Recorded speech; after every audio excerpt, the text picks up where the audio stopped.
At Cercle Cité in the heart of Luxembourg until 6 p.m. Central European Time this evening to celebrate, together with the Asteroid Foundation who organized this event, Asteroid Day that is taking place tomorrow. And this event is part of their events that they organized for this day. That is the second time that we are having this Asteroid Day Festival.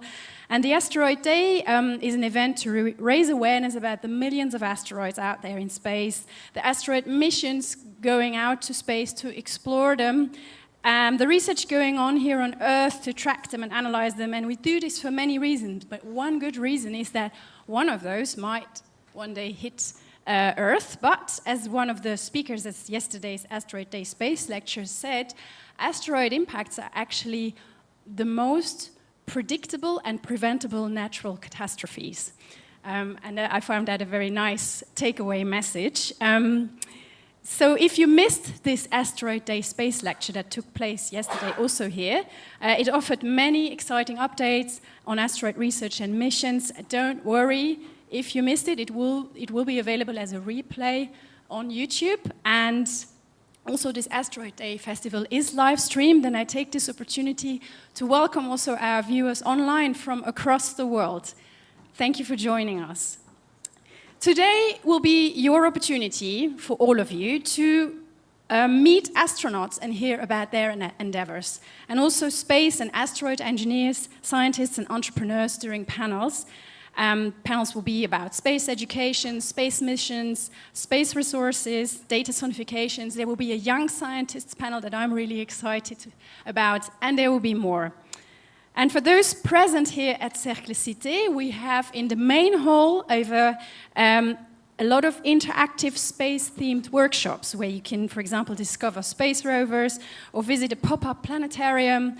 You can build spaceships with Lego and many others. And there are also interactive booths where you can get more information about asteroids and space themes. For example, the Luxembourg Space Agency is present, the Hera mission of the European Space Agency, how scientists use AI and in event sensing in space from the S&T Center at the university, and many others. And in the afternoon, we'll also announce the winners of the Asteroid Day poster competition, which was selected by a jury of astronauts and scientists. My name is Michelle Weber. I'm a science communicator at the Luxembourg National Research Fund, who supports this event as well through a PSP grant. This is a Promoting Science to the Public funding scheme from the FNR, and it's part of its mission to connect science with society. The main mission of the FNR is, though, to be the main funder of public research activities in Luxembourg, mostly public, but also some public-private partnerships, and it offers competitive funding for people, projects, and programs, mostly in national strategic domains. And one of these also encompasses research on autonomous and intelligent systems, Earth observations, and robotics, space telecommunications. So space is also a topic that the FNR supports. In fact, one of today's panelists, Catherine Hadler, the director of the ESRIC, she is supported through an FNR Pearl chair that is endowed with 3.7 million euros over 5 years. And she is here to advance scientific discovery and technology developments to use space resources in space.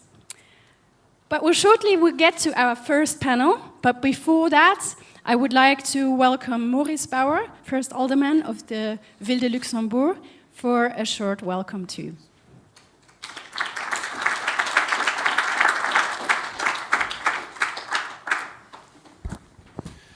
Many thanks, Michelle, for the introduction. Many thanks for the Asteroid Day to be organized here in the city of Luxembourg. I must say that I'm happy to be today here with you, all of you, because it's for the city of Luxembourg, it's a nice opportunity to present itself in a way which not everybody expects the city of Luxembourg to be present in such a theme like the Asteroid Days. And I would like to welcome all the different responsibles for the organization of this festival. And it's for the city of Luxembourg important to show that for younger people, for less younger people, this is a subject which will concern all of us over the next decades. And therefore, it's something where we are so happy to be able to organize this here in the heart of the city of Luxembourg. And therefore, I would like to really first mention Maher and his whole team who have made possible the organization of this Asteroid Day, because it was indeed, and it starts becoming a tradition. Last year we were in Limpertsburg, in the Tramschap. Now we are in the Circular City. And the Circular City has this advantage to be in the heart of the city, in the heart where 135,000 people live, where they come to the market in the morning, where they meet regularly here around, and where they also see that the Asteroid Day happens. Because I think that's one of these issues which this organization has to create an awareness among people living in the city of Luxembourg, among the students, the people who are interested in this subject and perhaps who are not aware that this organization is happening here in the heart of the city. And therefore I'm very happy, because I think the Asteroid Day is the expression of this opportunity to invest in science, to invest in knowledge, to invest in expertise. And I must say that it's a unique opportunity for everybody to meet here with young people who have this dynamism to get a step further, schools who are supporting this event, but you also have academics, you have experts, you have people who are wearing this subject in their heart, and therefore it's really for the city of Luxembourg a very nice opportunity to partner up with the Asteroid Day organization, and in that sense. It's indeed important that our young students, and therefore I'm so happy that Lycée Vauban is well represented here in this organization, if our schools show how much interest they can bring to young students. And I know that Maher has organized also visits of other people in public schools in the city of Luxembourg and outside of the city of Luxembourg. And I think it's a unique opportunity for all young people to meet with these people, to exchange with these people, and eventually to find an opportunity for their later career. And therefore I think also the presence of the FNR is so important, and the university, which are both represented here today, because they offer these possibilities to young students if they have terminated their normal school course. Then they have this opportunity also to choose studies in the space area, in any other activity which is offered here. And the government of Luxembourg also has invested a lot of money in space mining, in other space activities. We have a whole space industry established here in Luxembourg, and I think so. The Asteroid Day has definitely its place in the calendar in Luxembourg, and we are, as City of Luxembourg, very proud that you have chosen the City of Luxembourg to be here. Therefore, we offer to you the best and the nicest location the City of Luxembourg has, and I wish to all the participants, whether it's the students, whether it's the experts, whether it's our visitors from abroad, that they will find here fruitful discussions, fruitful exchanges, and fruitful contacts. And finally, I would like to thank you here in the second row, because here coming as a family is definitely a success for the Asteroid Day. I think that's definitely one of the best. There we have a young female astronaut, if we are doing a good job over the next years. And therefore I would like to thank everybody for being today here, and to confirm that City of Luxembourg will always be a partner for you. Many thanks and have a good day.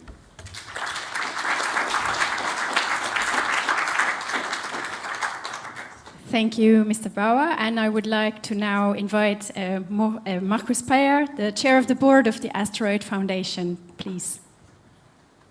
Thank you, Michelle. I will also do it now from here, taking your good example. Makes it more official. Welcome to the Asteroid Day Festival, which opens now. Welcome all those who have come today in the morning and those who join us. Even I learned some of them are getting up in the US to join us here online, so also welcome to the online community. We had already a good start for Asteroid Day with the school visits you mentioned, where we saw the photos that Maya and Razwan and others were sending us with not only dozens but hundreds of pupils sitting there in different schools, listening to astronauts and experts about all the challenges, life and missions in space. We had a good space lecture yesterday night with one of the best panels. I mean, my God, we are following a lot of panels in our professional lives. This panel was really extraordinary, very vivid. Somebody like Patrick Michel as a moderator, it's the finest moderator you can ever imagine about space matters. And we were gathering already the audience here yesterday night and an audience online. And as you mentioned, you can still watch all this on our YouTube and other channels. Now we are here next morning. It's maybe a little bit early for those who spend the night not only watching football, but also trying to watch asteroids that actually, thanks to the Asteroid Foundation, are flying by just these days. No, I'm joking. It is a summit at the right time, at the right place, because actually what happens is pretty, in a way, historical, because two asteroids are flying by in space and can be seen and watched with telescopes. And that's what also we tried to do yesterday night in the Museum of Natural History, Musée Nature. And I don't know, I wasn't there, I don't know what you saw actually, but of course the approach was a very good one. We had a unique opportunity and window to use Asteroid Day for global awareness for asteroids and what happens in space. And we saw in the last days the entire press over the Americas, over Asia was covering the event. And thanks to that link, also mentioning us sitting here in Luxembourg running the Asteroid Day. In the heart of Europe, because we are in the heart of the city, which I think it was very nice what you said. It shows that with the market outside, people going shopping, Saturday life on a sunny Saturday in Luxembourg starting, and asteroids are in the middle of it. Space is in the middle of it. We are not something that is far away. We are something that is, space is something that takes a place in our everyday life.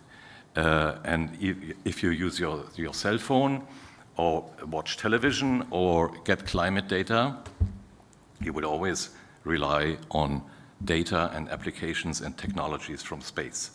So one of the objectives of Asteroid Foundation and Asteroid Day is to make people aware of that, make people aware of the central role that space plays, and therefore also kind of argue for our societies in order to develop, our economies in order to develop, need your investment in space. And I say your because a lot of that is taxpayers' money and going into programs that ESA is running, that NASA is running, that other people are running, and the LSA, the Luxembourg Space Agency, is a key part of it and a key agent as an agency. And we want to explain people why this is necessary, why this is justified, and where it leads us. Now, there were a couple of leitmotifs. I want to mention two already in the ramp-up to the Asteroid Day and in the meetings and discussions we had yesterday. I think I can bring it two nice formulas which people found. One is, our mission is to find asteroids before they find us. There's a way of saying you need exploration, you need science missions, you need to go there, like we were listening yesterday to what Hera is, one of the most amazing missions run by ESA, and the ESA people were here, and the people from GomSpace and Taiwan were here, who are building the little nano satellites that are actually going to Hera, to see the impact that the NASA DART mission made on it. Unique in humankind history, that we moved an object in space far outside in outer space with human technology. That was, you know, one part of it, and it means that what you realize is when you say we want to find asteroids, that these are not projects that we are used to, you know, turn around on TikTok in 2 minutes or 2 seconds or from one day to the other. This could take time. You have to have a plan. And part of that was also that, you know, not only are we talking about Hera and what happens in 2 years when it arrives there, we also talk about another giant asteroid coming very close to Earth. It's only in 2029, you can say, Apophis. But we have to prepare now. We have to prepare, use all the knowledge we have about asteroids to then use the opportunity to study this, I think, 2 kilometers long asteroid, which is coming close, even below geostationary satellites. So Luxembourg has a big stake in geostationary satellites. So there is a big challenge. Don't worry. It will not fall on Earth, but it will be very challenging and interesting for us to study that. Again, 2029, but we kicked off with the United Nations Office of Outer Space Affairs, and we want to support them to create a global campaign and global learning curve on what we can do, how we can use the elements of our missions in order to use that very unique opportunity, because if I understood correctly, this only happens once a couple of million years. So we are there. We are in a window of opportunity which is absolutely unique, and Asteroid Day is at the center of it. I want to thank all of you to join us on this journey, to show the interest. I want to thank all the youngsters and young people that are joining us and showing the passion about space.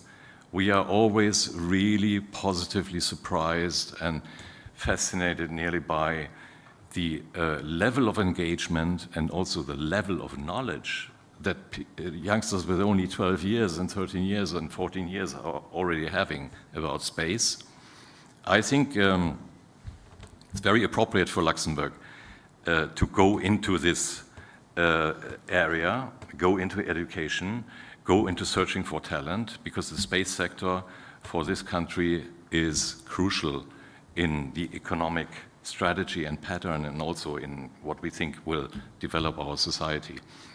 Thanks for joining, and thanks for your passion, and we will look at a couple of things you're doing outside in the exhibition area in the course of the day. Thanks also for the entrepreneurs who are coming.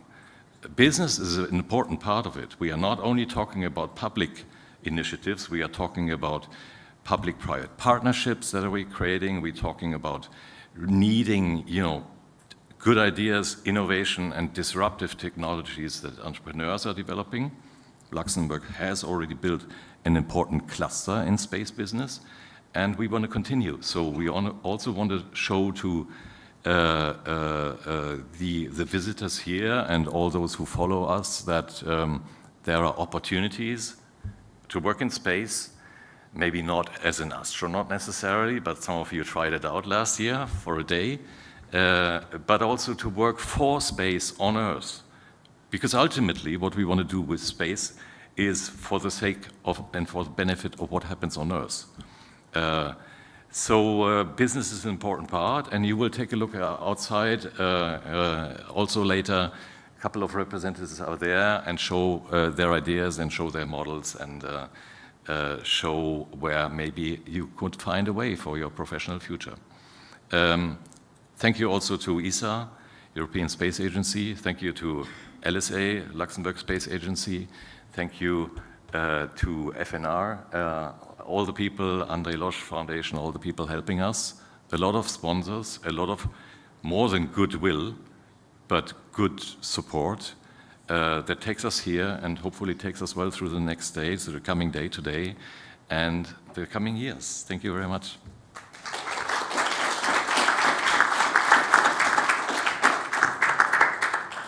Thank you, Markus Peyer. And that is a kind of smooth transition to the first panel, because you mentioned the space sector and it is growing.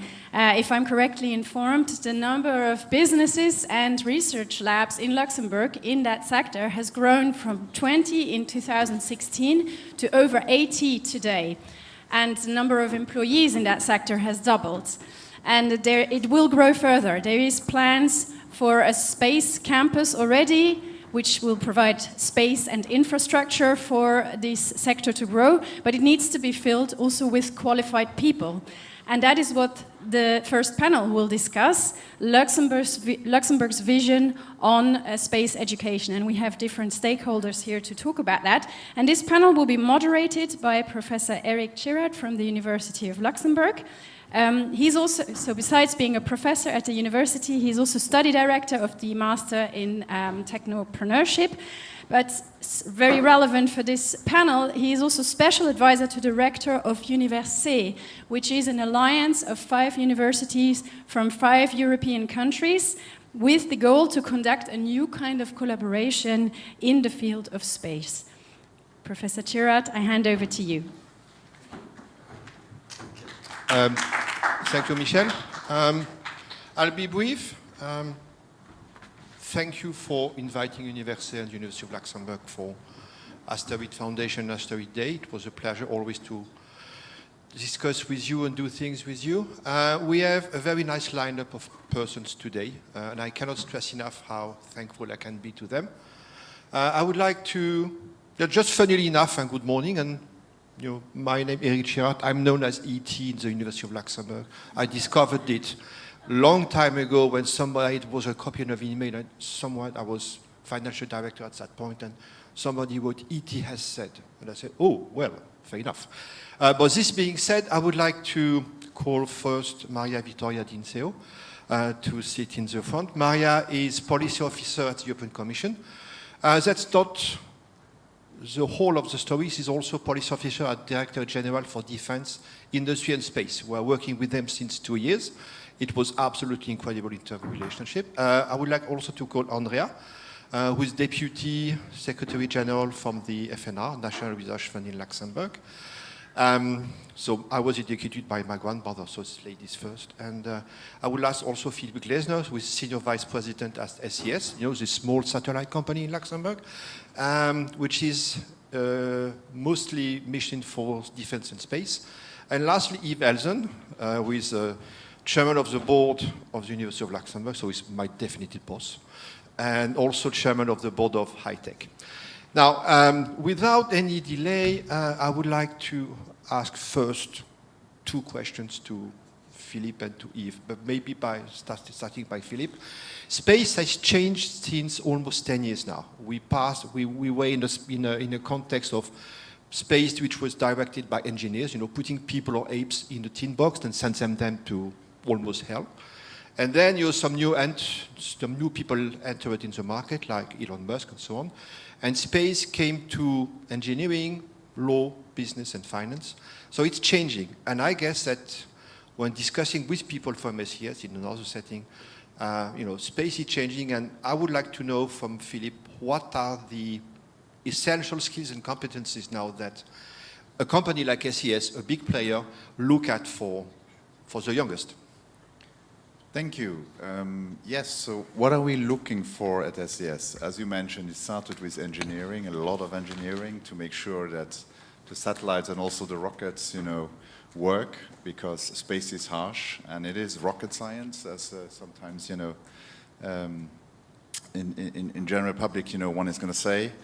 We have moved from there into, indeed, combining all of this and going into a market that, on top of just offering raw capacities that then, you know, customers, institutions are using, we are more and more going into a world, or we have been going into a world where we need to offer end-to-end solutions. So going downstream, going down to, so that when we go to customers and we connect them, we deliver the signal almost in a Wi-Fi network or in an Ethernet network. So that was definitely something of relevance. And what is now completely new, and the evolution that we have now, is on top of the regulatory elements that we need to do all around that, is software, is artificial intelligence. It is how do we make the satellite world and environment part of the cloud, part of the artificial intelligence environment? How do we ensure that satellite and satellite services and solutions can provide easily digestible data out of a plethora of images, of data, of transmissions done also over satellite? This is the big challenge. So if I had to qualify where we are going, where our recruitment is also going on top of the traditional businesses and also educations that we're looking for, is probably going into IT, computer technologies, artificial intelligence, software. Software, software, software. We are building nowadays our satellites around a software concept, and no longer the other way around, where we adapt the software to the hardware that we might have designed. That is a big, big, big change in our industry. So this means more or less that you have reprogrammable satellites? All the satellites are becoming programmable completely. The satellite coverage, the telecommunications or other services that we provide are completely software-based. Our processors on board are completely software-based.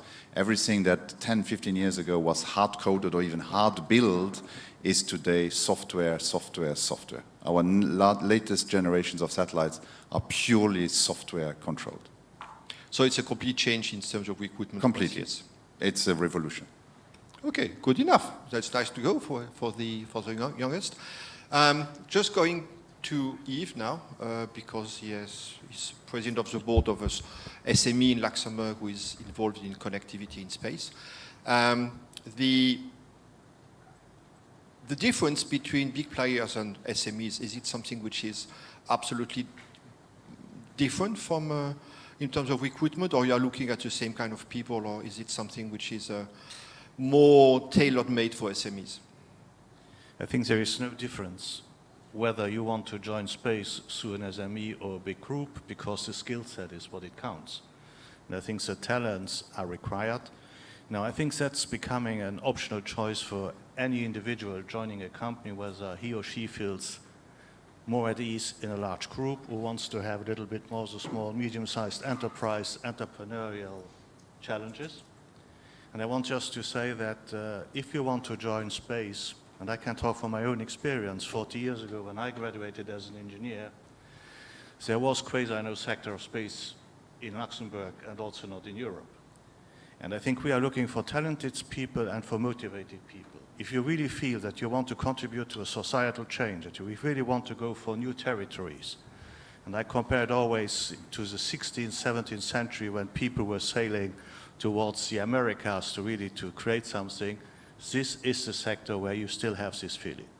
The second point on skill sets, yes, and Philippe made a very strong point, it's not any longer a research theme, it's going to become an economical theme, and there are products required and services required. We move to an end-to-end solution.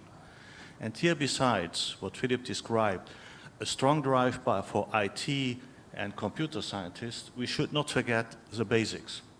I was 6 weeks ago at Stanford University, and their biggest worry is that nobody is interested to go for electrical engineering, mechanical engineering, civil engineering, mathematics and physics. Everyone wants to become a prompting engineer, an artificial intelligence engineer, and a data scientist. Yes, we need them, but we need also the foundations. Myself, I'm a civil engineer, and in structural design you learn that without foundations nothing works. So we have to still keep an eye on laying the foundation. So my message to you all here is, If you like technology, if you like engineering, go for it. And if you then want to move to space, you can also, with your motivation, do it.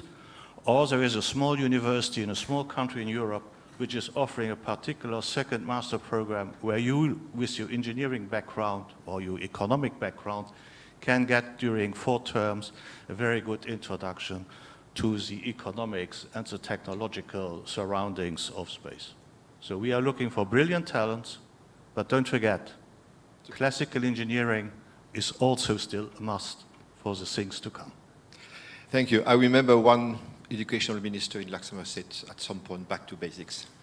And it was a very interesting discussion in this context. So you advocate for even a second master, for example, somebody doing a master in basic engineering, and then a master which might be more oriented towards space science in general. Interestingly enough, if you listen to the hearing of the CEO of Boeing in the US the last days, effectively what you said, now they have a CEO who is a finance guy and he doesn't know how to build planes. And there was a very devastating tweet from Elon Musk stating, you must people who are engineers at the top of big companies because they know how to build planes or build rockets, for example. I want to challenge you, Eric. I think it's not due to the fault of the engineers.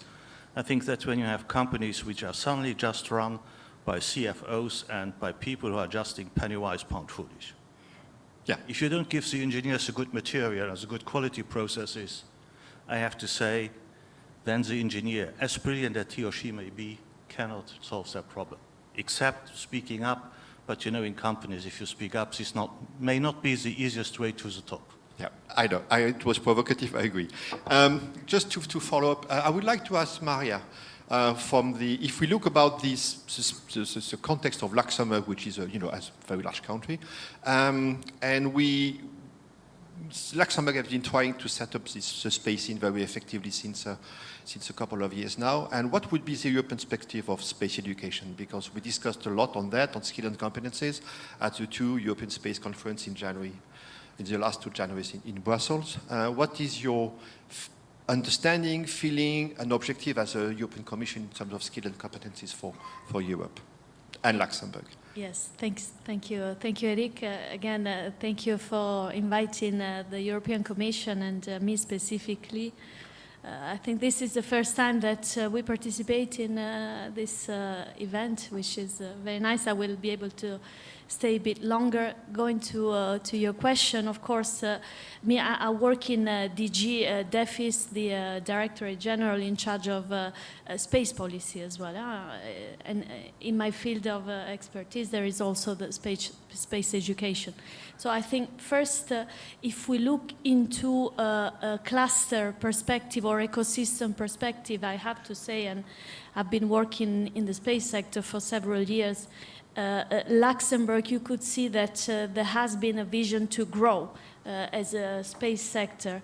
But what we should not forget is the European perspective of space and the international perspective, obviously, because it's important to prepare talents for the future, because we know that in the upcoming years there will be a shortage of skills, not only in Europe, but internationally.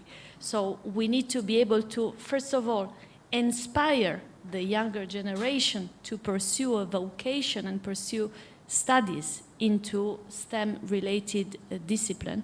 And then, of course, even as you said, without foundation, I mean, it's difficult to join the sector. For example, myself, I joined the sector later in my career.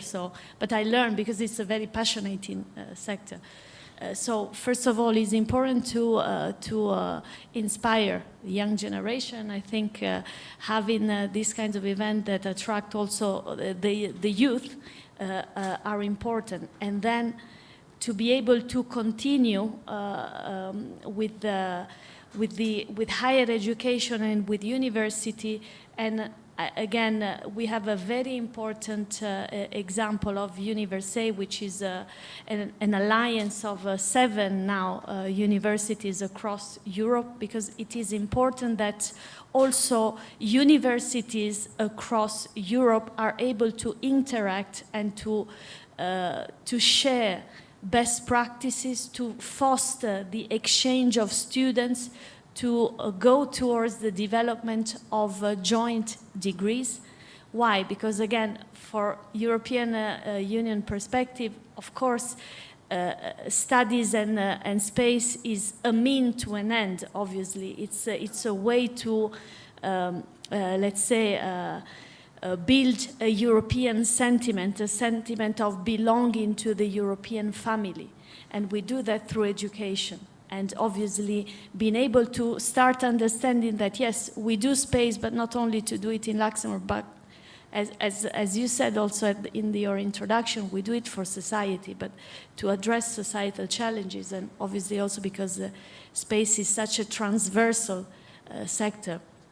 So it is important to be able to continue this education and also, why not, in the future, attract also other talents from different sectors to join the space sector, because as you said, Yves, you could have your fundamental and basics into engineering and have an engineer coming from another sector like automotive or others to come work for the space sector, which is extremely important. And I think being able to rely on association like universities that are also able to continue this lifelong learning and reskill professionals to come work to the space sector is what is going to be driving also the future. Thank you, Maria. Coming back to Andrea from the National Research Fund. I'm teaching still in first year at the university, and even if the essential message of the University of Luxembourg is research, I always believed that training people from the start to be researchers afterwards is something which is absolutely key. And we need good talents also at the start of the studies. And looking at science and researchers, there is, for now, not so much of space within Luxembourg National Research Fund. But still there is quite heavily supporting program for tech transfer within the National Research Fund. And I was wondering what would be the position of the FNR concerning potential monetization of tech transfer activities in space, if it is supported, if it can be supported, and is it a wish, part of a future policy? Because I haven't seen any strategic move from the FNR in this context for now. Yes. Maybe if I try to connect to what my colleagues from the industry part said, I agree that application-based, economy, this is something to go for. But as Yves also said, you need the basics, right? So I would maybe add not only engineers, but in the future we might need biomedicine, architects, philosophers to build maybe civilizations out there, or to help us grow as humanity. So we'll need a whole range of interdisciplinary domains. And what we do at the National Research Fund, we fund research. And of course, we do have the mechanism in place. So the government has a very strong strategy and a vision, as was said before, for forging space resources, telecommunication, and we do have mechanism. But it's not only about the mechanism. We have as a strong tech transfer offices within the institutions. We have targeted funding, and I would say we do fund space-related research, and there is space-related research in Luxembourg. There is a whole institute, the Asteroid Institute at List, that does research. So we do fund a lot of space research. We have currently two what I call the research-based startups that are quite successful and still alive. But I think it's not only about the mechanism that we need. We also need incentives, right? Once those companies, the startup, they need, of course, more funding. There's deep tech involved. What are the incentives for these companies to stay and to come to Luxembourg, right? So as you said, you work now with AI, could be maybe accelerated access to some of those platforms like, NVIDIA or Amazon. You have very, very strong public-private collaborations. In for telecommunication, of course, there is strong collaboration with SES. But what about the space resources, if this is the strategy of the government? And also, we have to really, don't forget, what is the impact we're expecting? Are we talking about short-term impact, mid-term impact, or long-term impact? And we have to stick to it and to believe it. Space resources, it was said, it's something for really long-term vision. We have to stick with it and recognize we need to get the funding, be PPPs, VC funding, or government, but there will be a return in long term. Are we sticking to it, or are we dreaming about short-term impact on a long-term vision? Thank you, Andrea. Concerning the short-term and long-term vision, maybe I'll come back to Yves and then to Philippe afterwards. When we run Université 1.0, so those first 3 years, excuse me, we had the first survey with 140 plus companies in Europe. And we were asking to these companies, what do you see within 5 to 7 years? So it was in 2022. What do you see as skills and competencies which would be needed? And we had 3 major answers. The first ones correspond to your basics, engineering, for between 42 to 44%. Then came up something which was pretty, not bizarre, but pretty surprising. It was low. People are looking at, well, companies are looking at people with a low background. And I will develop that later. And the third point was business and finance, how to count, how to, to calculate your margin. We are working with people from Suparo in France, from engineering school in Toulouse, which are absolutely engineer-based looking people. They are just praying for engineering. And the thing which was quite surprising at them, they look at the result from the survey, is that, wow, is our teaching going to be changed or not? Because companies, in that case, would be hiring different people than normal engineering school in France.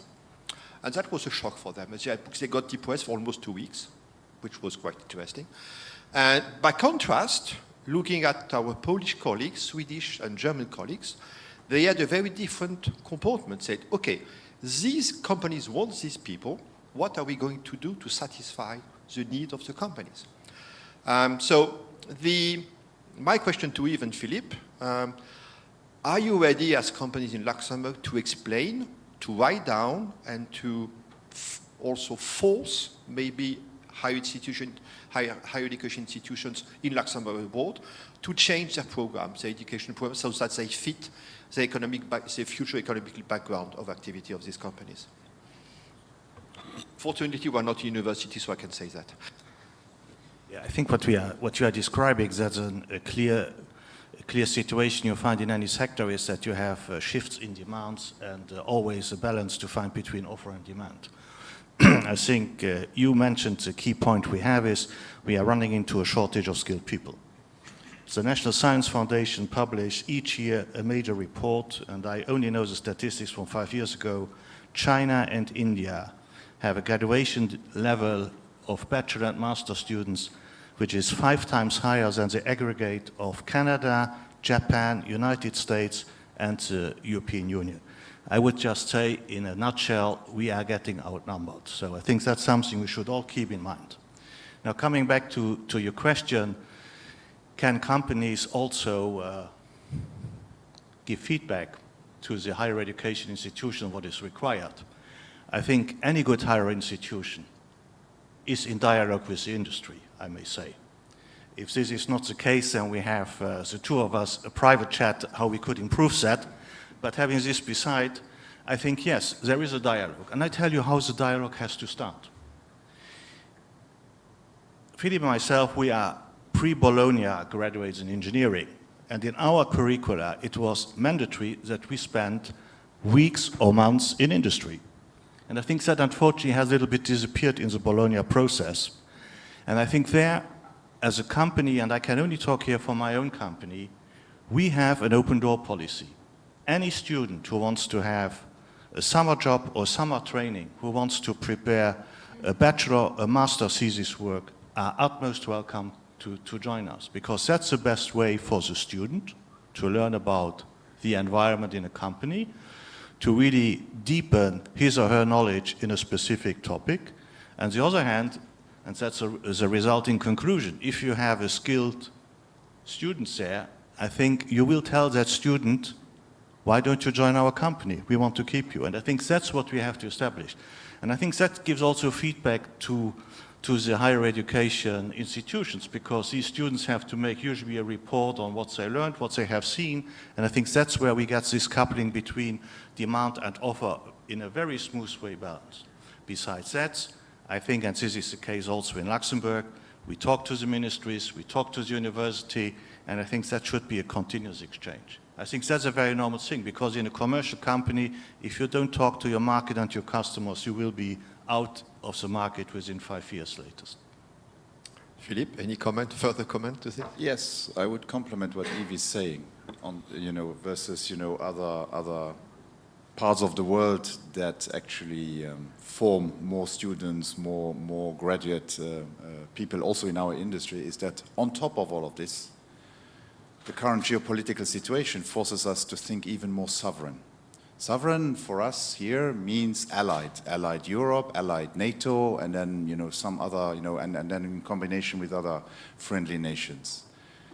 This creates an additional hurdle to recruiting people, finding talent, forming talent, and hence I'm absolutely also convinced that what is the best communication, there is an active one where anyway the industry is talking to education, education is talking to industry, because each one of both groups wants to know where to go to, where to head to, what to develop, where the industry is going, what the new developments are coming, or what new, also explorations is being done in order to be ready to be the first entrepreneur to do something that no one else may have done. So the industry anyway wants to look for opportunities, and academia is very often determining what an opportunity could be. So there's already a very good fit, and every interested industry looks at academia to give new ideas, give the thing that is going to make, a concept suddenly a business model. So that's one.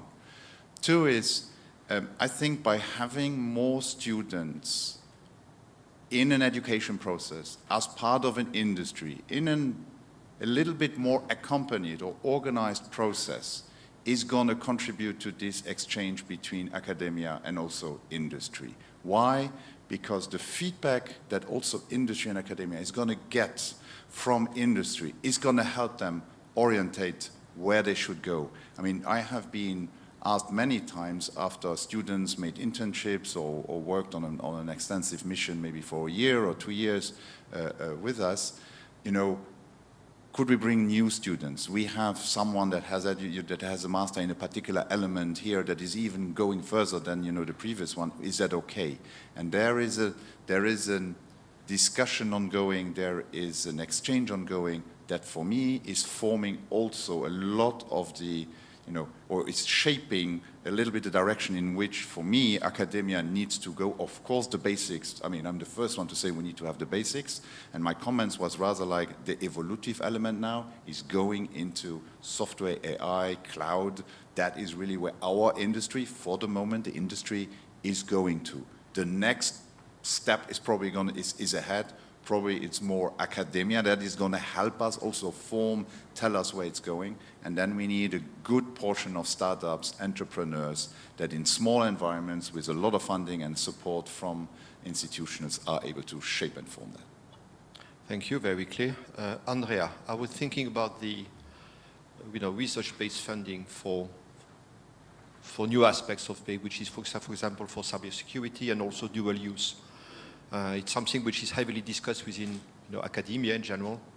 Do you have a special policy on the funding of dual use space project, for example? It's something which is absolutely unusual from your point of view. For the dual use, just to answer to your question directly, we do not have a special policy, but we follow the European work. There was a white paper done on it, and we follow that. And I think we do need a national approach to that. So it should not come our policy, but we should, together with the institutions, to sit down and have a national approach on how we want to deal. Because we are not the only one in the game. You need also all sorts of the ministries to be part of it. There's the dual use. It's a very broad, not only the research, but you have like export and everything related to it, where also companies should be probably part of the discussion, and we should adopt a national strategy on it. of course, looking at what the European Commission is doing. So this is something that we have to tackle. Just for the explanation, dual use refers to military and civil use of satellite communication, for example, or satellite mapping, just to make things clear. Well, maybe I have maybe something to add about the collaboration between research and industry.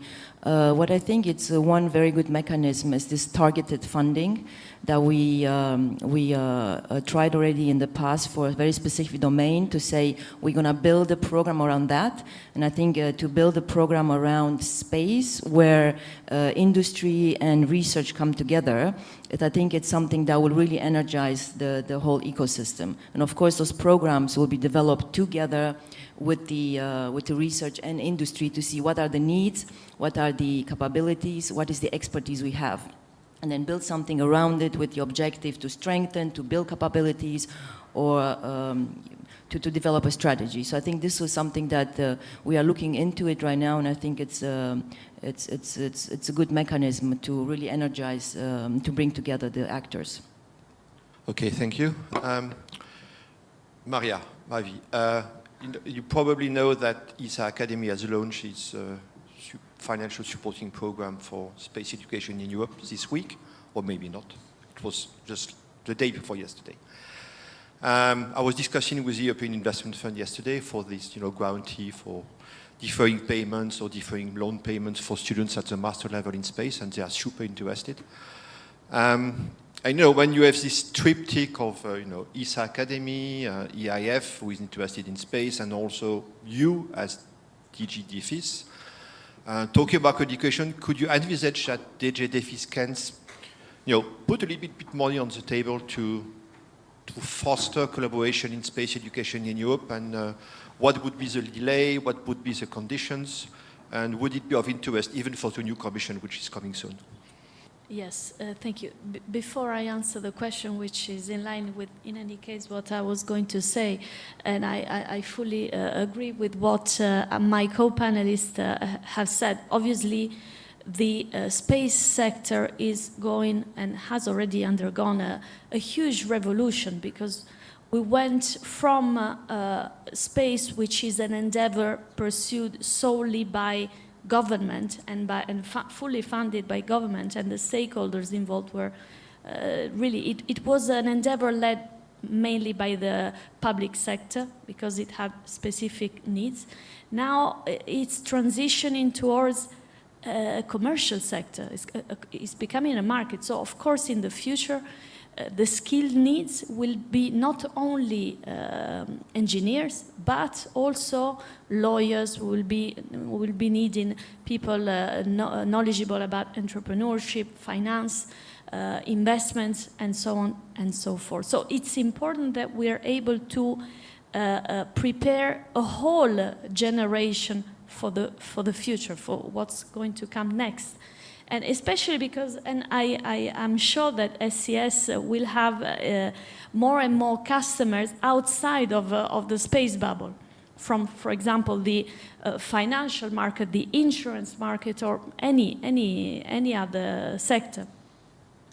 So, so for me, again, when we think about the future of education, of space education, needs to come with in mind, in the back of our mind, there needs to be business academia collaboration. Without that, we're not going to progress, because if space is going towards a commercial market, so we need to be able to take into consideration the user needs, okay?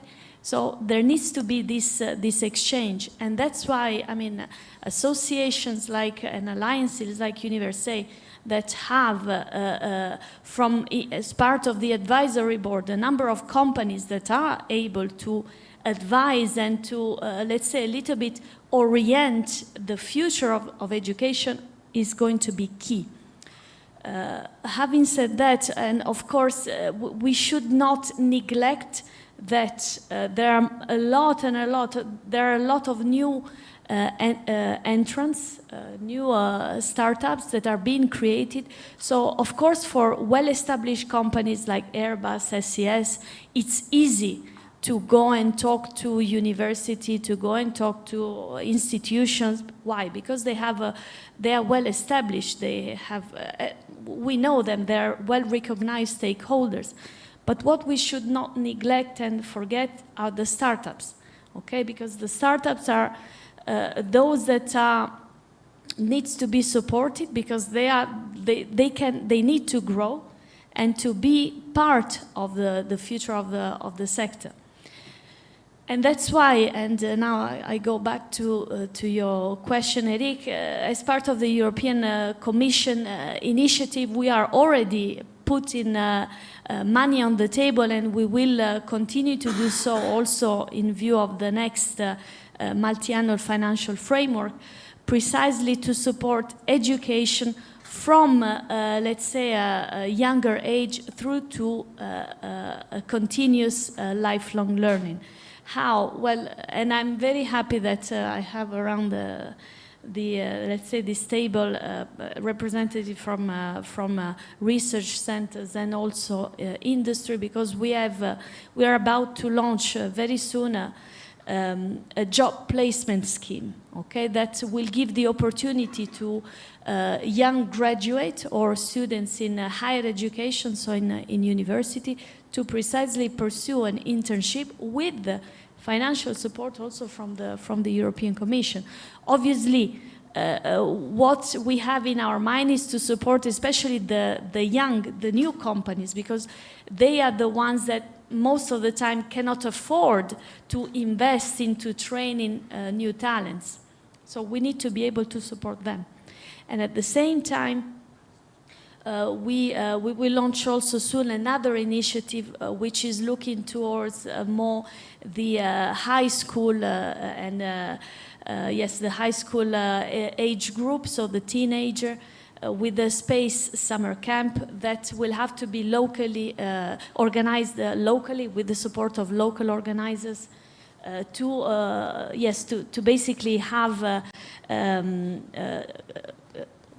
up to 1 or 2 week training, but very hands-on approach and tailored to the ecosystem and with the support of local organizers, with the view to really, inspire younger generation, first of all, to pursue studies into space and then hopefully continue that.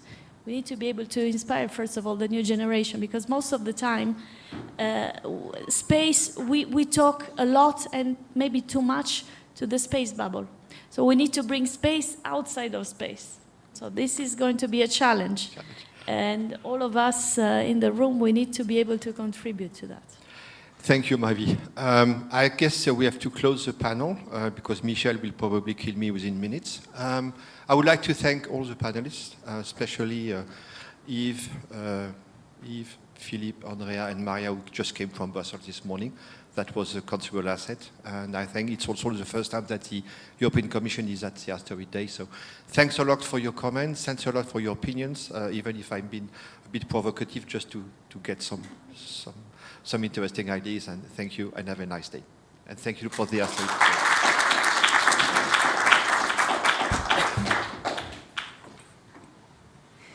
Thank you very much. We now have the meet and greet with the astronauts, which will be over in the foyer, not the main hall where all the booths and workshops are, but in the foyer. And we have Mark Polanski, American aerospace engineer and research pilot, former NASA astronaut. He flew on 3 space shuttle missions and a total of 40 days in space. And we also have Julie Payette, who's a Canadian engineer, scientist, and former astronaut. She also did 2 space flights and logged more than 25 days in space. So this is now for half an hour. We meet back here at 11:30 for the next panel. Thank you.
Okay, we'll continue with the second panel of the morning, which will be about data sonification in space, and it will be moderated by Patrizia Lucetta, who has 20 years or more, actually, international career across industry, private and public sector, but more recently she's been working also in the music sector. And in 2022, she coordinated the ASH 2022 project, The Sound of Data, here in Luxembourg, where scientific data was turned into sounds and used to compose music. And that's also the subject of the panel. Patrizia, I hand over to you.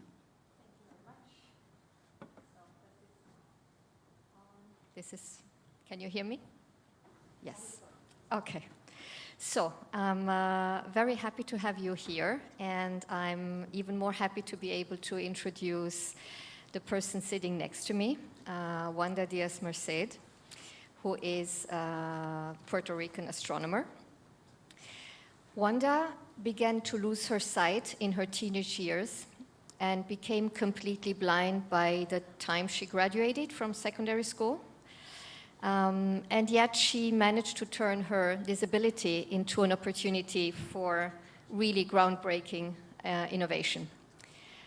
Inspired by the live audio of a sunburst, she became a prominent advocate for the sonification of astrophysical data, prompting her to travel globally to conduct research and advocate for equal opportunities in the field of astronomy. She undertook astrophysical research at NASA Space Flight Center, and she held a postdoctoral research fellow position at the EAU Office of Astronomy for Development and the Harvard-Smithsonian Center for Astrophysics. Over the years, Wanda fine-tuned her approach to the sonification of astrophysical data, applying it to the study of solar wind, cosmic rays, and the coalescence of black holes. As she points out, sonification cannot replace meticulous mathematical analysis, but it's a way of accessing data that can identify potentially significant signals for subsequent in-depth study. Her renowned TED Talk, titled "How a Blind Astronomer Found a Way to Hear the Stars," has served as a source of motivation for numerous scientists, encouraging them to persevere in their scientific endeavors despite challenges associated with physical disabilities. And we are really privileged to have you here today, Wanda.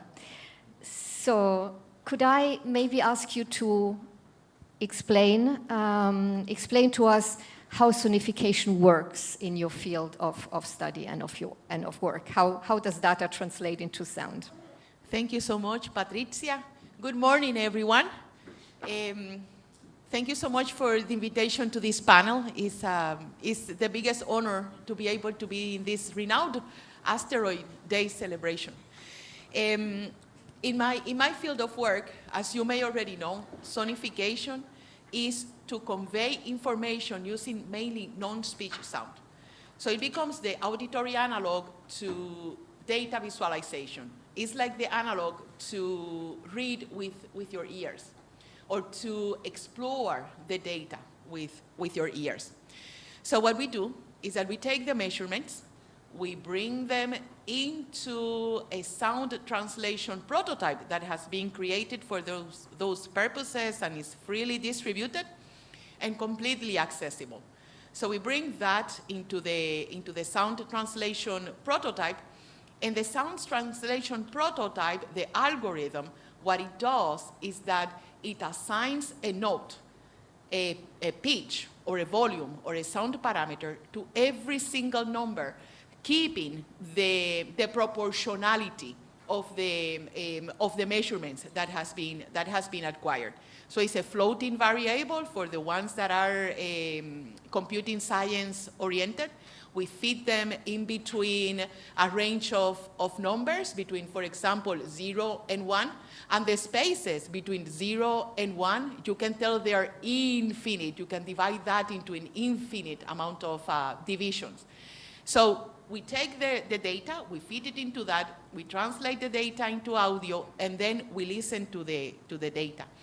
And when you're listening to the data, different timbres, different waveforms or different rhythms, or having as a base different pitches, or having as a base different volumes, or mapping in pitch or mapping in volume, as well as other sound parameters, it makes it easier for you to notice slight changes in ratios between the numbers.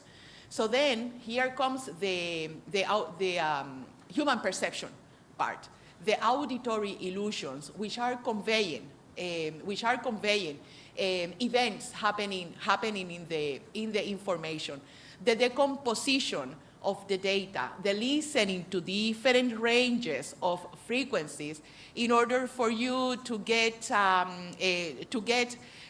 not only a picture but a localized analysis of what is happening from one event to the other.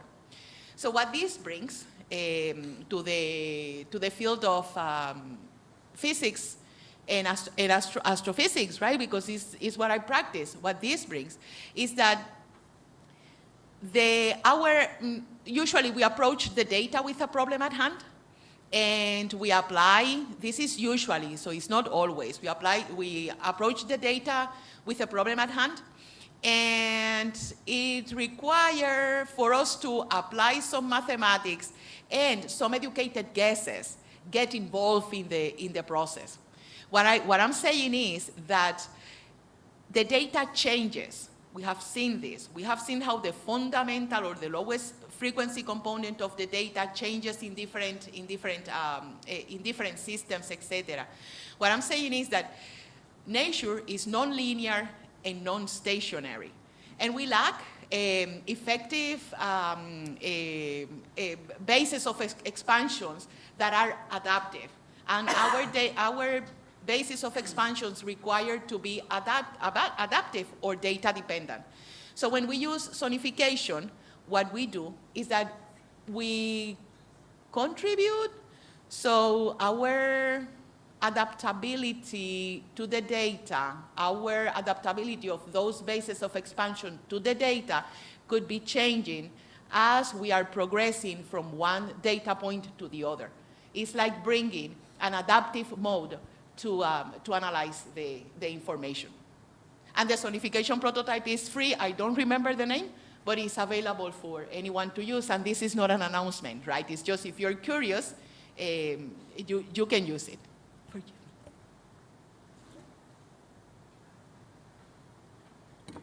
Very good. Now we're going to move on to a similar kind of sonification, but still a bit different. And that's an opportunity for me to introduce our next participant in this panel, Duncan. Now I forgot to ask you, I never know, Gear or Gear? Gear. Duncan Gear. Duncan is a creative information designer specializing in climate and the environment. He helps mission-driven organizations to communicate their data stories and has worked for clients like Conservation International, the Gates Foundation, and Project Drawdown. Duncan currently works part-time for the climate charity Possible, and he is the co-founder of the Loud Numbers Data Sonification Studio and the Elevate DataWiz learning community. Duncan is interested in the intersection of science, technology, and culture, again, with a particular focus on environmental issues. So Duncan, we just heard about the use of data sonification in a scientific context, and you sonify data for journalistic and communication purposes. Could you tell us in which ways this is different from what Wanda does, both in technical terms, but also in terms of objectives? Yeah, absolutely. Hi, everyone. My name is Duncan. Thank you so much, Patrizia, for the kind introduction, and thank you, Wanda, for telling us a little bit about what you're doing. Miriam and I, you'll hear from Miriam in a moment, run the Loud Numbers Data Sonification Studio, and we started out as a podcast where each episode of the podcast tells a different data story and then explains how we turned that data into sound, and then we play a musical track from that data. So for example, we took US economic data, whether the economy was in a recession or not, and we turned that into a jungle track. we have another track that is about climate change, and it's a techno track because techno is all about these sort of predictable cycles, and of course, as the track goes on, those predictable cycles break down. We also do things that are a bit more fun. We did a sonification that was the experience of drinking different kinds of beer, the sensory experience. Yeah, we partnered with a professional beer taster to get the data for that. And yeah, nowadays we do, we still do sort of the podcast, but we also work more and more with commercial organizations to help them tell their data stories. And those can be, you know, really big organizations like we've worked with Walmart, for example, or it could be we've worked with a jazz trombonist called Simon Peterman to help him produce a piece that he performed at the COP Climate Summit in Egypt a few years ago. And I think the difference between what we are doing and perhaps what Wanda is doing, with my imperfect understanding of what Wanda is doing, is that whereas Wanda is trying to represent the data quite purely and to gain analytical insight from it, what we're doing is trying to tell a story, sometimes to persuade or convince or get people to feel things about the data. It's quite difficult, as I'm sure many of you in this room know, to get people to feel things about data. And we both work with visualization a lot, where we turn sound, where data is turned into visuals. But sound is super interesting. As Wanda was saying, it's a completely different experience. You're sort of down there with each data point, moment to moment. And this gives you, instead of this sort of godlike overview of the data, you feel it on a moment-to-moment basis. And this can really bring out a data story in a way that is much, much harder to do if you just glimpse at a chart and see an overview.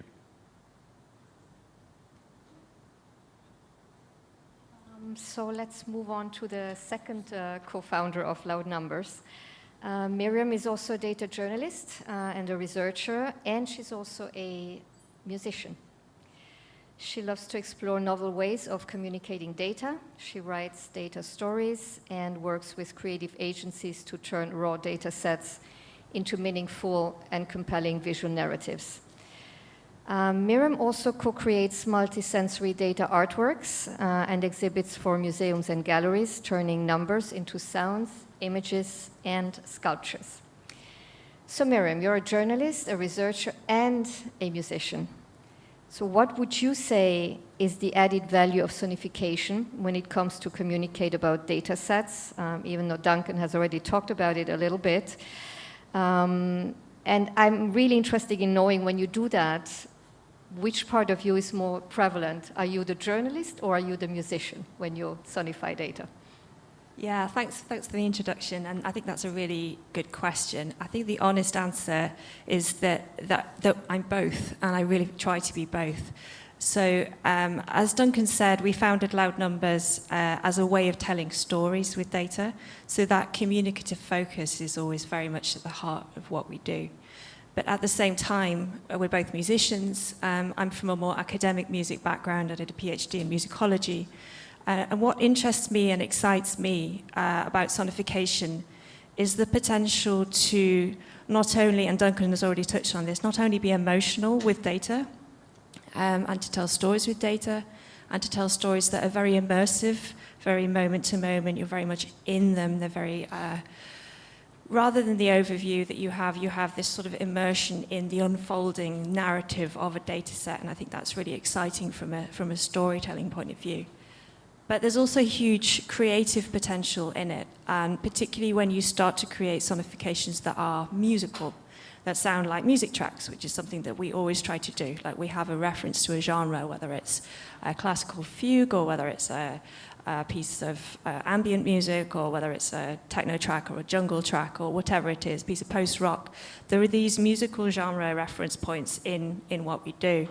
And I guess there's a twofold reason for that. Firstly, we want to create sonifications that people will listen to, because, you know, just listening to bleeps and bloops might be very, very interesting, but it's not going to give that repeat reward that a lot of people, you know, mass audiences want. So it can be fantastically useful as an engagement tool to inspire these repeat listenings. But I think, and this is perhaps more of a the perspective of somebody who's very much in it and the kind of the nerd perspective for me is that I'm really interested in how you can bring the structures that are inherent in data themselves, like data sets themselves, and the structures that are, I guess, quote unquote, musical, how you can bring those two very different worlds together. Because the truth is that data doesn't always lend itself well to being turned into sound that sounds meaningful. You have to be quite careful with how you firstly select the right data in the first place. We often work with time series data, and there's a very simple reason for that, is that data that unfolds over time can be very simply compressed into the duration of a music track. We're normally talking about compression, of course, it can work the other way. We are taking something that takes a very short time in reality and expanding it, but in reality, normally you're taking data that unfolds over years, perhaps months, years, decades, and then compressing it into, let's say, roughly a 5-minute music track, because that's kind of a standard length, and that's about how long people will pay attention to. So there's a very simple mapping. You're just squeezing one time duration into another time duration. And lots of interesting decisions are thrown up from that, you know. How detailed does my timescale have to be? How much information do I need to include? What are the most salient and interesting parts of the data? What are the bits of the data that tell the story? You know, what are the key trends? What are the key pivot points?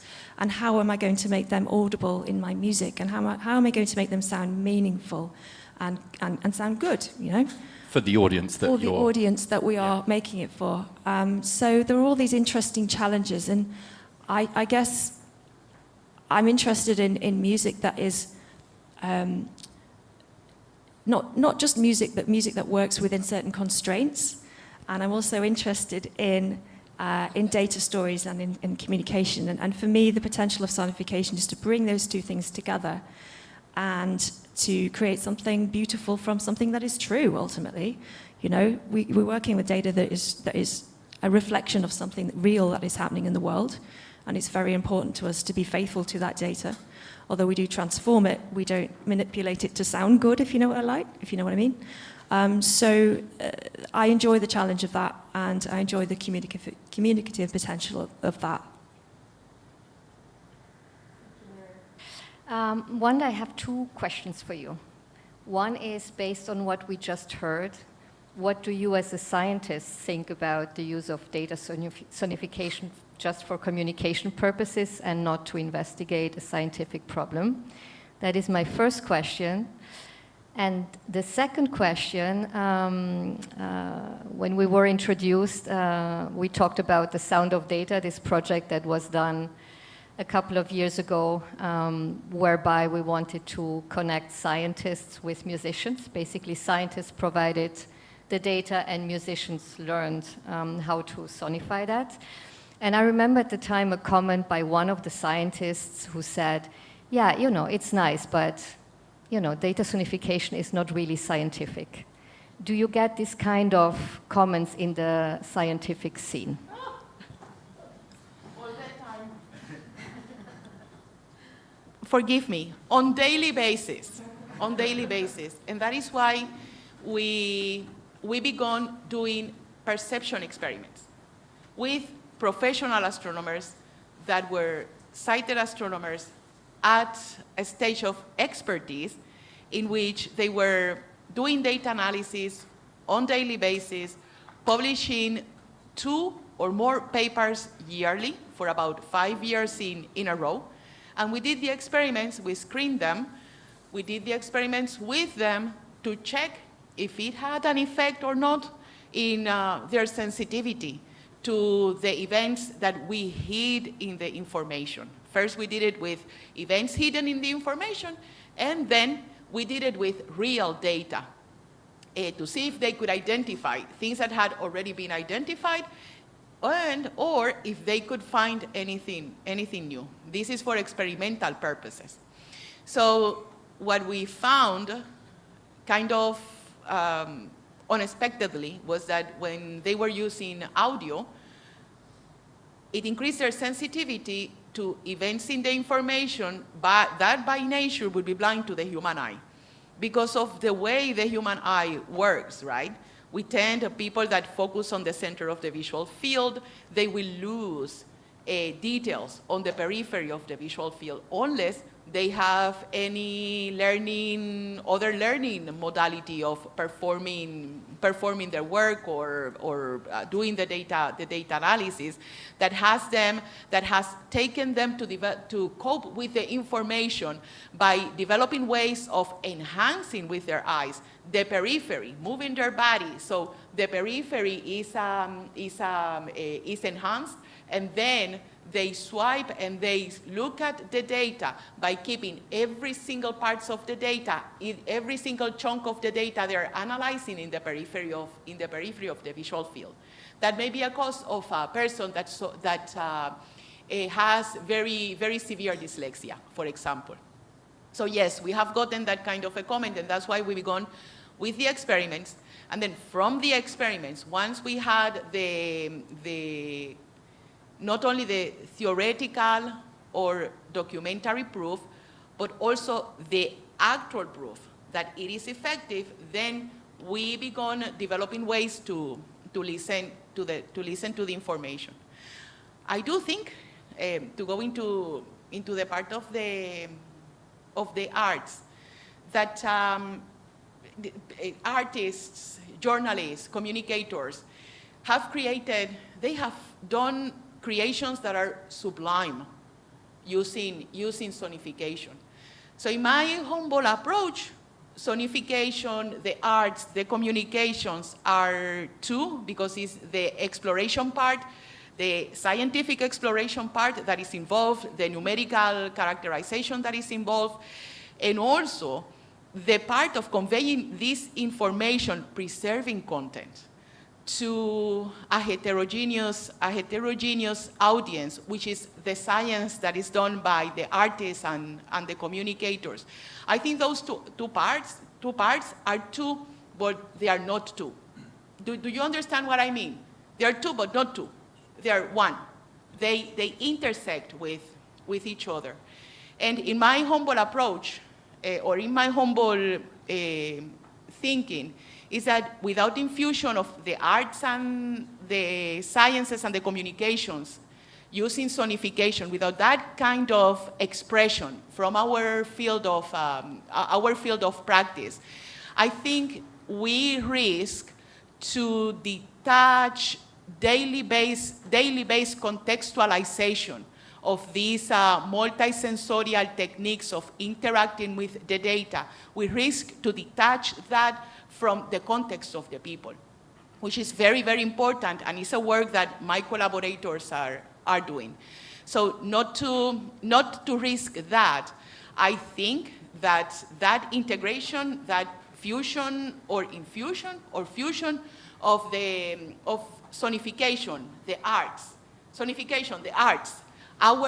the science that you are all carrying is something that is, and I apologize for being strong and harsh, is something that is mandatory, and it will be very interesting to study, right?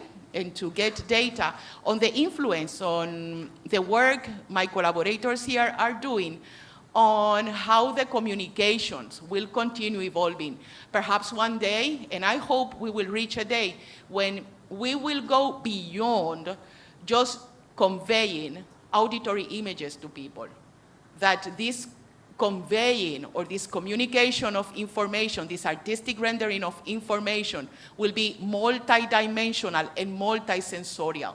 So people will be able to use their different attention modalities and discover themselves and other research methods to apply it to the information.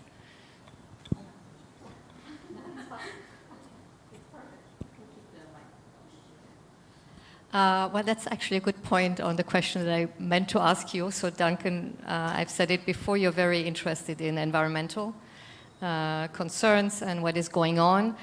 How do you feel sonification adds to when you want to communicate about it? What does it bring as opposed to visuals? Yeah, I sort of sometimes joke that really I'm just an environmental activist, and I use lots of different ways to do that, and some of them are sound, and some of them are visuals, and some of it's science, and all kinds of things, journalism. I think that's mostly the commonality through a lot of the work that I've done in my career. And what I've found through that career is that it's kind of a bit like I was saying earlier. When you sort of give people information, they might understand something better. But when you make them feel something, they change their behavior. That's the difference. And so what I think sonification is really, really good at doing is getting people to feel things. And that's because everybody has so many emotional attachments with sound and music of different kinds. You know, absolutely everybody has sounds that they hate to hear, you know? The screeching of a door or fingernails on a blackboard or something like that. It makes you feel something, right? And then there are sounds that are extremely pleasant that you love to hear, like a cat purring or something like that. Like you imagine these things and you immediately feel something. And you can do that to some extent with color, I suppose, but mostly with visuals it is so much harder to do that kind of work. And so I really think that by tapping into the emotional resonances that sound and music can bring to people can really change behavior in a very effective way. Thank you, Duncan. Miriam, back to you. So data sonification, I, to be honest, discovered it when I worked for this project, The Sound of Data. So I started reading a lot about it, but I guess else I wouldn't have heard about it. And so I was wondering, how did you come across data sonification? Why did you get interested in it? And do you feel that it's a field that could be expanded in your line of work? Yeah, so as I mentioned earlier, I have a musical background, and I was always interested in music that was in some way systemized. So I did my PhD on a composer who used a technique called serialism, which is basically where you get the 12 pitches of the chromatic scale and play them in a particular order again and again and again, and that's called the series. So I like mathematical music. Then after I finished my PhD, I decided I didn't want to go into academia, and I started working as a researcher and data journalist, working more closely with data and with people who were visualizing data. But I guess I was always looking to bring those two things together. And my first piece of sonification was actually a very musical one, which was based on data that I gathered myself. So it was called Sleep Songs, and I made it in 2019 as one half of an art commission. There was also a visual part to this. And Sleep Songs is a piece of choral music. It's actually two pieces of choral music, meaning it's for 8-part choir. And it is all about breath and breathing. It was actually put together for a commission by a Wellcome Trust funded art science crossover project called Life of Breath. And as part of this piece, we gathered the data ourselves, me and my creative collaborator, the artist Stephanie Posavec, and we also got our husbands involved, so this is a great way to motivate your family, get your husband involved with data collection. We wore some sensors overnight, over the course of a night's sleep, and we wore these sensors kind of on our fronts, and they measured our chest as it goes up and down as we breathe. And that gave us a data set that went over a course of 8 hours, roughly, that we were asleep, that told us how fast or slow we were breathing I think it was every 5 minutes or every 1 minute over the course of that night's sleep. So this roughly maps onto your sleep phase, you know, how deep your sleep is, how shallow your sleep is. Also, of course, it has to do with body size. Smaller people will breathe more quickly on the whole. So we had this data. It's quite simple data. It's time series. And I thought, wouldn't this sound good if it was mapped onto musical rhythms? You know, there is this connection between breath and rhythm. You know, as we breathe in, we sort of create a rhythm, and as we breathe out, we create another rhythm. And so these rhythms, which are mapped onto the data of our breathing rate over the whole night. And I should probably explain what I mean by mapping, because it's really important for data sonification. So mapping is where you essentially say, it's how you decide to communicate the data through a particular parameter of sound, whether that's pitch or duration or loudness or the strength of an effect.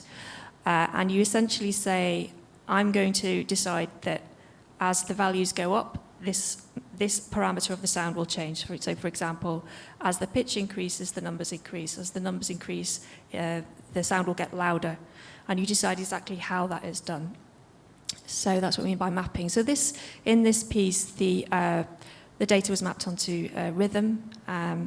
And then I composed a piece of music that went around those rhythms. So the rhythms were almost like the sonification layer, but then there were all these other aspects of the sound of the piece that weren't really driven directly by the data, but were kind of inspired by it.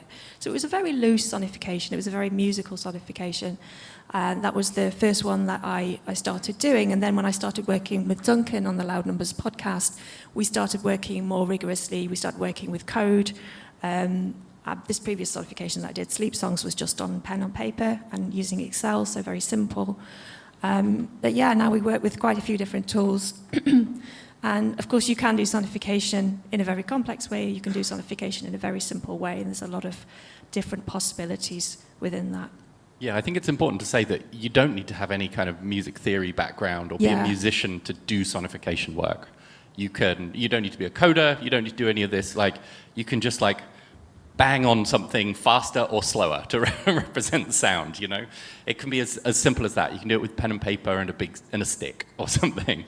And that's something that we are trying to experiment more and more with, and getting people, I guess kind of like broadening the number of people who are able to access and use sonification techniques by showing them it doesn't have to be super complicated, you know? It's really easy to express how you feel about a data set with just the simple things around you. And Wanda, earlier, you mentioned that sonification usually excludes speech, and yeah, this is absolutely the accepted definition of sonification, but we use quite a lot of speech in our work in different ways. You know, we sometimes use speech as axis labels, so we will say at different times, like our climate change sonification starts with Miriam saying 1901, because that's the year where you're hearing the data from at that point. And then later on you hear 1925, 1950. You can absolutely use it to augment the data and sometimes to sonify it with your voice, you know, making a vocal or a speech sound, like saying a word very slowly or saying a word very fast. Like that can absolutely be a sonification mapping too. So we're really interested in kind of exploring how to bring more human things into the process of data sonification, be that voices, be that emotions, be that performance, all of that kind of stuff. Indeed, when I mention mainly non-speech sound, what I mean is you are time marking the data, and I think it's very, which is different from using speech to sonify or to describe what the data is. I'm one of those that prefers to use voice O or voice as or voice E in order to listen to the information, because I can listen. When I listen, it's like doing a speech analysis of the data. For example, the MIDI patch voice ooze or voice as, I think it exists in MIDI. Don't quote me. You need to go and Google it or use the search engine of your interest. But one of the things that come to mind is training. There is an effect of expertise that has been studied by different peoples. And for example, in my field of practice, and I think in the field of practice of people that are dedicated to more mechanical analysis of the data, and when I'm saying mechanical, is identification of events in the information. We come with a problem at hand and we expect the signal to be somewhere. We actually can look at the data, not me, but you can look at the data and you can identify the dither period of the spacecraft, and you can identify different peaks of the spacecraft, and you can name those peaks, etc. That expertise effect, what it does is that it detaches us from real exploration without any expectation. It brings us to identify events in the information. And one of the advantages that I'm identifying right now of the work that my collaborators are doing is that it brings back people to explore the information. Audio gets into your body. I mean, also light gets into your body in different ways, right? But literally, audio gets into your body. And it takes a little bit from just identifying events to then have to listen for changes in the data. Listen for fraction of octaves, which is possible. Listen for changes in perceived illusions of changes in tempo when nothing has changed in the information, which mean that different ratios in the data or harmonics or subharmonics or fundamentals are changing. And Maher just told me that yesterday you actually sang or you vocalized something. Yes. Could you do it again so we get an idea of how the sound of data sounds? I need to choose one from the repertoire, right? Okay, there is, for example, do you remember the Halloween storm? You don't remember the Halloween storm? You may be too young. So in 2003, we had an event called the Halloween storm. We called it that way. Lovingly, we called it that way because it was a number of coronal mass ejections that happened in between the 28th of October 2003 and the 31st of October 2003. So it has the right name. So when I sonified this data, what I did was I used the sound of a membrane, of a timpani, because it's a membrane vibrating. And even though the mathematics of membranes vibrating, we spend a lot of time in school trying to understand the vibration of membranes. But it's a membrane vibrating on top of a copper bowl. And using the physics of that musical instrument, I sonified the data. And I could hear at some points as the shock was arriving to the constellation of satellites that I was analyzing or listening to. Yes, analyzing. As the shock was arriving and the data intensity, the perpendicular component of the magnetic field intensities were augmenting.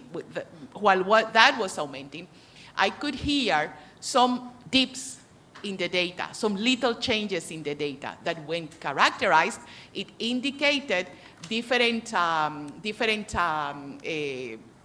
turbulences. And when characterized, right, it gave us idea of different corner frequencies, et cetera, which I'm not going to touch now because you want to hear me singing. And here I go. I'm going to try to convey the three shocks arriving to the satellite and to the spacecraft, and I will try to imitate a little bit the little dips as it increased, right? So it would go. Imagine this is a timpani playing. Forgive me, I didn't bring my computer. Thank you for the question, but I was not expecting this. If not, I wouldn't be singing. So it would go. That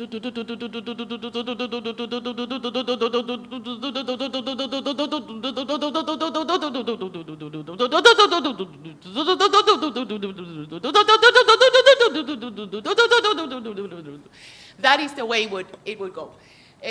At the very high peaks of the highest intensity of the shock, when this ball of energy is arriving to the satellite, when the magnetic field is increasing, you will hear these tiny dips just happening. And we were able to characterize it as some of the Kolmogorov's turbulences. And then, as you know, once you can characterize by listening to those spectral indices, Then you get an idea of what physical parameters are happening in the information. Yes, that's what we did. Sorry, I didn't bring the computer. Next time.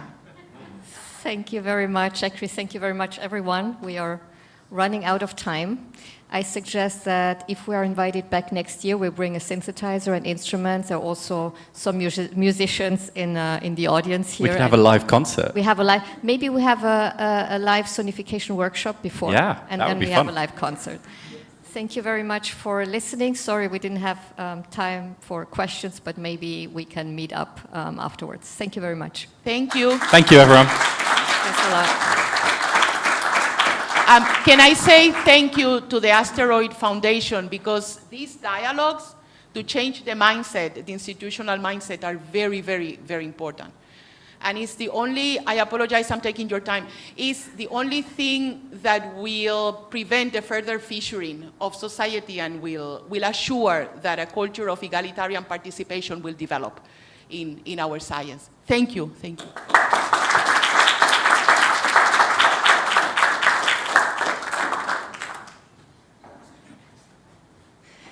Thank you, everybody. We'll have a flying transition to the next panel. And while I let the moderator and panelists install themselves, I might introduce the topic a little bit. A few years ago, Luxembourg launched the Space Resources Initiative with the goal to explore and use space resources, mainly the moon, other planets, and asteroids. They harbor minerals, gases, water, and the one idea is that they could be mined and extracted from space, not necessarily to bring them back to Earth, but to use them to allow humankind to travel further into space and onwards. And that's what the topic of this panel is, space resources and sustainability, and it will be moderated by Hanna Szymasko, who is a journalist and the host and producer of 2 podcasts made in Luxembourg. Silux, which is informs about scientific and technological developments in Luxembourg in collaboration with Research Luxembourg, and relevant for this panel, Resourceful, which is in collaboration with ESRIC, a podcast that follows the space resources professional course and quite often reports on developments in the space sector in general in Luxembourg. Hannah, please. Thank you very much, Michelle. As Michelle mentioned, I'm a podcaster, and whatever I say, normally I don't see what the audience is doing. So I want to really enjoy the fact that I'm sitting in front of a live audience, and I have a first request for you. I really believe there'll be more people coming, so those of you who are sitting at the very edge, do you mind moving a little bit closer? Because I really felt earlier on, I was trying to enter the room and I couldn't, and I just went back. And I want to have really possibility for people to sit down. Thank you so much. This is really cool, actually, to see people moving. Okay, so thank you for coming to the panel. It's a real pleasure for me to moderate it for you. And today we have a almost full house. There's one empty chair here, but 4 amazing panelists that are going to talk about space resources and sustainability at the same time. And I would like to introduce them to you. So on my left, we have Güneş Ünüvar, who is a postdoctoral researcher at the Luxembourg Center for European Law at the University of Luxembourg, and a counsel of space law and regulation at Luxembourg-based law firm Wood, and legal advisor of the Moon Village Association. So that's Güneş. Then we have Catherine Hadler, who is the director of ESRIC, so the European Space Resources Innovation Center, for those of you who don't know, and also the co-organizer of this panel. She is the chemical engineer by training, but also has many years of experience in the terrestrial mineral processing sector, and she loves talking about open pit mines. Just in case you want to also go that direction, you can also, there'll be chance to ask questions. I really hope so, so you can also ask Catherine about that. Then we have Sabrina Andiapan, who is the managing director of Clear clear, Space Luxembourg. She has more than 10 years in space industry experience, previously head of on-orbit servicing for Thales Alenia Space. She moved from very nice Cannes to Luxembourg, so thank you very much, Sabrina, for coming here to Luxembourg, sharing your talent with us in space. And last but not least, we have Eder Santana, who is the operations manager at Lunar Outpost, and also happy to have another researcher, previous researcher in Luxembourg and in Stuttgart. There you go. These are all the panelists. A warm round of applause. What do you think? Yes, good. And before I start with the questions, I actually have a question for the audience. How many of you are actually in the space sector, doing something in the space sector? If you can raise your hands. Okay, so we have 50-50. And how many of you would actually like to do something with space, but still not managed? Okay, hopefully at the end we will have everybody, yes. Oh, we have a cameraman saying yes, perfect, perfect. That's very, very good. I'm happy to hear that. Okay, and then the second question to you, we'll be talking a lot about space resources. And before we define actually what space resources are, I have one of those tricky questions. And now when you hear it in the media, you will already know what the answer is, I hope. Space resources, are we going to extract them because we want to bring them to Earth, back to Earth? Or are we going to extract them because we need them where we are? So, a little bit of sonification as well. For those of you who think we're going there to use them there where we are, so on the moon, the asteroids, can you boo a little? And for those of you who think we're going to bring them back to Earth, can you clap? So booing, using, and clapping to bring back. Boo, okay. Good. There was a bit of clapping as well, yes. So I think, Catherine, this is your task right now. What are space resources, and are we actually going there to use them in space, or do we want to bring them back? That's a great question.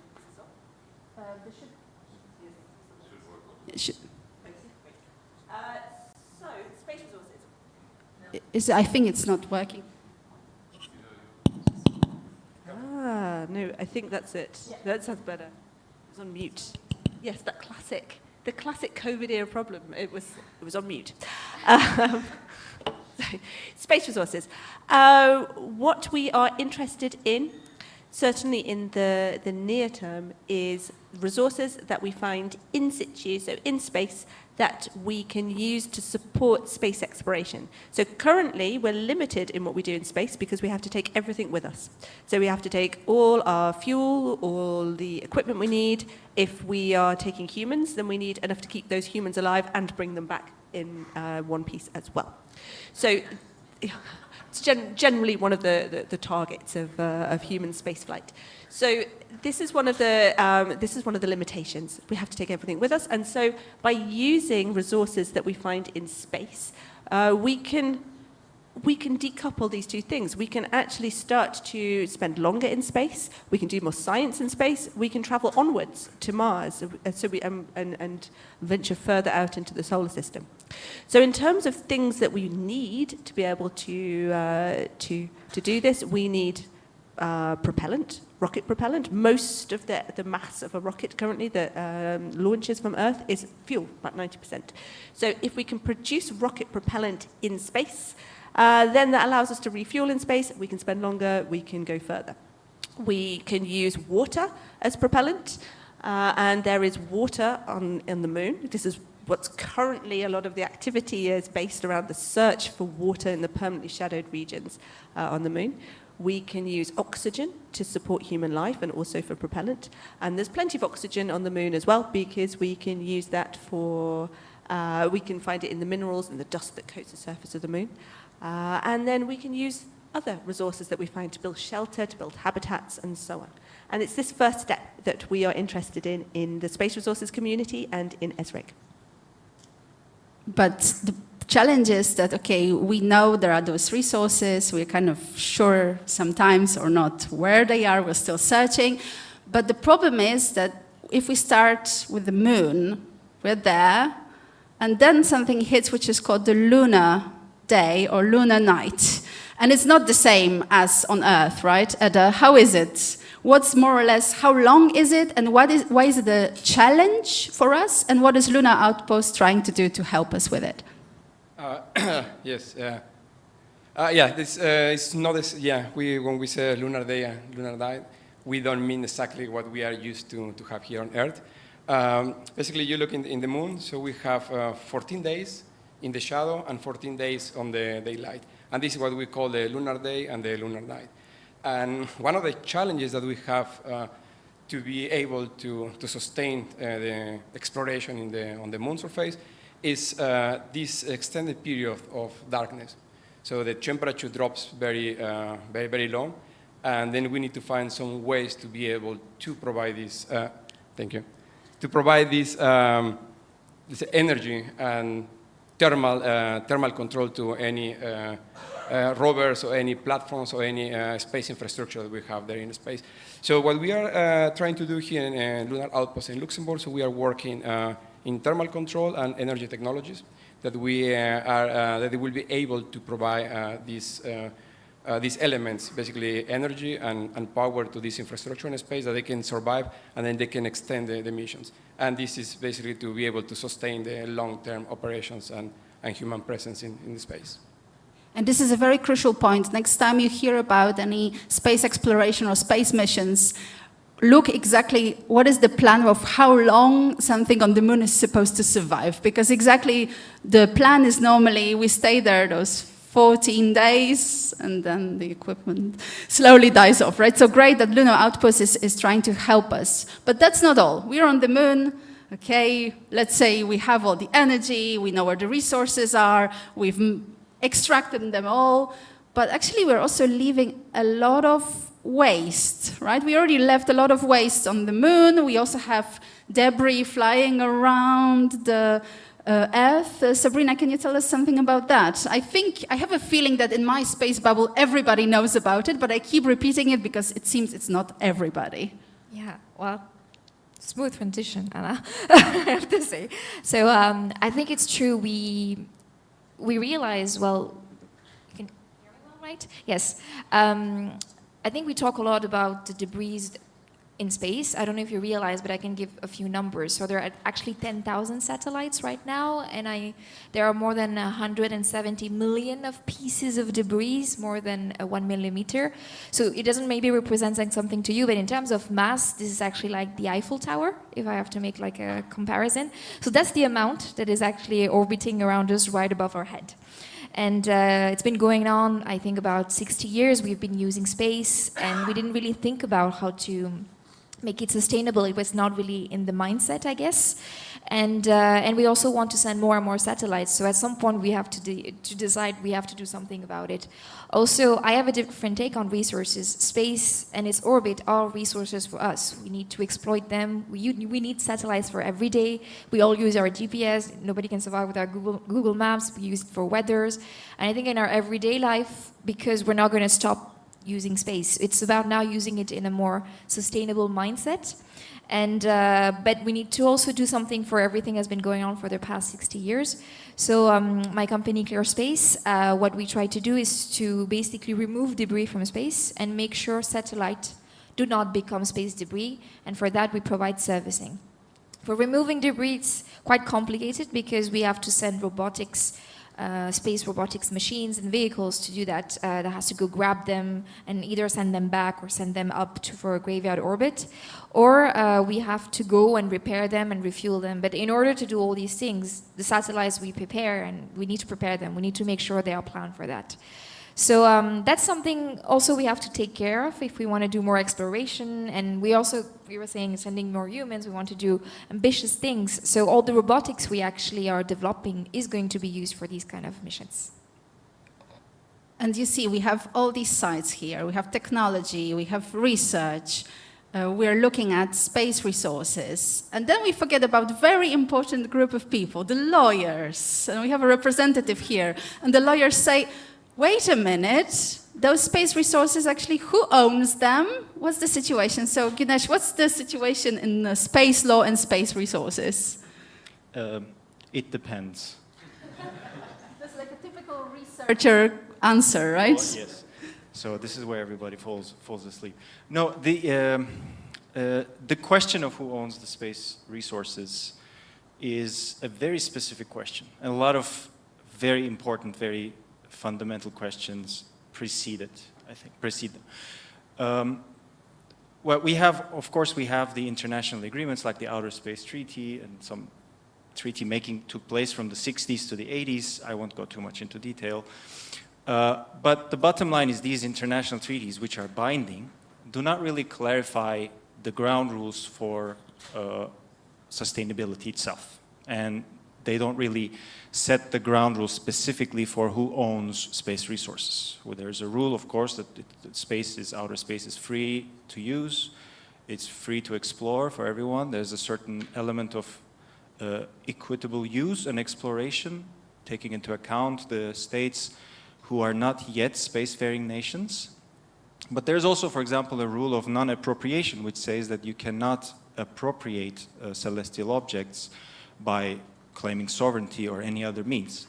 But this is a treaty from the 60s. The presumption was that companies, private entities, wouldn't really be able to go and establish themselves there and assert some ownership of these space resources. So these treaties don't really answer the question, can you own space resources? We don't really have an international answer to that question. What we have, and there's a lot of debate on this, are some national laws that operationalize these international rules by unilaterally declaring that, yes, you can indeed own space resources. Luxembourg is one of the 4 countries in the world that has a law like this. The others are the US, United Arab Emirates, and Japan. Of course, this is not a position without controversy, I must say. Though, again, I won't really go into the details of this controversy simply because we don't really have a right answer to this question. But what I can say is that the fact remains that if we want to do anything space-related, we have to use these resources one way or another. Now, of course, the question of who owns them is extremely important, but this discussion has to start from the basis that, well, we have to use them. So it's not really a question of usage, but of course, ownership. And to do that sustainably, sustainability is such a buzzword nowadays that you hear it across the board, right? It's not just relating to space activities. We hear it on discussions relating to trade. We just hear it discussions, investment, economic development. We have beautiful sustainable development goals that the UN has outlined for us, some of which relate to space activities. But we have to have, as regulators, as lawyers, as academics, we need a working definition of what sustainability means to be able to regulate it appropriately. And even though we don't have, let's say, a binding universal definition of what it is, we have a very useful definition which says that sustainability is the ability to do something indefinitely, to sustain it. And this is a definition that's given to us by the UN Office for Outer Space Activities, which has long-term sustainability guidelines, where they say sustainability is the ability to use outer space for an indefinite period, taking into account the interests of developing nations with a look into equity. I'm paraphrasing, but this is the essence of it.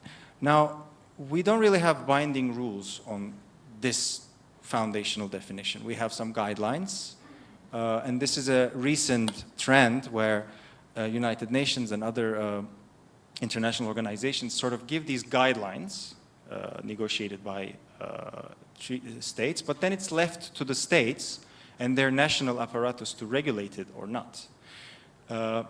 That's also a point of, let's say, controversy, but I'll leave it there and then we can continue, maybe. Of course, of course. I'm already telling you that I will ask one more question, but then there'll be time for you to ask questions, so you can already start thinking of the questions you will have. And Gunesh has defined sustainability, but I know that sustainability is a buzzword, but also has a lot of different definitions for all my guests here. So we're going to kind of cascade it a little bit. And I know, Catherine, that during the Space Resources Week, every year, there's a moment where everybody starts discussing, okay, what do we mean with sustainability? So what is it for you? What is it for ESRIC, sustainability, actually? For us, we tend to think of sustainability in 3 different ways. So there is sustainability in terms of being able to sustain space exploration by using the resources that we find in situ. So that's considered sustainable space exploration. Then we have the economic sustainability. So this is, especially in what is an uncertain, very future-facing field, how we can support businesses, especially startups, to sustain themselves economically through the development of this sector. And again, this is really interesting because there is currently no space resources related economy. We're still very much in the kind of exploration, the definition stage. So sustainability in terms of an economic development is also is one definition. And the final, I think, the final definition is related to what we've already heard in terms of carrying out the activities that we want without affecting the resources for the future generations. And I think that's really important. At ESRIC, we do research currently in terms of looking at recycling, developing recycling strategies and technologies for equipment that's landed on the moon, but also in terms of how we can minimize our environmental impact in the future, learning the lessons from what we have perhaps not done so well on the Earth when we look at the mining sector. And she did come back to the mining sector. I told you there will be a moment that will happen. Okay, are there any questions from the audience? If not, I will continue happily. Yes.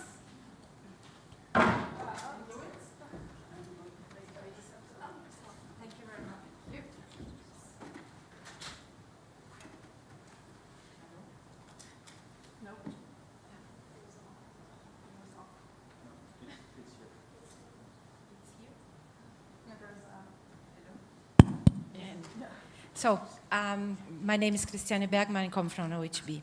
So, my question is, we're talking about space resources.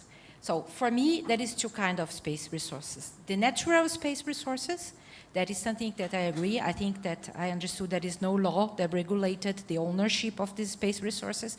But if we talk about recycling and manufacturing in space, so the space resources in this time is the non-operational assets.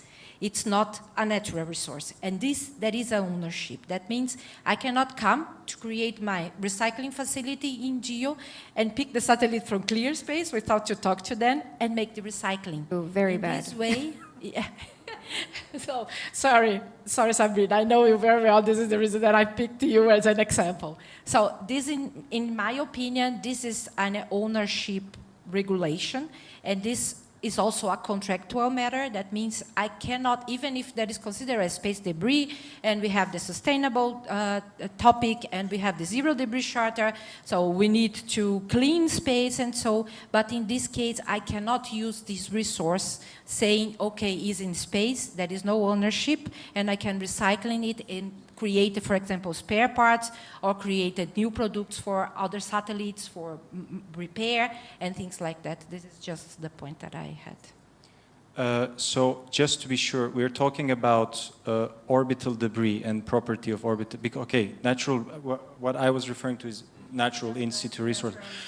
Well, orbital debris is a different question, of course, because it's regulated. We have since the 60s in Outer Space Treaty and some of the subsequent treaties, an object sent from Earth to space is still owned by whomever owned it. So there's no question there. This is of course, when it's a tiny debris, then it might be difficult to identify who the owner is. That's more of a technical question than a legal question. But the ownership is not disputed in that case.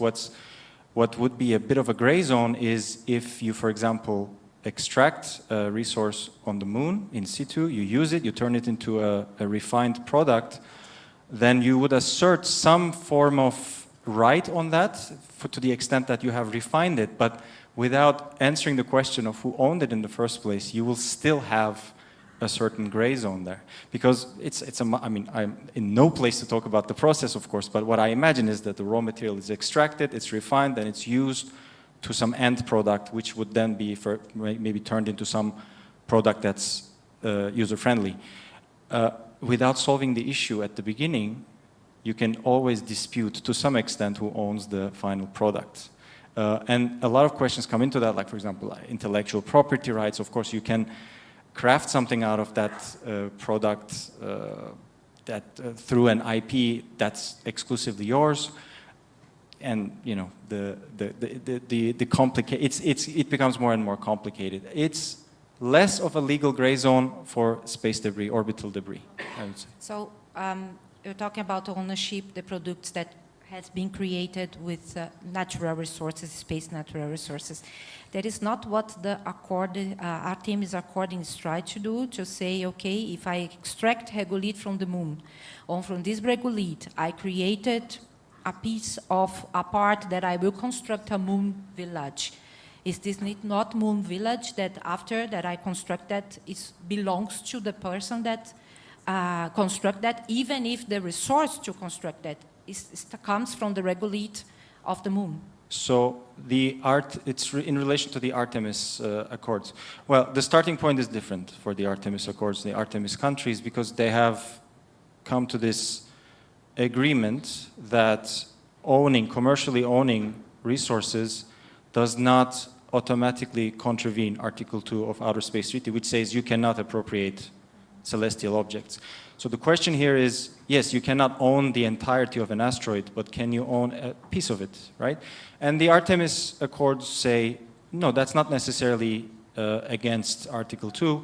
Yes, you cannot own the entire thing, but chunks of it, you should be able to use it commercially. So the starting point is, from the US and now 40-something countries, that they have already started the discussion by saying that, yes, you can own it. Therefore, the moon village that you build, at least the products, not the land, that's a big discussion, that's a big distinction. The infrastructure, you own it. The land, you can't. And the consequence of this is that whatever you set up, it cannot be really permanent because you don't own the land and you shall never own the land.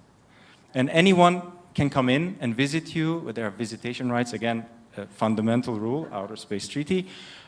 So, of course, then the question is, will you allow everybody because you're obliged to do so? Yeah. Well, I think just a little bit controversial because the aluminum or the metal that I extract from the ESRU system, and I produce this metal, I produce a house or what it is, a moon village, and then I say, okay, I own the moon village even if the raw material, it's not mine, because the raw material comes from the moon, and the moon belongs to everyone, let's say like that. Okay, thank you very much. It got a little bit technical. For those of you who are not so familiar with space law, I'm just reminding that there is the Resourceful podcast and Silax podcast. There are, the ones that I host, of course, there are some discussions about that, so you can check that out as well to know a little bit more. Unfortunately, Güneş was not the guest, but you can also talk to him later on. Coming back to you, Sabrina, I wanted to understand, so the whole idea of clear space is to go and just to grab some piece of the satellite and then what? Because we said, all right, we want to clean up the space, but where are we with the technologies? What do we know right now? What can we do and what do we want to do? I think from my point of view, the satellite itself is a resource as well. So far the reason why we're clearing up, I would say, rather than cleaning up, we're trying to clear it up is because there are too many and we need to make sure the activities are sustainable, as you mentioned. So it depends where we are. In low Earth orbit, usually we actually send them back and they disintegrate into the atmosphere. And they fall back on Earth, hopefully not on somebody's house, but that happens sometimes, unfortunately. Do you know, every day, actually, I think there is the size of my fist, like something entering. And so far, nobody died, so good thing. But if there are more and more things, we don't know. So obviously, for us, this is resources that falls back and they disintegrate, so they can be reused. And if we also think about lower, I would say higher orbit, like what we focus on, 36,000 kilometers, usually they're just sent back into a graveyard to die. That's kind of sad to say, and they're not used, but these are also resources. So I think in the future, indeed, planning to be able, we focus to try to have a circular economy, that we usually talk about that, is to find a reuse for these things, maybe to bring them into a factory or to be reused. That's the thing. In terms of technology, it could be also a bit weird that you're thinking, I'm actually making a satellite to remove another satellite. But I also want to mention as well that the satellite we make is reusable, and we are also thinking it in a sustainable way as much as we can, as well as we're trying to refuel it, to make it useful for several times as well. So that's, I don't know if I answered your question, but that's what I wanted to answer for that. Yeah, yes, you did, absolutely. This week, actually, there were quite a few different space events, as you probably might be aware. And one of the conferences that was organized was the first conference in Luxembourg about space robotics. And I participated in some of the lectures there. And there was a very interesting presentation about space connectors and space interfaces. So there were scientists analyzing all the different interfaces available and trying to figure out which ones would be the best one to move forward. And that's a question to you, Eder, because we have this feeling that right now in the space industry, everybody does their own rover, their own systems, their own connectors. So how do your batteries fit in there? And will it be like a plug-and-play Lego thing, or you're still discussing it with others? Yes, the interfaces is always a big problem, especially now at this early stage when we are just starting to get into that. Of course, we are looking for some standardizations, and that it will make easier for all the developments, but I think we are not there yet. So at the moment, it's true, everyone has their own interfaces. We try to talk with other companies, but we are not there yet when we have agreed on something. So in our case, we are doing all this research. We're seeing which interfaces are the best. We are seeing how the market is moving, what are the coming missions, and we are actively monitoring this and also talking to other companies on that.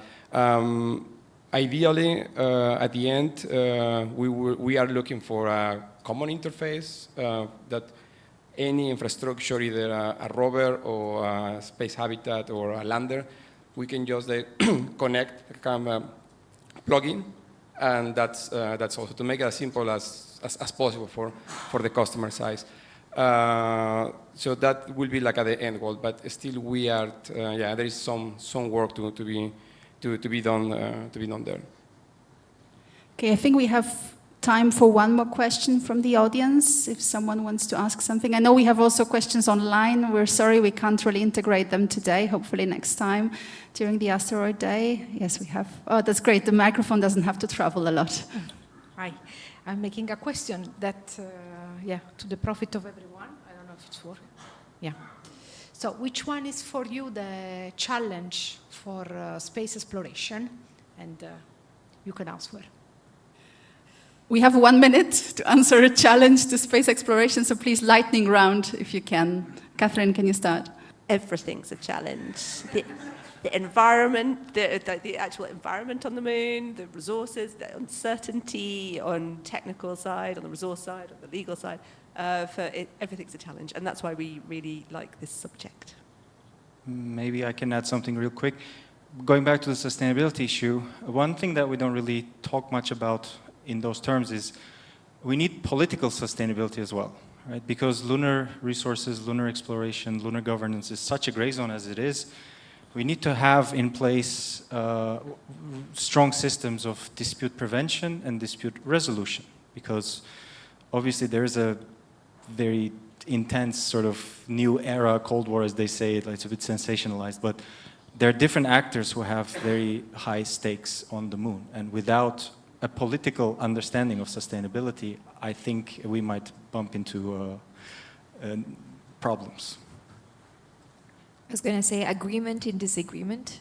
I think it's also because we all want probably all the same thing, but we're we're not really have the same standards, the same things to do, and we don't see space the same way. So it also, for me, encompasses also everything related to regulations and in general. That's what I would say.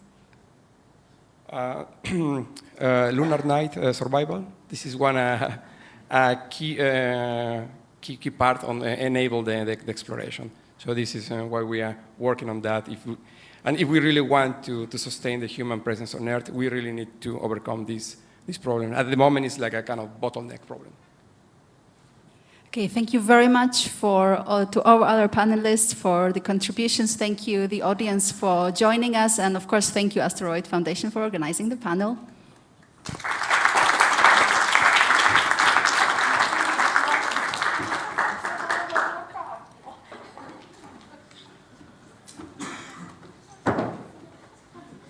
Okay, thank you very much. And again, a flying transition to the next panel. And I let the panelists and moderators install themselves. The next panel is about asteroid missions from DART to Hera. So if those names don't mean anything to you, you will find out in a few minutes what DART and Hera stand for. And this panel is moderated by Patrick Michel, who is a planetary scientist and a senior researcher at CNRS, the Centre National de la Recherche Scientifique. He's the leader of the team TOP, Theories of Observations in Planetology, of the Lagrange Laboratory at the Côte d'Azur Observatory. And I let him take over the lead of this panel, please. Okay, thank you. Thank you very much. So I'm very happy to moderate this wonderful panel where we're going to talk about DART and Hera. So just a brief summary, but we'll elaborate more. So you know that the DART mission by NASA successfully performed a deflection test on the small moon of a double asteroid called Didymos. And the Hera mission by European Space Agency is the second phase of the mission, which will return to the crime scene, as we say, in order to investigate this body and what is the outcome of the impact of the DART mission, because at the end, we don't have yet the answer about what happened with DART, except that it successfully deflected an asteroid. So for this, I have Franco Perez-Lissi from the European Space Agency. He's a system engineer.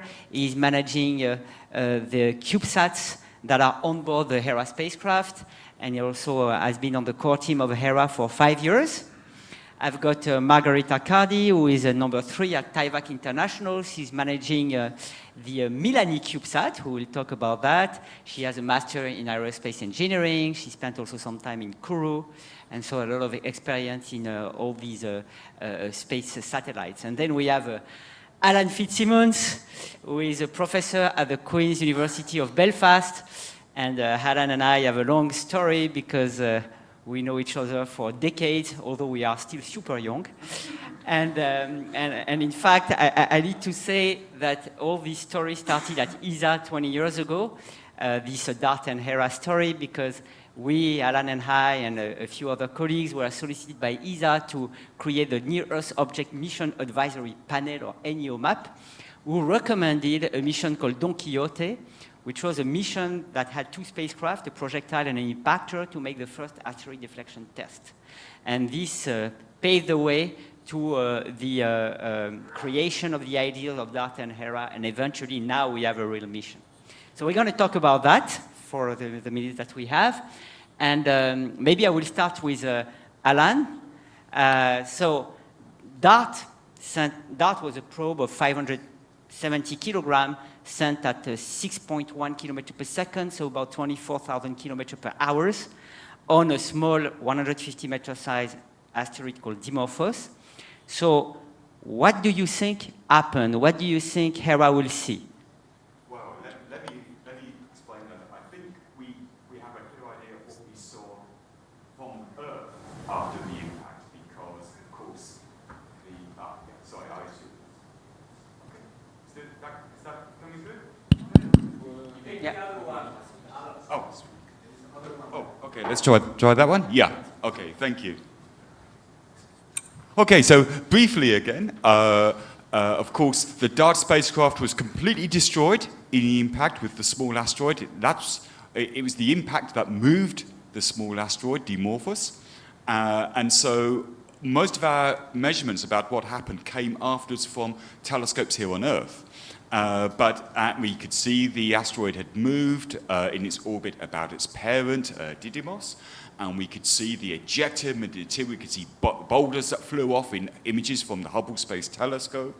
And so we know that it was a mess. I think it was your term there, Patrick.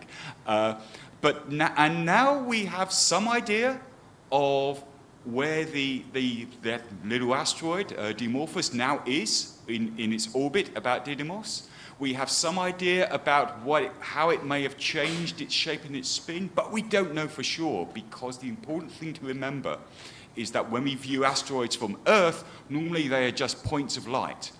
We can measure amazing things from those points of light. We can measure how fast they're spinning. We can measure where they are, of course, and maybe even some idea about what kind of rock they're made of. But we do not know the details. And so I think when we get to Dimorphos with Hera at the end of 2026, we're going to be surprised. We're probably not going to see the same small asteroid that DART hit, or at least it will be the same but not the same shape. We may be spinning differently. The material across its surface may have moved. And importantly, we want to look at the impact site. We want to know exactly where is the impact site on the moon and what does that crime scene look like? Because that is what will allow us, using that data from Hera and the CubeSats Milani and Juventus, to actually model in our computers what would happen if we need to do this experiment again, but for real, to actually deflect a true asteroid that is on an impact trajectory. So I guess I dodged the question. I'm saying we don't really know what we will see, but that is the point of space exploration. That's a very safe answer based on past experience where we are always wrong when we thought about what we would see when we discover a small asteroid. It is absolutely fascinating because so far each mission brought a lot of surprises and all our assumptions turned out to be wrong.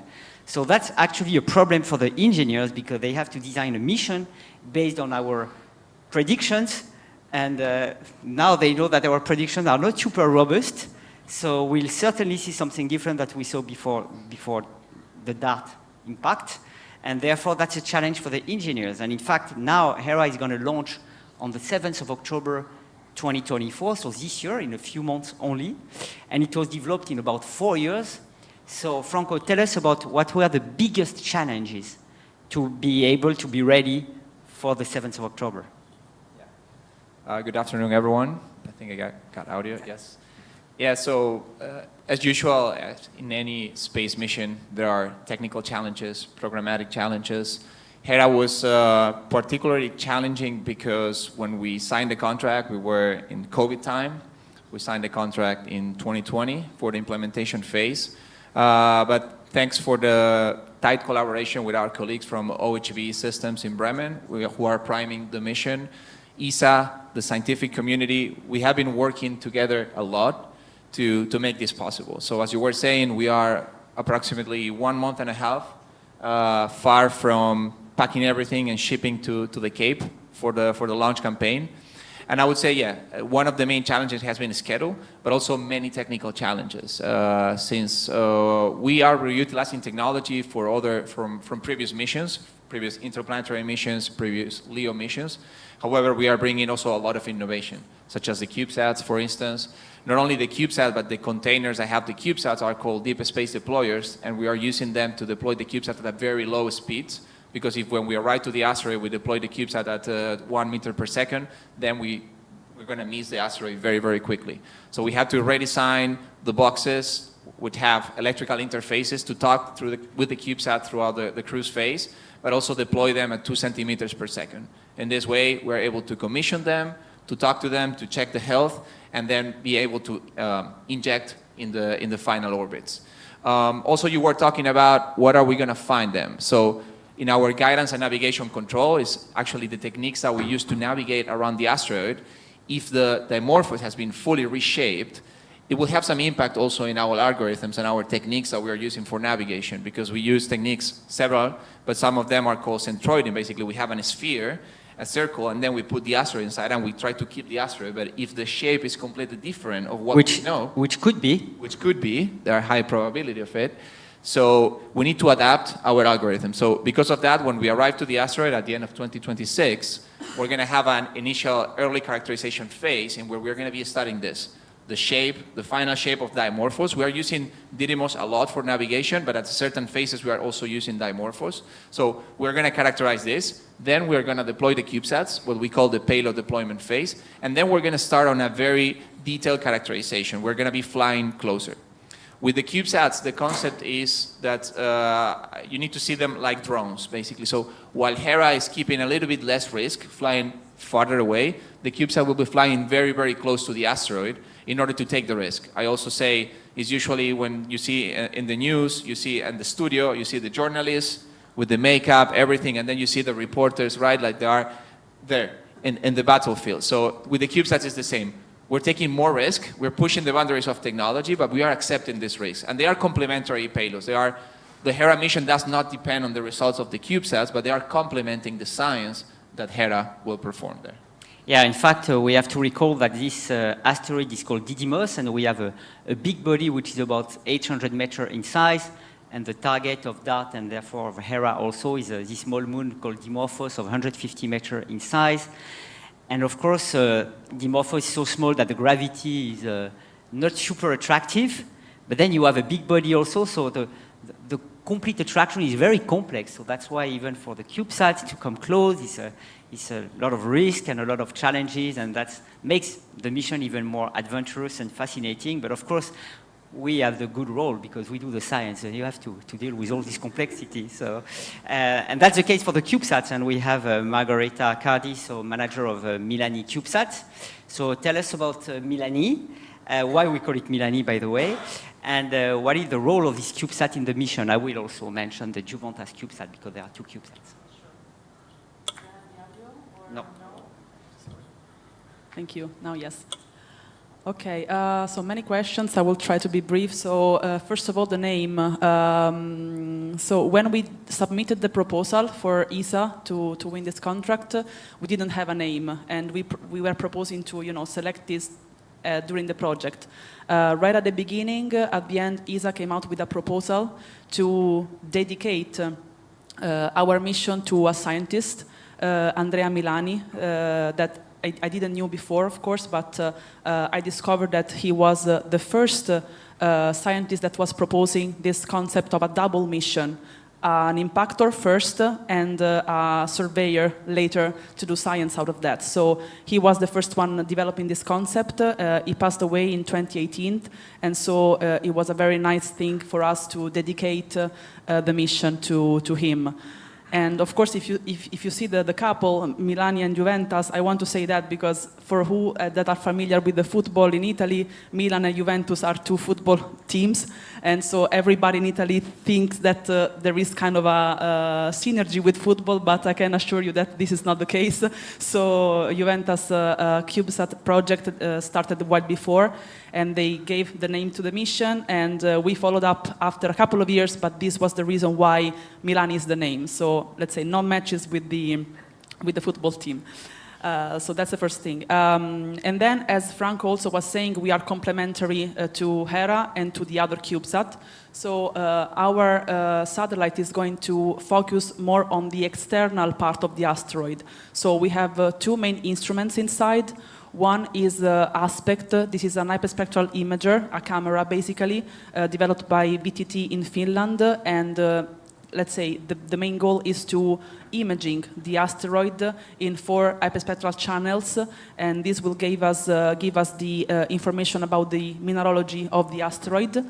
And we have another instrument which is a very small sensor called Vista, developed in Italy, and basically this is a dust detector. So we think that around the asteroid some dust particles are around, And so our hope is that these particles will pose on the sensors, and we are going to measure some characteristics just to get, again, more insight about what the asteroid look like and how it's the composition. So these are the main two scientific payload. However, we also have another one, which is a navigation camera, because as you all were mentioning, we have to deal with the two objects, two asteroids, but we also have Hera and the other CubeSats, so the navigation around this mission is pretty complex. And we have a navigation camera that is helping us doing the navigation, but however, we discovered during the study that this can also be used to do science, and so this will add scientific information to the whole mission in general. And all this is in basically a shoebox. Yes, yes. So the CubeSats are literally shoebox. I don't have a model with me, but literally is a shoebox size. And we have a model in TIVAC that we use also for conferences, and the people are pretty impressed when I say that this is a 1-to-1 scale, is a real scale. It's very small, and actually, of course, for the journey to the asteroid, we have to rely on our mother, Hera, but then when we will be deployed in this very small volume, we have all we need to do the mission. The avionics, the onboard computer, the instruments, the navigation camera, a propulsion system, and of course the radio that will help us transferring our data. We are not capable to do that directly with Earth, but we will rely on Hera to send the data so that Hera can then rely on all the data to the Earth. And yes, it's pretty impressive that all this is done in a very small volume. CubeSat is a relatively, let's say, new technology, but for the deep space, with this mission, we had to face additional challenges, and so we pushed literally the boundaries of the technology with this project. Which is good, because if it works, and hopefully it will work, that will demonstrate that, you know, having a mother spacecraft and CubeSats is a fantastic way to explore new worlds, because you can take more risk with a CubeSat, as you said, and keep the mother spacecraft away.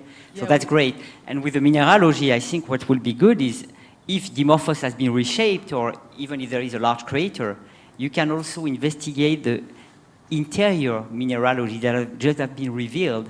And for people interested in resources, for instance, determining whether it's homogeneous or heterogeneous, what kind of mineralogy is inside, whether it's the same at the outside, is very interesting, I think. Yeah, this is all the data that the scientific community is interested in. Yeah. And as Franco was saying, we are the reporters of this mission, so we are literally pushed close to the asteroid, and actually the two CubeSats will also attempt a landing. Yes, that's the first time we land on such a small object. Yes, with such a small object. So, to be honest, Juventus, which is the other CubeSat, they have an instrument on board that requires landing to provide data, so the gravimeter.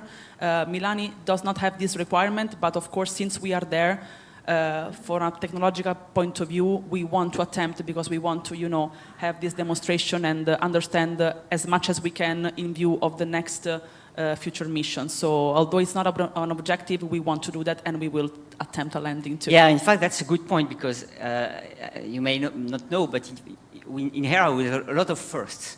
So this is the first rendezvous with a binary asteroid, which is not an obvious thing. The first time also with a Juventus CubeSat, which is a second CubeSat, it has on board a low-frequency radar that will probe the interior of the asteroid. And this is the first time we directly measure the interior of an asteroid. And therefore, we can answer the question whether this asteroid is full of boulders, same distribution of the surface and inside, or whether there is a solid core. It's a totally different interpretation of the impact depending on what we find. It also has implication on how binary system forms. So this is the first internal probing and the first landing. And because there are accelerometers on board, this CubeSat can even measure the coefficient, the bouncing coefficient on the surface. And why is it important? Is because until now, we have seen with all the missions that went to asteroids and interacted with them that images do not tell us how they respond to an external force. You need to touch. We saw with a mission called OSIRIS-REx, when they tried to take a sample, the sample mechanism touched the surface, which was basically a boulder field, and yet the spacecraft did not feel any reaction from the surface, like if the surface was going into a fluid, a liquid. So that's totally counterintuitive. So now we know that each occasion to touch is essential, and measuring the bouncing coefficient will tell us whether it's soft or hard, regardless of whether they are boulders or sands. So that's really fantastic. And I really want to congratulate the engineering teams and at ESA, of course, also TIVAC, at GomSpace in Luxembourg, and OHB and all the consortium, because they made an incredible work to make this ready and allow the science team to do the science we want to do. And I think it's unfair because we have the visibility because we publish, and they did the whole work to make it happen. So what do you think about that, Alan? No, I agree, Patrick. I mean, as a scientist, I've spent my life going to telescopes around the world and studying these little dots of light as they move across the sky. And I'm sitting next to people that are saying, oh, yes, we're going to have our spacecraft there, so we'll just try to land because we are there. And I cannot understand how you do that. All I know is that we have the people and the capability and the skills that allow us to attempt that. And I really can't wait for that to take place in 2027. Yeah, and we can also testify that the atmosphere is absolutely great. We have an integrated team. We talk with the ESA, with the engineers, and so that's why we can go quicker, because we work all together. We respect each other, we have the same passion, and it's a good message for the young people. If you are perseverant, passionate, you accept the long-term efforts, you can tackle challenges which are incredible. So there is actually a next challenge, maybe, which is another object. We are a little crazy because we didn't yet launch Hera, and we are already thinking of another one. And that's an asteroid coming close to Earth in 2029, with no danger, despite the date, Friday the 13th of April 2029. We have an asteroid called Apophis, which is about 340 meters in size, so I think it's about 3 times the size of a football stadium or something like that. That will come at 32,000 kilometers from the Earth, so below the geosynchronous orbits, so the geostationary satellites. And the light will be visible with naked eyes from Europe and Africa. So 2 billion people, depending on the birth rate, maybe more, will be able to see the light of an asteroid. So the plan would be to have a spacecraft sending images of the asteroid from the asteroid to the public where they see the light, in addition to do science. So at European Space Agency, there is a project under study. Can you tell us about it? Yeah, of course. It's an extremely exciting mission, as you were saying. So we're trying to recycle quite a lot of the technology that we have been using on Hera on the platform side. So this mission is also led by OHB. And of course, it's not only OHB, but it's many, many layers of subcodes provided on board computers, etc. But focusing on the Ramses itself, the idea is to launch... The mission is called Ramses. Ramses, yeah. The mission is called Ramses, and the idea is to launch the spacecraft in April 2028. Which is tomorrow. Yeah, it's really tomorrow. So for those of you that are familiar with the development phases of a space mission, it's extremely fast. It's like we're talking about like a CubeSat schedule. For the large mission. However, the interest is extremely high because it makes sense from a technology perspective. We are reutilizing. We invested a lot of money to develop certain technologies that now have a continuation for the next mission. So the aim is to build on existing platform like Hera platform. Exactly. We're going to modify a few parts of it, like the propulsion system, but the main core is the same.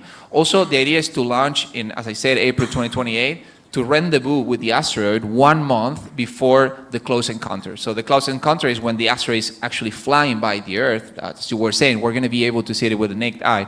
So we're going to be imaging the asteroid before the encounter, during the encounter, and after the encounter. So in that way, we can compare if there was any effect from the gravity field, tidal forces, etc., on the surface of the asteroid. Yeah, because in fact, this asteroid comes so close that we expect that the tidal forces, or the gravitational effect of the Earth on the asteroid, the same forces that make the ocean move because of the moon, may perturb the properties of the asteroid. And this happens only once every few millennium, this occasion of such a big asteroid coming close to Earth. Yeah, and as usual, in space, international collaboration is key. Because when we reunite forces with colleagues from NASA, from JAXA, we can make things bigger, better, and with higher impact. And Ramses is a good example of that. So even though ESA, European Space Agency, will be leading the mission. We are in discussions with a lot of contributions from JAXA, from the Japanese Space Agency, from NASA, with instruments that are going to give us a lot of science return.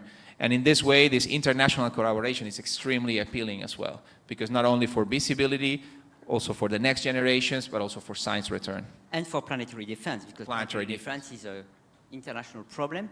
And in fact, the OSIRIS-REx mission that returned a sample from the asteroid Bennu on September 23rd, 2023, the probe just released a capsule in the atmosphere and then went away to reach Apophis, but the celestial mechanics did not allow it to arrive before the encounter. They will arrive a month after. So they will have superb data, because they have amazing instruments on board, 1 month after the encounter. There may be long-term effects, by the way, but they won't be able to know whether the properties they see are the outcome of possible changes due to tidal force or not. So having a European mission with JAXA and NASA contribution, giving the initial conditions of the encounter, seeing the short-term changes, and then have a synergy with OSIRIS-APEX will be absolutely fantastic. It's so another kind of, so DART and Hera was NASA first, ESA going afterwards, and this would be the reverse. So we are equal. Yeah, so that's absolutely fantastic, and hopefully we'll have another CubeSat. I don't know which kind of soccer team, football team you have to compensate for the name. I think in this case we are more focusing on the Egyptian, let's say, names, Egyptian, because I think they're going to, match Ramses with the, other two Egyptian name. Of course, this is another example where, given the development time, so Hera was not challenging enough. We had to boost here again, but we will really have less than 4 years, 3 years of development. Whoever will work on that will have these development challenges, and the CubeSat here are another very good example of how you can increase the scientific return with a small spacecraft that can have additional payloads, so additional measurements and scientific data. And so basically the idea is to replicate the scenario of Hera, so having 2 CubeSats being deployed and adding data and hopefully landing also. Yeah, exactly. This will be even more challenging because, the flyby is very quick and, the mission duration is very brief, so it will have additional challenges also. That's true, I didn't think about that, but the asteroid will be bigger, so it's a little easier for that, and maybe we can try some new measurements, like I know we discussed about seismometer, which will allow to measure how the seismic waves propagate in an asteroid that's never been done. We have done seismometry on the Moon, Mars, and the Earth for decades. And specifically, since you are expecting that the gravitational force of the Earth will change something on the shape, I think that having something on the surface is also something very interesting from the scientific community side. So I think that's something that we have to look at. Absolutely. I mean, so far, all the interactions that we observe were made by us, sampling or performing an impact. The beauty of Apophis encounter is that nature does the job for us. Put the external force, we just have to observe. So what do you expect, Alan, by the way? Well, I mean, one thing we definitely know will happen when Apophis reaches the Earth or flies past us, I should be careful to say that, flies past us in 5 years, is that at the moment it is spinning in a fairly complicated manner.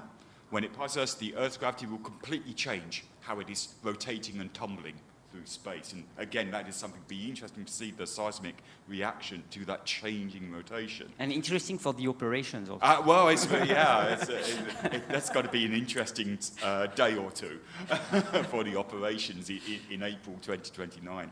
I think we will see some other small changes and so on. But the important thing when we come back to this is that why do we want to go to Apophis? Why are we going to Dimorphos and Didymos, first with DART and with Hera? It is because all of these missions are helping us understand and prepare for the day that we do find an asteroid that will hit us in the future. And that is the reason why in the field of planetary defense these space missions are so important. There's so much we can do using telescopes on the ground, but to really understand what these asteroids are like and what we need to do and what we can do, we need these missions. And that's why it's good that we have Hera and Ramses because we keep the expertise, we can transfer it to the young generation so that they are ready whenever something happens. Okay, so thank you very much for this wonderful panel. Thank you again for the engineering team, on behalf of the science team, and have a good afternoon. And happy Asteroid Day. Thank you very much. That concludes the morning session. We now have a lunch break until 2 p.m. Central European time. So there's food in the foyer. Please go ahead. And then we'll be back here at 2 for the keynote speech and the next panel, which will be on augmented reality, virtual reality, and AI in space.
The panel discussion. Let me introduce myself very quickly. Michel did it already, so I'll skip that part. I'll introduce the topic, in fact. I'll start with astronauts. And I think a lot of you already met a few, and you would agree that they are probably the smartest people. Their brain is probably the most complex brain, the most complex object in the universe. However, going to space, the conditions are very complicated and very difficult. So they still need some help. This is where technologies and human-centered technologies can help empower our astronauts and empower humans in general. And our panel discussion will be about that, will be about these technologies that help us to compensate the limitations that come from the environment. Let me see. More specifically, we'll talk about augmented reality, virtual reality, and artificial intelligence. Well, with augmented reality, I think everyone has tested it in some cases. Basically, it overlays digital information onto a real world, enhancing our perception and interaction with the environment. And you can think of how it can help in a space case, in a space astronaut, for training, for example, for understanding the environment, at the same time having extra information coming to the person in real time. For the virtual reality, it's slightly different, where it's a fully virtual environment, synthetically generated, where one can immerse into and feel as if it's a real world. The same way, this can help for training. It can help for also psychological support for long-duration missions, etc. And we'll have some experts who will tell us more about it. Now, artificial intelligence, this is where my forte is, this is my expertise. For the general public, what is artificial intelligence? It's known as the technology that helps to do what people specifically can do, smart things, intelligent things, taking decisions, sensing, etc. Well, the boom of artificial intelligence, everyone is hearing about AI, but AI actually happened and was created a long time ago in the 50s, yes, and then it evolved with subfield of machine learning, and then deep learning came in with explosion of performance, and today we have generative approaches that everyone is talking about as well. So the game has changed since actually the availability of massive data sets, but also compute power. Yes, and more specifically in the computer vision field, which is my field of expertise, where a challenge, an international challenge, basically gave room for people to develop algorithms that have deep learning as an architecture and that use large data sets, specifically for image classification. So it really happened in the computer vision field. So I'll zoom in here a bit and give you an overview of the type of activities that we have here at the University of Luxembourg, specifically in my research group, the CVI2 group. And it is about vision. It is about smart vision in space. And more specifically, we want to create a sustainable space environment. Basically, with the huge increase of satellites in space, one needs to take care of those. One needs to remove debris automatically and in an autonomous manner. One needs also to operate and service satellites.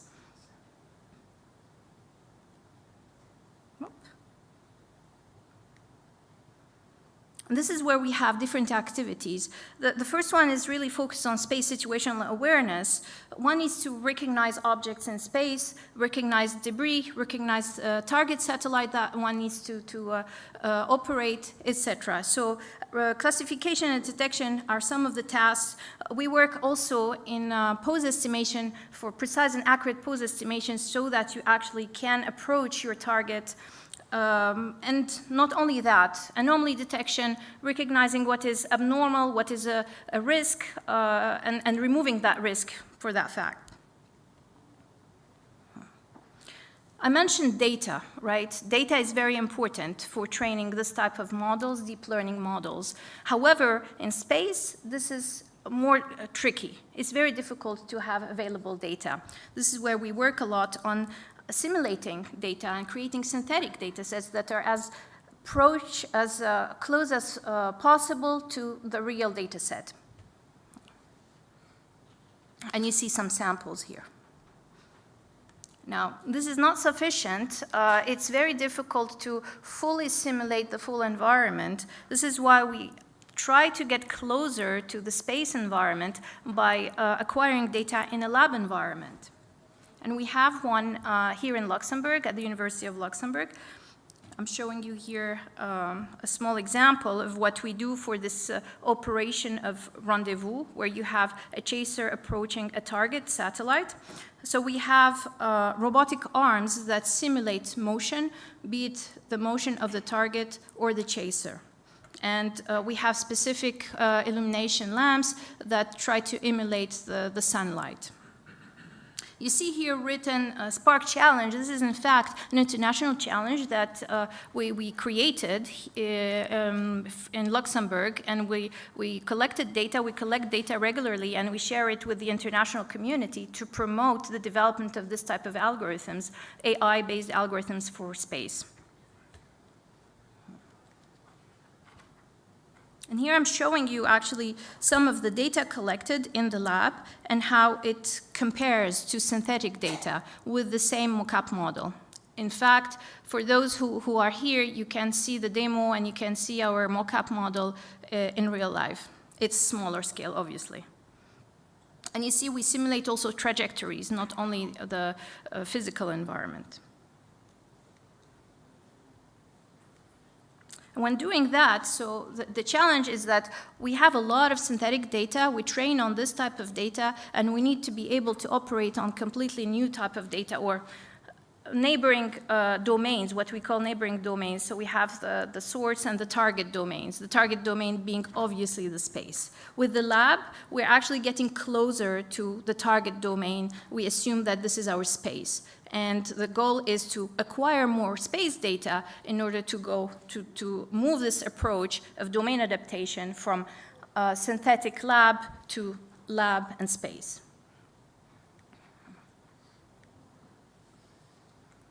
And now I mentioned generative models, large language models, everyone hear about that. These models are based on transformers, and similarly, we want to exploit those for some different applications. In this case, we work on remote sensing for crop classification and multi-label classification within the crops, etc. Now, once we have large models, then the question of efficiency comes into mind, and we work also on making those models efficient by compressing them with different strategies and different techniques. And we have an expert actually in the room who will be part of the panel, and we'll discuss that further with Nicolas. All right. I approach the end of this quick intro. I'd like to acknowledge the partners. You see, this work is done in partnership with industry, LMO, Infinite Orbits, Hydrosat, as well as some academics, University of Melbourne in this case. And we're very grateful to the funding, the generous funding that we get from the different funding agencies, including FNR, ESA, the European Defense, etc. All right, so if you want to hear more, as I mentioned, we have a booth and some demos that are related to this presentation, and you can as well get in touch and contact us, contact me and my colleagues. Now I'll go back to the panel discussion that will start in a minute, going back to AR, VR, and AI. And I think very interesting discussions I'm foreseeing with experts here in the room. I would like to welcome Oliver, Mohammed, Leonie, and Nicolas.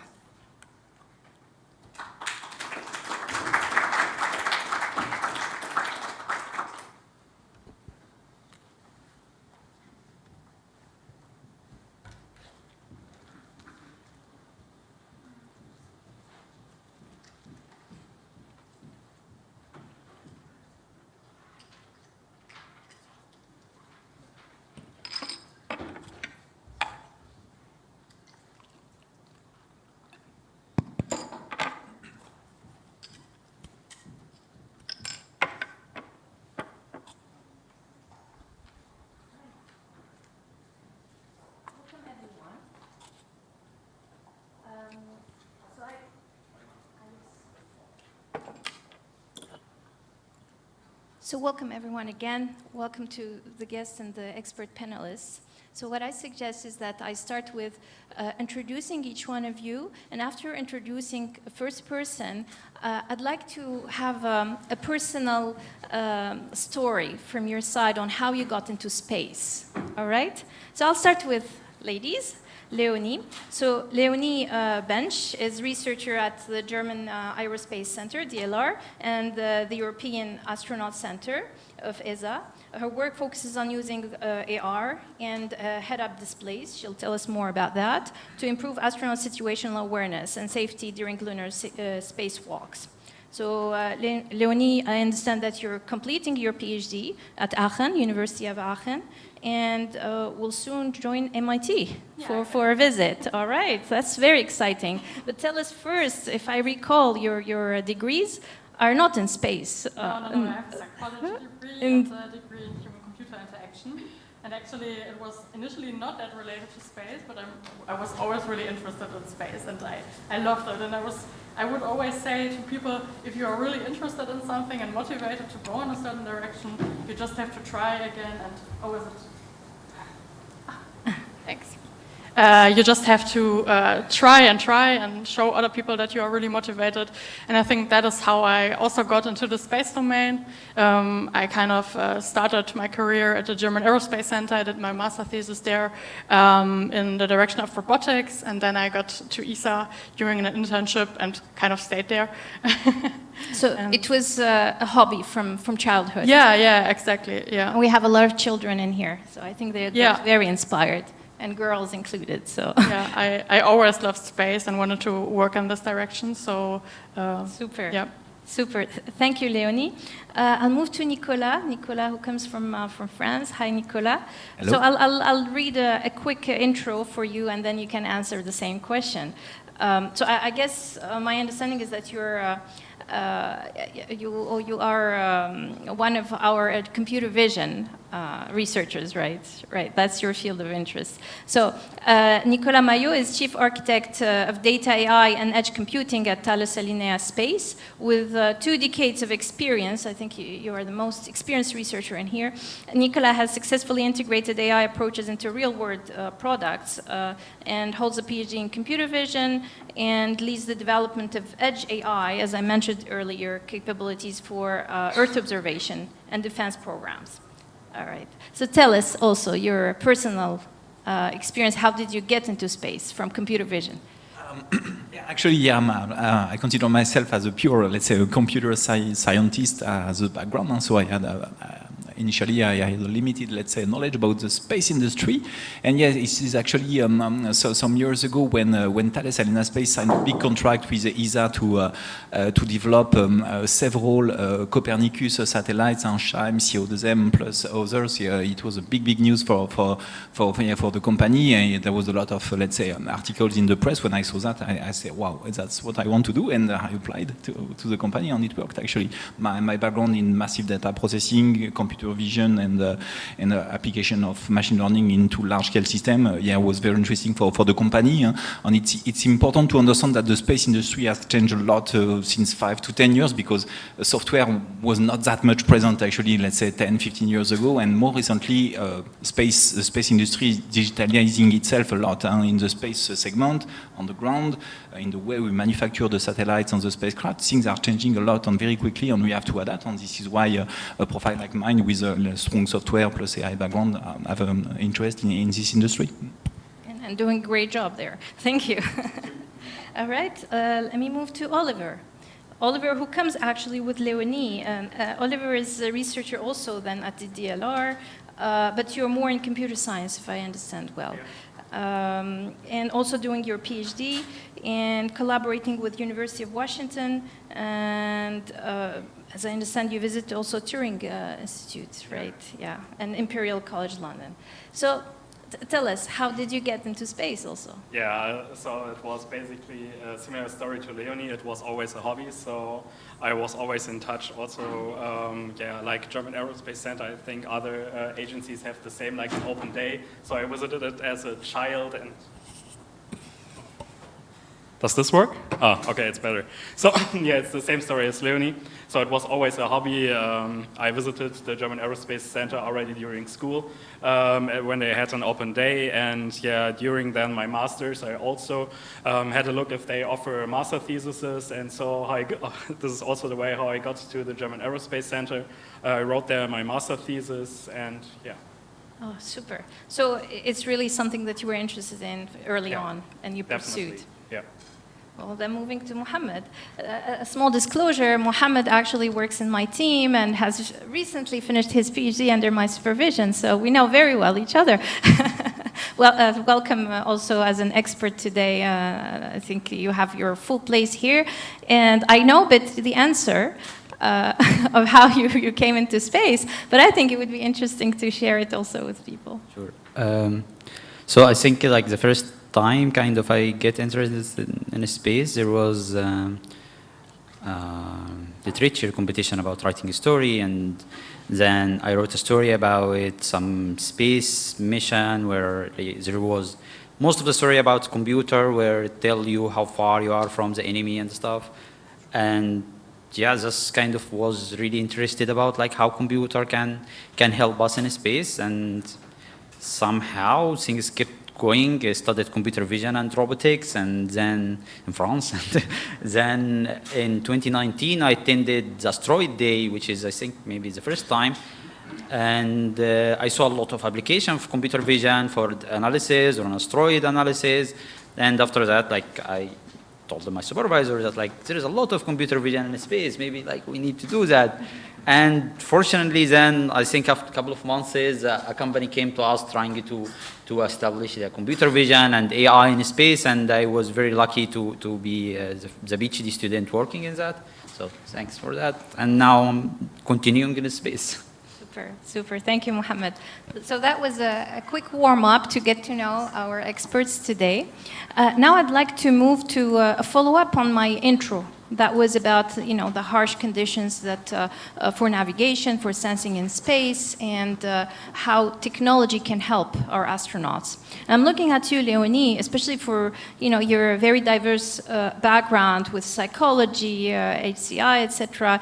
And I know that your approach, your methodology is actually to talk to the users. Yeah, exactly. Which is great. The users being, some of them being the astronauts. Yeah. Can you tell us about that approach, what you learned, and how that influenced your research? Yeah, I think like my approach is also called human-centered. So as you described it really well, like my approach is always to talk to the people that use the technology at the end. In my case, I'm developing head-up displays for astronauts. So I need to talk to the astronauts, and I need to talk also to the experts that are involved in the process. And I think I always have, for example, also as a developer of augmented reality technology, always one impression in mind when I would develop something like that. How should it look like? How should it work? But it's something completely different if I then actually talk to the kind of end users, for example, the astronauts. So I think it's a really good approach to always talk to the people first. What do they need? What do they want to have? How should it look like? And so that we design something that is really, really good in the end for the people that are using it. So, for example, the astronauts. And I also got really, really nice feedback, and I always have also the impression that also the astronauts and experts, they have the really good ideas. Yeah. So I might also have a good idea, but if I do, for example, a user study with them, then they have a lot of experience, for example, if they have been to ISS or have other expertise, for example, about the moon environment, then they come up with really, really good ideas where I'm just standing there and I'm like, wow, and I would never come up with this idea. Can you give us specific examples? That we also... there are actually a lot of ones. Let me think about it.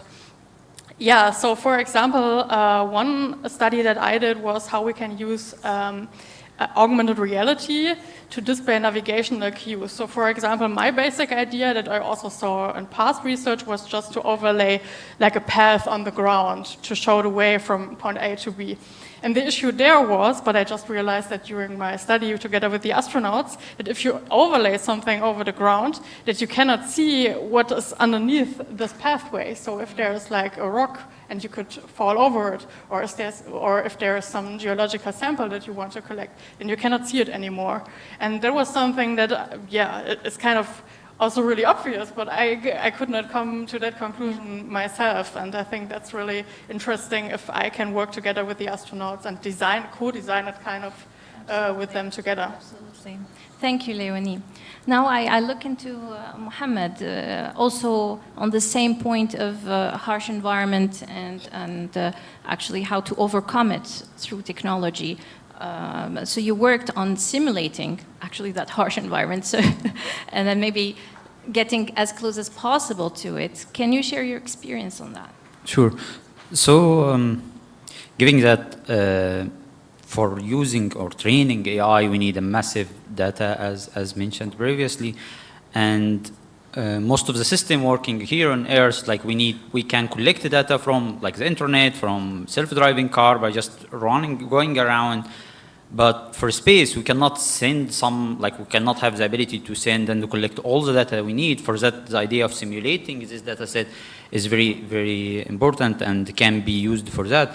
But it always comes down to like how close you are to simulating and how much your system can actually adapt with this synthetically generated data, and how we test the performance of that. Like, because we don't have the privilege that we send some systems that will not be working for any space. So the idea of like how much you quantify this is also very important. And also with now more accessibility in space, that means we need to send more to actually utilize it correctly and do, instead of just looking around, now we start thinking about mission to actually apply more application, collect more data, building, doing operation, doing mining. So what now we desire to do in space became much more complicated. For that, we need more adapted solutions. Thank you. It's such an important problem and challenge to the point where, I may disclose it, you are planning to do a spin-off of the university with this idea. Can you tell us your vision for the company and how far you want to take it? Okay. So this is the time for your elevator pitch. So the main idea that I think that now with the cost of launching a space object, it became much cheaper, and it will keep going cheaper. Like, for example, with a SpaceX, and maybe in a couple of years we get this kilo for $100, which is mean you can send heavy equipment in less than $1 million. That means what we will need to do with this equipment became much more important. So sending human is very costly. Now the question is like, we need to send robots because they can adapt, they will not complain, and they don't need oxygen. But if every company kept developing this capabilities on their own, and then we have a lot of like scattered capabilities that not homogeneous, and every company have limited abilities. So the idea that what I think is that accelerating autonomy for space, making sure we have the capabilities that any company wanted to do, apply any mission in space, have autonomy enough that can plug in it, and now like, okay, I need to collect sample, I need to do some navigation, I need my robots to interact with another robot to do construction. So just focusing in accelerating autonomy for space. Super. Good luck with that. Now I turn into to Oliver. So Oliver, you're also working on AI-based approaches, more specifically for personal assistance for astronauts. I think in collaboration to some extent with Leonie. Yep. Yeah. Can you tell us from the AI perspective, what is the add-on, what you want to add to it, maybe touching on the LLMs? Yeah, sure. So basically, we have heard about it a lot right now. So astronauts have to handle this very complex spacecraft, and also they are doing a lot of experiments in different domains. For example, the biology domain or physical domain, and so on. So they have to They have to access a lot of complex information.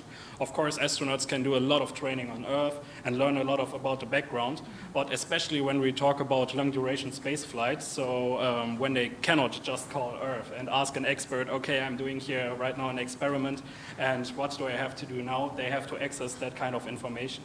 And as we have heard, a lot of companies already are building the different spacecrafts and the different systems. So in worst case, you have a lot of companies involved, a lot of experts involved, and the knowledge is kind of distributed everywhere. And so what we try to do now is use large language models for 2 steps. So the first step is, first of all, to collect all of the data. So first of all, to investigate, okay, which companies are involved, which knowledge is really necessary for the astronauts, and then to combine all of the information in kind of a mind map. We call that a knowledge graph. And also doing that, often we have multimodal data, for example, images. Maybe you have also a video describing how to do a specific experiment. And astronauts need to access that in the right moment. And this is also why we then use large language models, the generative ones, so that the astronauts can directly access this kind of information with natural language. So they can simply just ask the question, okay, I'm doing now this experiment here, I have to investigate a few plants, but I'm not myself a biologist. Which kind of plant I'm working right now? Is there some disease, for example, in the plant? Can you help me with that? And then we use these generative language models that we can query our knowledge graph, find the correct information, and also return this kind of information that the astronauts needs in natural language. So they do not have to learn like 10 different systems, or have to do a search when they have, for example, this heavy gloves by hand. So they can just simply ask the question and get the correct information back. And this is also where I'm collaborating with Leonie, as she is developing like the AR stuff. And then we can directly access, for example, an image, a video or so directly in their field. Super. So this assumes that there is a connection with the base station. So this is also a critical point. So when we, for example, need to access this kind of information in a long-duration spaceflight, of course we have the delay and latency between this kind of information. So we have to kind of figure out how we can get enough computing power up to space. And of course, we are also working on the other side. So there are right now very, very small language models that can even run on a phone, but of course they do not have a lot of performance. So we have to find the correct trade-off between performance and that everything can run locally, even in a spacesuit or at least on a space station. All right. I think this is where I turn into Nicolas, because embedding models is part of your work. So Edge AI, this is what we call Edge AI. What's your take on developing LLMs for space applications? Now, from my side, my perception is that everyone is jumping on that because it's fashionable, probably not always applicable. In this case, I understand that there is a path and a reason, but what's your take as a company? The applications of LLM are very realistic, on the short term for what is happening on the ground. For example, for satellite operations, we have teams in Thales and in other companies or institute that control the fleets of satellites, and LLMs can help them to better understand the behavior of the satellites, especially when there is an issue. They can use the LLM as a guide to explore, for example, the technical documentation of the satellite, to explore possibilities of recovery of the problem. This can be done with human in the loop, but you can imagine also LLMs embedded in the spacecraft. This is probably more futuristic, so to have some automated failure diagnostic on board with more depth for the diagnosis, and then possibly a recovery as well can be explored. And this failure recovery is a very old topic. It has been progressing little by little, and maybe LLMs could bring something there. There are other applications, for example, in Earth observation. We know that the Earth observation topic is very, very important for monitoring the environment. And the Copernicus program is generating absolutely huge amount of data, and LLMs are highly useful to explore those data, to reduce the bar for scientists to get insight from this data generated, for example, from hyperspectral sensors, for infrared, etc. So there is a very good potential there as well. Okay. Super. So tell me also, Nicolas, what do you think are the things that are less obvious technologically speaking, that you think is not obvious today, but we should, as researchers, invest on for a disruptive type of technology where we can change the game?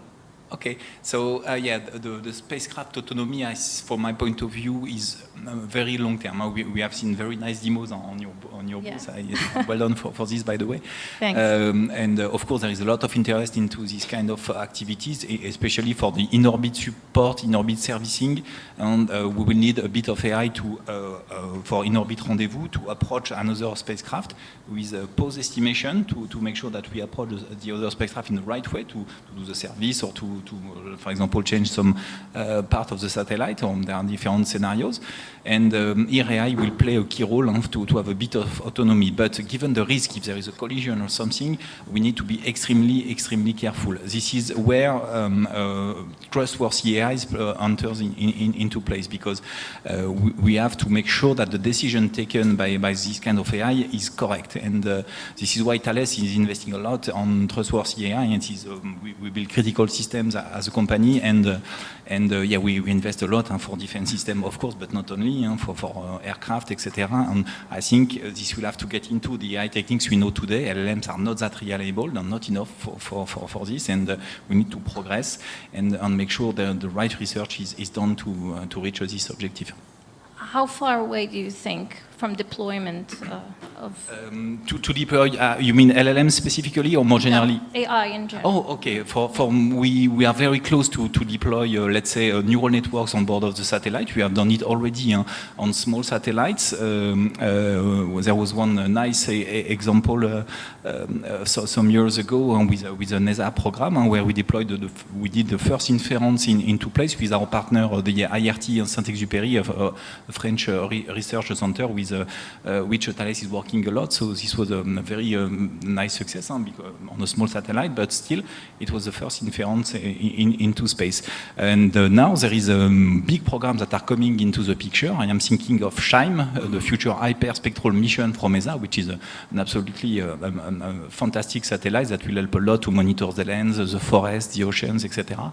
And AI will be used to optimize the compression of the data that we send back to the ground, because the sensor is very powerful, but the problem is that the amount of data that needs to go to the ground is very big. And AI will select the right level of compression depending on whether there are clouds, objects of interest, for example, some debris in geoceans or things like this, so that we compress optimally the data that goes to the ground, and it will help to get better performance and use the resource in the best possible way globally for the space system. Okay? Thank you. This is 2028 in a few years. So it's immediate, in fact. Closing, given for space, yes. Thank you. How about VR, AR, Leonie? What do you think is the most exciting technology coming up? That's really complicated. So I would say right now VR and AR are not that developed as the technology should be. And I would hope that in the future, like in 10 or 20 years, it gets really used during space missions, especially AR, because I think it's really, really helpful and useful for the astronauts. So, and virtual reality, for example, is used a lot for training. So, for example, when you think about future missions also to Mars, then the astronauts need to kind of rehearse their training somehow. For example, also their spacewalks, maybe that they can rehearse it, and VR is a really good technology for that. But right now, it's for example, with VR, you still have the problem that some people get really sick, and if you use it for a long time, some people cannot use it for a really long time because of that. And I think these both technologies are really promising, and I hope and I can imagine that they will be developed. I mean, you see, for example, the Apple Vision Pro, and also Meta is developing new VR, AR technologies. So I think, in like 10 years or so, we should have something ready. So you see enough investment in that direction?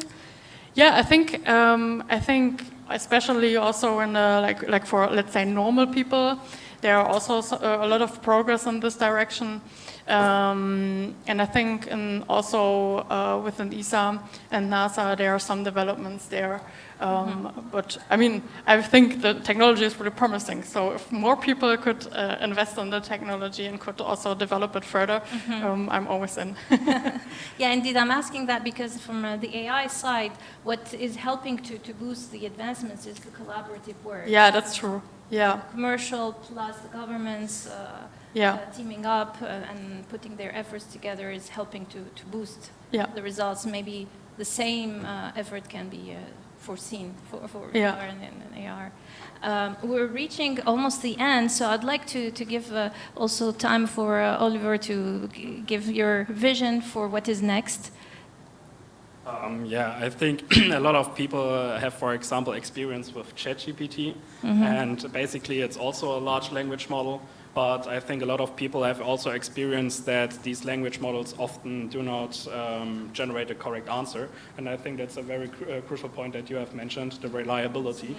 And especially when we are talking about space missions, for example, EVAs, when astronauts go into space, they have always to get a correct answer.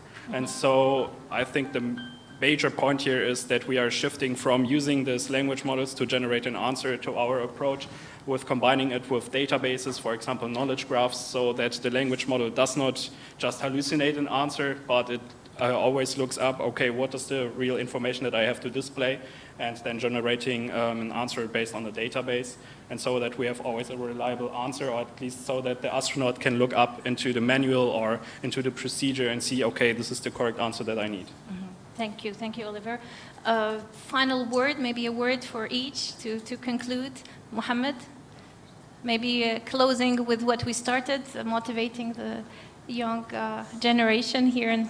Yeah, space is open. Like anyone can do stuff now. Like you don't need to be astronaut, you don't need to be rocket scientist. Just it's very open, and everyone is actually very excited and a very helpful community. So yeah, go for it if you want. Thanks, Mohammed. Nicolas? No, yeah, that's a very important point to mention indeed, and the openness of the space industry. And what is fascinating is that the diversity of skills that people have to build a spacecraft. You need so many talents, so many skills, and you have to have a lot of humility, respect for the others, and this is the key of all this. And without that, there is no success. And this is a very specific moment where we integrate into space system a lot of new technologies, whether it is AI, VR, etc. Probably other things will come in the near future. So it's a great moment, actually. Super. Oliver, one word? Yeah, I can just say the same. So be entertained, have a look at such event like this one. So it's a lot of stuff children can explore out there. Super.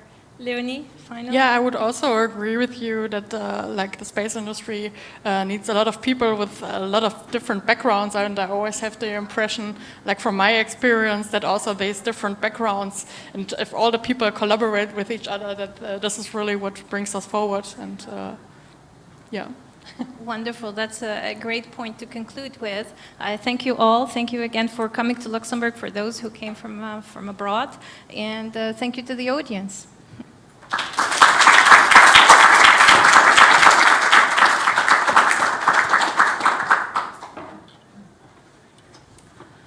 Thank you very much, everyone. Now it's time for the young scientists to present their work, and they are dropping in one by one. We have 3 of them present here today, and the 3 of them are going to each give a short presentation about their research work, and afterwards we'll have there will be the possibility to answer 1 or 2 questions from the audience, and then we'll have a panel discussion with them as well. So that will be on for the next hour or so. So while I just leave people coming and going, I'll introduce the first speaker.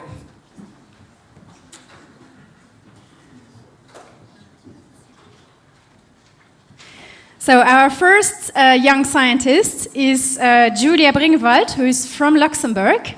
She actually just finished her high school at Lycée des Garçons in Luxembourg and is looking forward to start her physics degree in Aachen in Germany in autumn.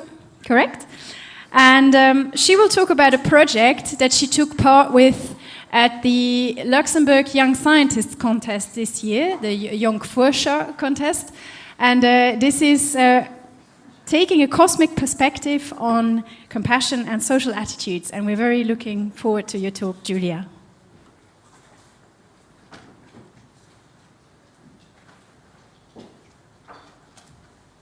So, hello everyone.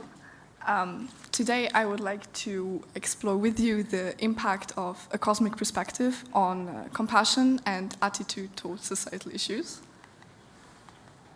Okay. And before starting, I would like to invite all of you, dear people, to a small thought experiment. So everybody really knows what I mean when I say a cosmic perspective. It's easier if you close your eyes, but that's totally up to you. So, I would like for all of you to imagine yourself sitting here in this room from the outside, and then I would like for you to zoom out mentally until you can see this building from the outside, then Luxembourg City, Europe, the planet, and to go even further, the solar system, the Milky Way, and perhaps even the whole universe. And now I'm asking you, how do you feel? Do you feel small and insignificant now? Or are you in awe and feel interconnected to the people around you? This is exactly the question I asked myself a few months ago, which is why I decided to explore the possible impact this cosmic perspective you just experienced on the way we feel towards each other, as well as our attitude towards societal issues like, for example, climate change or different wars like the one in Ukraine or Israel-Palestine. And before I started my research, I looked a bit into the studies that have been done before mine. And I found studies that found a positive impact on the mindset of people adopting a cosmic perspective, as well as studies that found a negative impact on people who had existential distress after being confronted with a cosmic perspective. But there were also studies who found both impacts. So I decided to explore the hypothesis of a possible negative or positive impact on compassion or societal attitudes. And what I did to explore this hypothesis was I conducted a study for which I recruited 32 people among my family, friends, and teachers, which I randomly assigned to two different groups. One time the experimental group, and one time a control group. And all of these people, I let them take a questionnaire, like the one, an example of this you can see in the bottom here. You had different statements about compassion and attitude towards societal issues that you had to rate from 1, strongly disagree, to 5, strongly agree. And in addition to these questionnaires, I asked the people different additional values, like, for example, their age or the educational level, as well as their interest in cosmic topics. And after all of the people took these questionnaires, I exposed the experimental group to a cosmic perspective through YouTube videos, like where things like this were depicted, like the cosmic phenomena were visualized, as well as size comparison from the Earth to the Moon, like you can see here. So you really are visualized the difference in size we have as humans compared to the universe. The control group, on the other hand, I showed a neutral video about, in this case, an octopus, which is very not in connection with the universe at all, like you can see.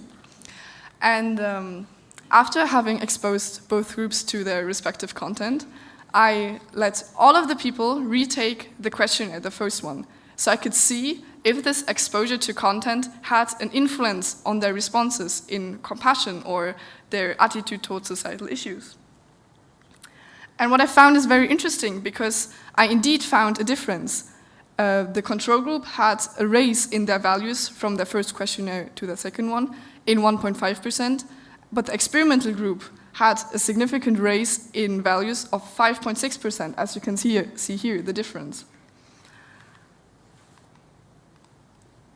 And what I also found, because I asked the people different additional values, that young students with a high school degree or less, who are very, very interested in cosmic topics, were most responsive to this cosmic perspective. So they had their highest raise in their compassion values and attitude towards societal issues. And through statistical analysis, which I will skip over for the sake of everyone, I found that the raise in values of the experimental group was indeed significant, whereas the raise in values, what I explained before, of the control group was insignificant, so it can be neglected. But therefore, I can draw the conclusion that indeed the exposure to a cosmic perspective has a positive impact on compassion levels and our attitude towards societal issues, with the people being most responsive to this being young students who are very interested in cosmic topics. And a practical application of this could be to integrate, for example, the cosmic perspective into the educational syllabus, because there you have young students who are very interested in what they learn most of the time, and who are also very motivated. So they would be most responsive to this cosmic perspective. But one might ask now, why does this cosmic compassion, as I call it, even exist? Why are people positively influenced by this cosmic awareness? Well, there are several hypotheses, and one of them is that to view this Earth from a distance, without borders, without differences in nations or in skin colors, has this effect of seeing us as one. So the sense of unity is fostered. As well, it has as well a humbling effect to see the scale difference of Earth compared to the universe, which reduces this egocentric thinking we have, especially in Western societies where we are very focused on individualism. So these are possible explanations for what I have found. There were also several limitations in my methodology, I have to admit. One of them being that all of the participants knew me personally, so there might have been some bias introduced. But there are also a lot of future questions that can be asked after my project. One of them being if the cosmic perspective influences the behavior of people, because my work was only theoretical until now, sadly. As well as the long-term effects of cosmic perspective exposure could have. And as I said before, a possible way to find that out would be to integrate the cosmic perspective into the educational syllabus, because there you have the people that are most responsive to the cosmic perspective. And you could also look into the effects of this on long term by integrating it into the educational syllabus. Especially in times where problems like climate change or the wars in Ukraine and Israel-Palestine are really predominant in the headline, I think it's very important to investigate ways that could make us feel more interconnected to maybe help us solve these problems and tackle these as together when we view each other as one humanity and not single humans divided by borders. Thank you.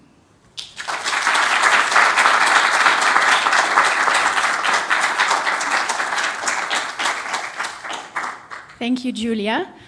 I suggest if you have questions that you save them in your mind, and we'll address questions after all the three talks. So then I welcome the second speaker, who is Lisa Kramer-Rougiu, who's a geologist from Luxembourg, and she did her bachelor, master's, and PhD in France, and is now doing a postdoc in micrometeorites at the Université Libre de Bruxelles. Her talk will link meteorites and parent body asteroids together using a technique involving infrared light. Lisa. Not working? Yeah. So thank you, Michelle, for the nice introduction. So, as Michelle said, today I'll be talking about meteorites. And I will try to show you where do meteorites come from and how do we link them to their parent body, meaning their asteroid in space. So,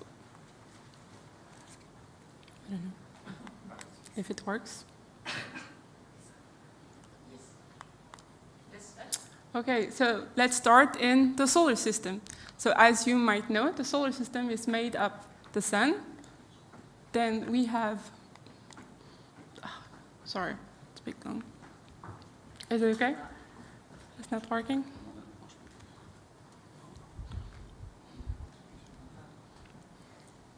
So let's have a look at the solar system. That's good. Okay, thank you. So, spoiler. So we have the rocky planets with Mercury, Venus, Mars, the Earth. Then you have the giant planets with Jupiter, Saturn, and all the others. And what's interesting is between those we have the asteroid main belt. And so, as you might have seen, we are here on Earth where we actually collect all the meteorites. So, where does all those meteorites actually come from? Well, most of our meteorites, they actually come from what we call the asteroid main belt, which is between Mars and Jupiter. And it has the largest amount of rock of our solar system. We also have some meteorites coming from larger bodies like planets, such as Mars, but also our moon. So, okay, we know where they might actually come from, but how do we actually create a meteorite?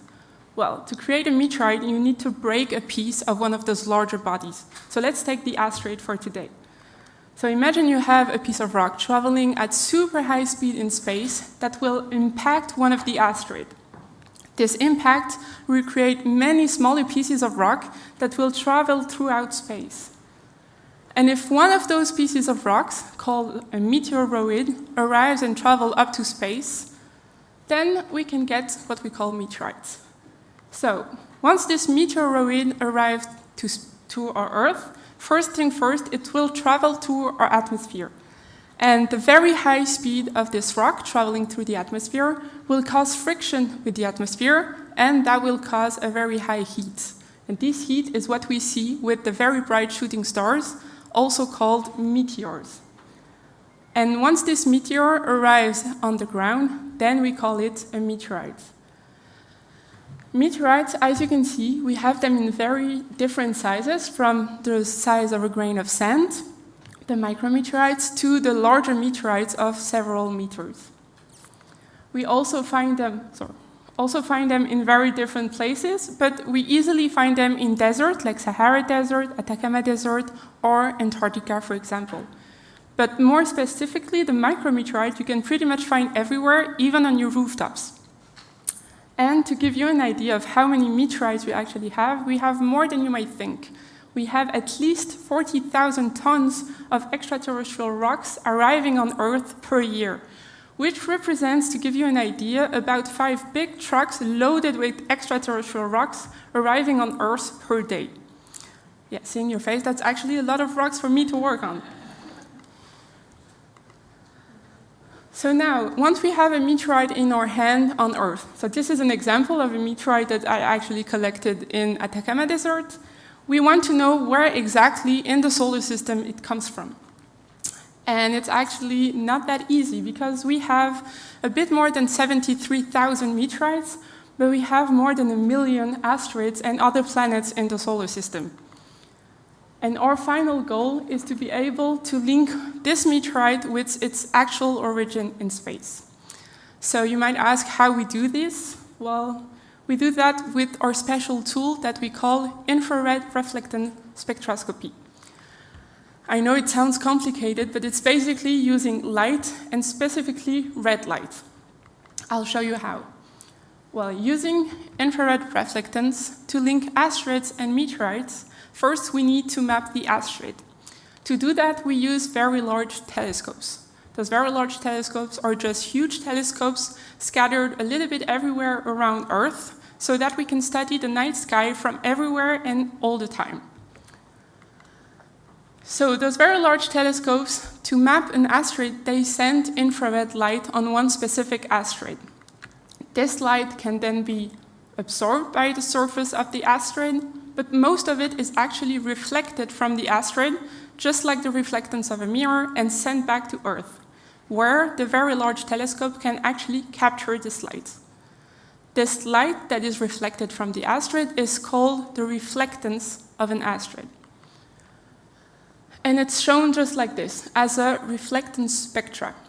You just basically need to look at the line and the shape of the line. And this shape of the line is actually identical to having the identity card of the asteroid. Every asteroid is unique, so has its own spectra, so its own identity card, just like us. This one is Luxembourgish, yes. So then for meteorites, we need to do exactly the same, but directly in our laboratory. And since we cannot fit those very large telescopes in our laboratory, scientists needed to build an instrument that works just the same, but way smaller. And this is called a spectrogoniometer. It looks a little bit like a small robot. And to use the spectrogoniometer, all we need to do is to put the meteorite in the instrument, and then it works just like the very large telescopes. We send the infrared light on the meteorite, some of it is absorbed, the rest is reflected from the meteorite, and the instruments collect this reflected light, again, the reflectance. And then, just as for the asteroid, we have the reflectance spectra, so this line with this particular shape, and it's also equal to the identity card of the meteorite. We get a lot of information with this. We can get to know the meteorite a little bit better, and every meteorite is unique, has its own spectra. Okay, so now we have the reflectance spectra of the asteroid and the meteorite. Now we want to know if they are linked. So if the spectra are similar or not, if the asteroid could be the parent of the meteorite. How do we do that?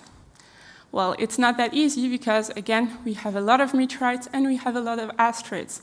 And our goal is to be able to link the asteroid and the meteorite that are the most similar. So again, which asteroid could be the parent of which meteorite?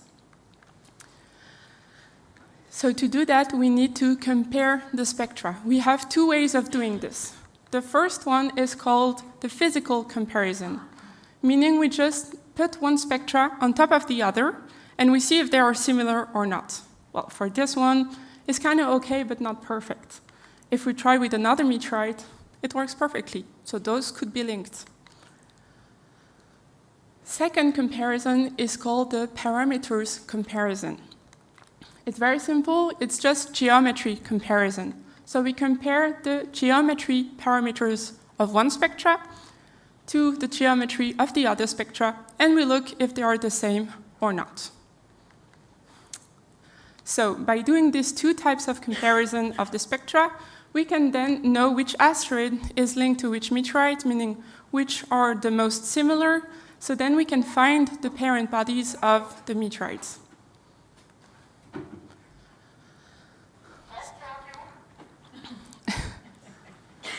Okay, so I hope you know all the secrets of infrared and how to link asteroids and meteorites. Now I'll try to show you why it's so important that we can actually do that. So once we have a meteorite in our hand on Earth and we can link it to the asteroid parent body, that means that we can actually know exactly in space where this meteorite comes from. Because once we have a meteorite in our hands, we can collect a lot of information about this meteorite. As scientists like to get all the data we can on one piece of rock. And studying meteorites can actually give us a lot of information about the history of the solar system. For example, studying meteorite can help us understand how was the solar system formed, how was the Earth formed, or even where the water from the ocean comes from. And by knowing where the meteorite comes from, we can actually put that piece of information exactly where it belongs in the history of the solar system. Second important part of linking meteorites and asteroids is for space missions. So here, for example, the space mission Hera from the European Space Agency that you've heard about today, and there are a lot of activities today about it. This mission is studying the asteroid Dimorphos. And for this mission, they've asked me to find a meteorite that's the most similar to this asteroid. And this meteorite can actually help the mission in many ways. The first reason is that this meteorite can actually help to prepare the mission before the spacecraft actually leaves into space, because we can actually train the instruments on something that's similar to the asteroid, so that once the spacecraft arrives to the actual asteroid, it's prepared as well as possible to measure the best data that it can. By having this meteorite, we also have a better idea about the composition of the asteroid, and this can also prepare the mission to get ready to any scenario possible once it can arrive on the asteroid. And during the mission, having this meteorite can help us understand the data that the spacecraft is collecting on the actual asteroid. And finally, the reason that having a meteorite in our lab that's similar to the asteroid is for planning future space mission. Because of course, by studying meteorite, we have an idea about the composition of all different, or a lot of asteroids that we have into space. And as you have seen, we have a lot of asteroids. We cannot go there every day with mission. And having the meteorite is mandatory to choose the right target for future space missions so that we can actually select the right asteroid for sending spacecraft. So now you know everything about infrared reflectance and linking asteroids and meteorites, and why it's so important to understand our solar system and plan space missions. So thank you for listening to me, and please ask me questions.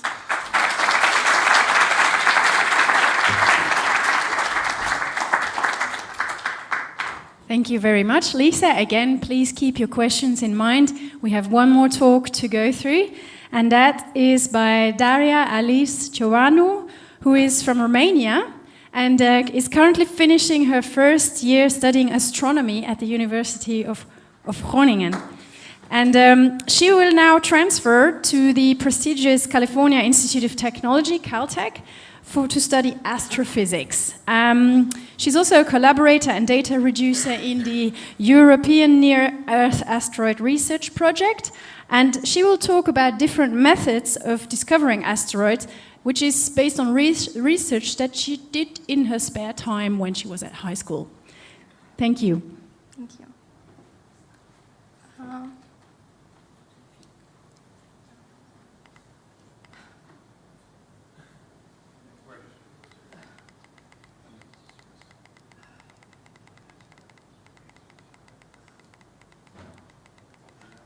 I'm just gonna go through this.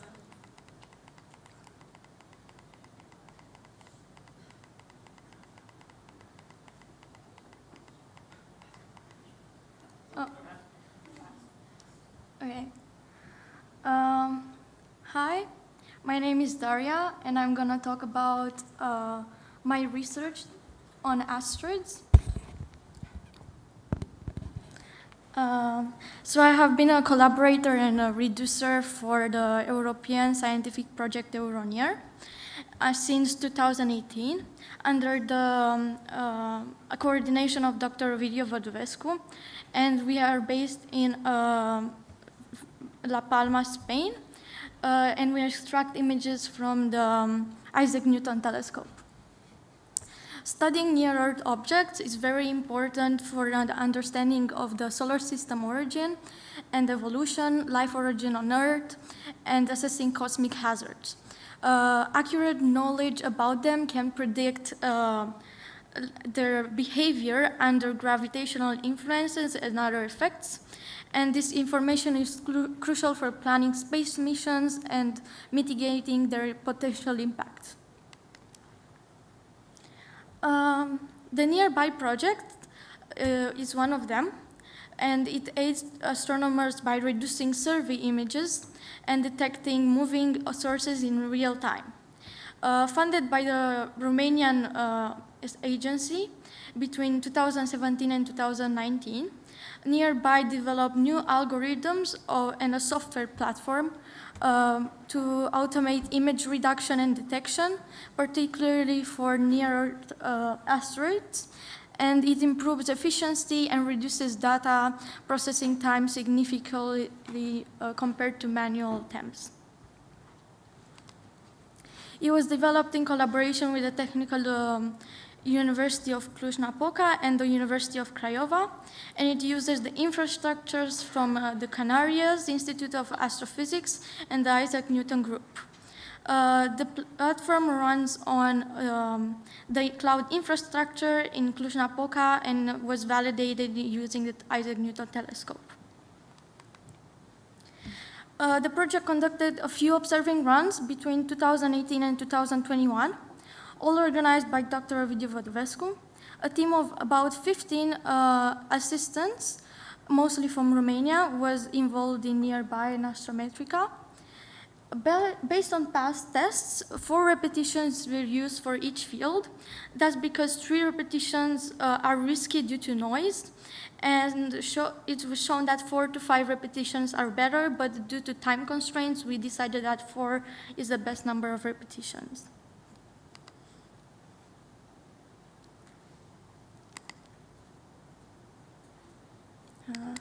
No. Okay. Given the need to minimize trails created by the faster near-Earth objects, we use shorter exposures followed by a reading time of about 1 minute per image. The limit magnitude was about 22.5 and was reached at dark time, so with no moon, at a signal to noise ratio of 5 detected by the nearby platform. The images were uploaded in the nearby in-field directories, a set of biases which corrects the internal camera's electric noise, flat fields which corrects the optical fingerprints on a mirrors or surface of the camera, and path pixel which corrects the non-responsive pixels were previously uploaded on the disk each night, being required for nearby to process the images. And also default processing parameters such as detection limits, astronomical star catalogs have been preloaded into nearby. After uploading images for new fields, a new project was needed to run the nearby and then launch it. Usually we took like 5 fields simultaneously, which took about 15 to 30 minutes to run. After the field was processed by nearby, the status changed to executed, which then allowed us to start the field validation by pressing the green button on the MPC report. This opened a new page that contains all the nearby observations that were analyzed and validated by each reducer. The measurements shown for each detection are ellipticity, FW, HM, and theta, values that must be similar to a real object. Nearby also displays the averages, the proper motion, the position angle of the moving object, and most main belt asteroids move relatively with similar position angles and proper motions, while near-Earth asteroids have faster proper motions and possibly different position angles. As you can see, all the display in the image above. For each detection, the movement animations was created from the captured images, contains the asteroid in the center. At the same time, the stars and galaxies appear to move regularly in successive images. And there's a grid button to validate the asteroid and a red button to invalidate it, and this was based on like analysis by the reducer.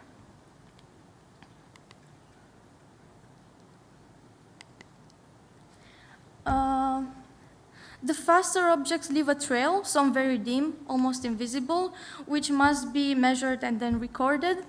And for those, detection is made only by the reducer in Astrometrica, looking for a long or very long tail.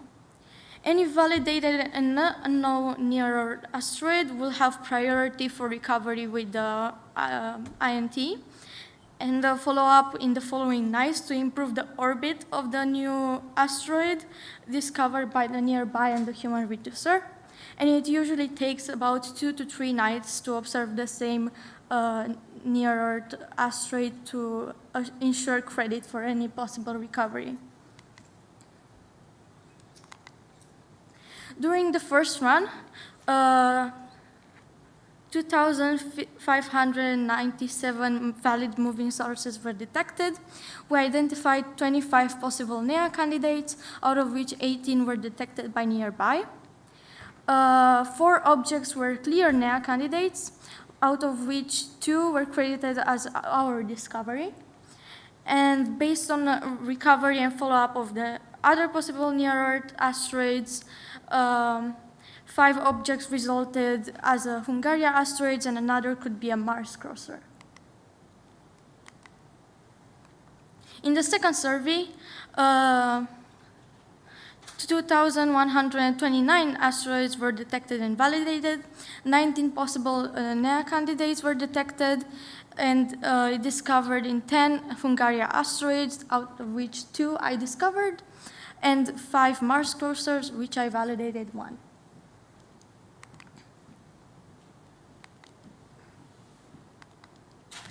Another project that I'm going to be talking about is the VIM project.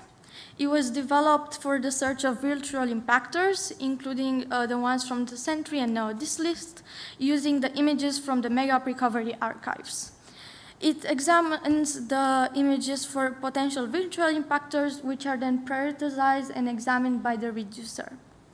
So basically, a virtual impactor is an asteroid whose motion on one of the possible orbits could hit that of the Earth, and it generates a possible impact. Positions are calculated for the next 100 years and are published in the lists. The VIM uses this server to extract ephemeris, an uncertainty ellipse, which you can see in the image, and then intersects those regions with the coordinates of all images with the MEGA archive. Each intersection generates an image which is tabulated and then prioritized based on the telescope's limit magnitude and the location.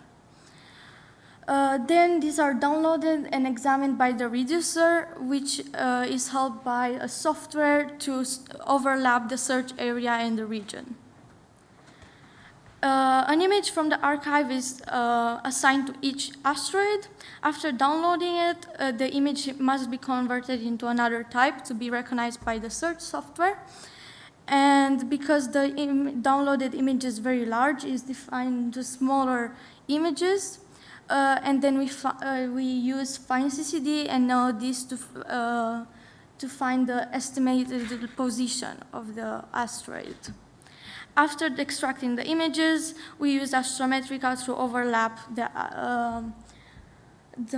images and generate an apparent motion of the asteroid and to determine its location. In some cases, images overlap is not possible due to long periods of time between the observation, which led into a large difference in coordinates between the centers of the observed images. This is not a problem as most research objects are close to the predicted coordinates of the ephemeris. Because virtual impactors have such a high speed, most of them leave a trail, as you can see, similar to a comet trail, which makes them easier to identify and distinguish them from asteroids.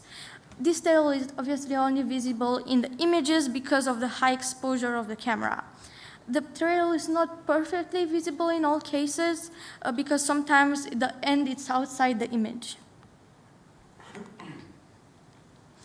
There was a case in which the orbit turned out to be hyperbolic, which required long reobservation to establish with certainty whether this asteroid belongs to our solar system or whether it's an interstellar object. According to our results currently, it can be considered an interstellar object, but the team reserves its right to reobserve it. So far, following our research, we classified it as a special virtual impactor and at a risk to hit the Earth. I specify that in this context, only 2 interstellar objects are officially recognized, the famous Oumuamua and Comet Borisov. After determining the coordinates of the object, the report is sent to the coordinator to confirm whether the object is the one we sought. And if so, it goes through several checks and further research to improve the orbit as well as the data to determine the risk or degree of impact. And the final results are sent to the Minor Planet Center. We have entered an era of big data in which present and future observation will provide a huge amount of valuable imaging data for astronomical data processing. In this regard, Euronier recommends the IAU to adopt a common format and recommends that all researchers use it for indexing and storing scientific images and making it available to programmable queries. The application of WIMP to the archive has so far resulted in 1,000 VIs investigated, 54 being recovered, 16 have been removed from the risk list, another from another list, 17 for both, 23 have resulted with a lower risk of impact, 12 with a higher risk, 3 potential fast rotators, and 1 with anomalies. I was assigned 31 virtual impactors, and out of which 11 were recovered and included in the 54 described above. Dozens of other objects are still being researched, and other archives are planned to be searched shortly. That's why we started WIMP 2, which basically includes more telescope archives and researching more and more virtual impactors. We started this last fall, and last fall. And it resulted in more asteroids to be researched. On a cosmic scale, asteroids close to Earth pose a real threat to humanity. In such case, instruments capable of extracting data become crucial. Observation missions and development of asteroid research program responds to the need of knowledge and prevention of impact risks. Additionally, this provides information on the formation and evolution of dwarf planets, their composition and their physical interactions with the Sun, and the planets in the solar system. So the detection and study of asteroids contribute to the elimination of possibility of extinction on the only planet that we know that sustains life. Thank you.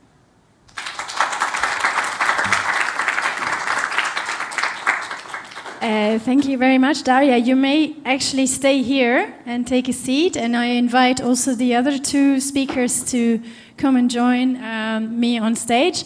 And before we get to a small panel discussion, I would like to ask the audience if there are any questions for our 3 speakers related to their talks. Yes? So, question for Lisa. 50,000 tons a year fall on Earth, if I remember well, 5 trucks a day. And why do we not hear more impact in big cities and around where people live? Well, because the answer is quite simple, is because most of what we receive per year is actually composed of micrometeorites, so something that is smaller than 2 millimeters. So what we say is there are like 5 big trucks of material arriving to Earth. Most of it is micrometeorite. There are actually some meteorites, but they mostly arrive in the ocean, because let's remember that the Earth is actually mostly composed of water.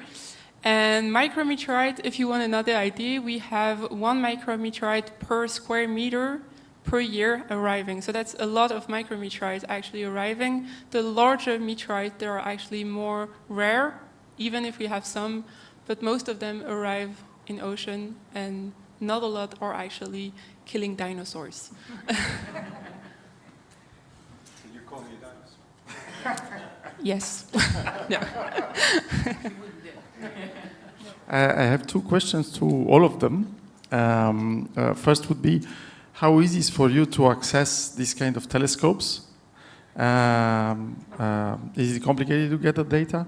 And if you see in near future the possibility of having more telescopes accessible to use young researchers from the sky, because we know we have a limited view on Earth, and having eyes in the sky would even be better.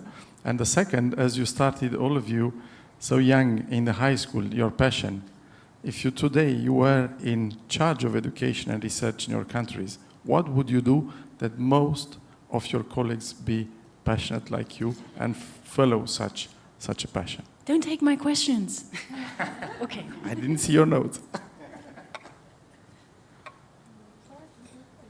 So So maybe first replying to the question of availability to telescopes, so access to telescopes. I was lucky because the professor that I did research with works at the telescope, so he offered me access to it. But basically, if you work in a research, they will offer, because it's not the only research that I had a part in.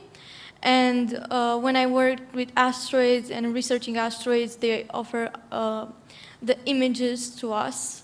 We don't get to work with a telescope unless we go in person, but the availability is always there if you ask.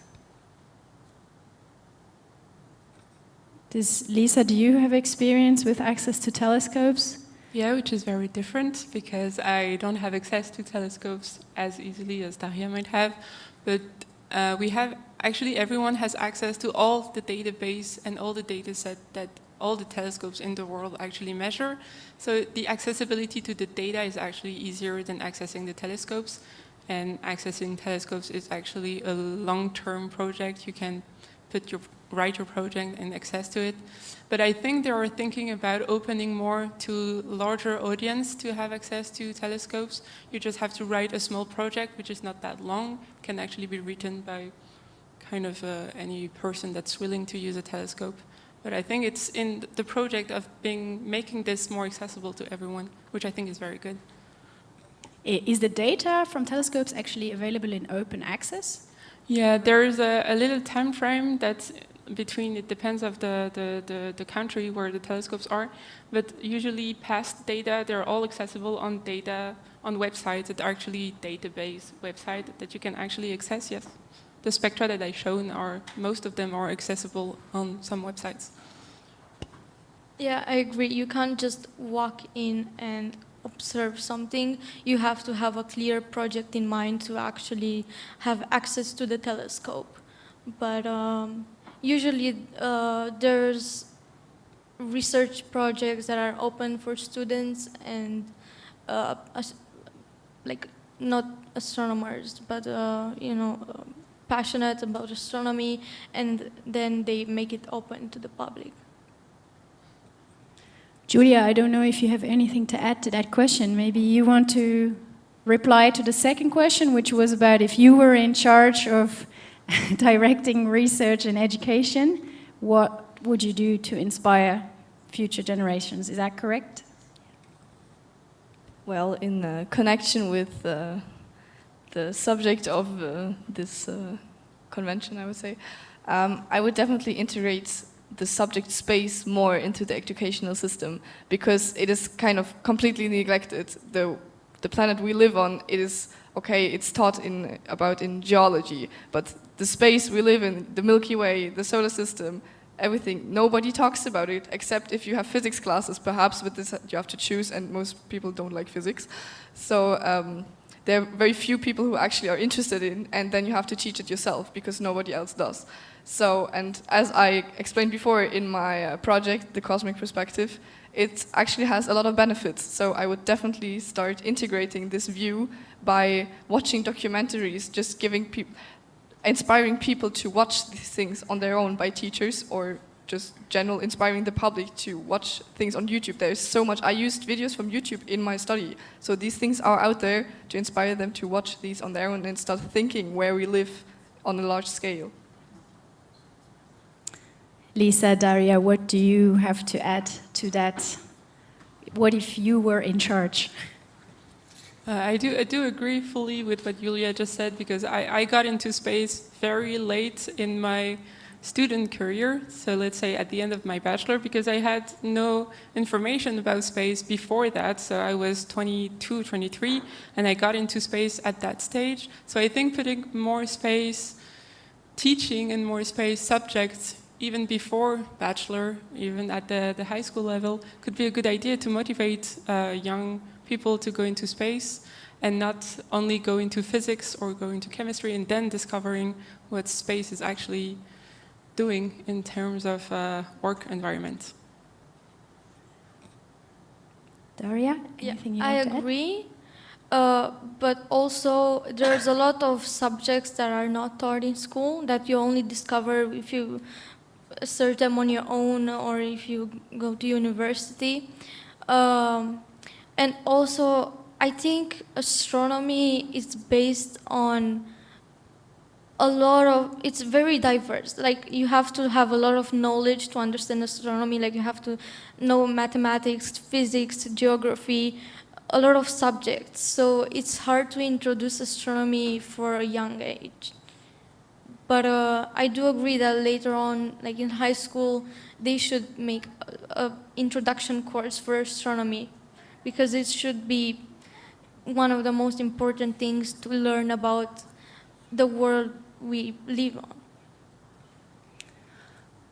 I can only add a little bit to what Daria said. It was said that no later than yesterday, the Asteroid Foundation conducted the visits in the schools and the high schools. And actually the engagement in schools, we talk about 8, 9, 10 years old. People, kids that didn't really start mathematics, well, they know how to count and add and probably divide. They have no idea what physics is, chemistry, or astronomy itself. But they know so much about space, and they eat space when you show them. They know the sessions with the kids of that age were extremely engaging compared to high school, which was also very interesting, but from a more scientific perspective. So kids at that age, I think, as my knowledgeable neighbor said a few minutes ago, it should start in kindergarten probably, because that engagement, you will never find it later. And at that moment, they are the seeds which are planted to grow later on. Yes. Perhaps I'll collect. Perhaps we'll move on to a few panel questions, and then if we have time to take another question from the audience later, we'll do that. Following on a bit from this discussion, one question I wanted to ask you, which can be an inspiration to future generations, is what got you into this research? And it's very interesting because you're at different levels in your career. So maybe starting with Julia, who is the youngest. Yes, since I'm the only one who's still in high school. Well, I graduated this year, but I consider myself still in high school. I can start. So for me, I didn't, as a kid, I didn't always want to go into physics or astronomy. When I was a child, I wanted to become an archaeologist. So that's not quite the same sector.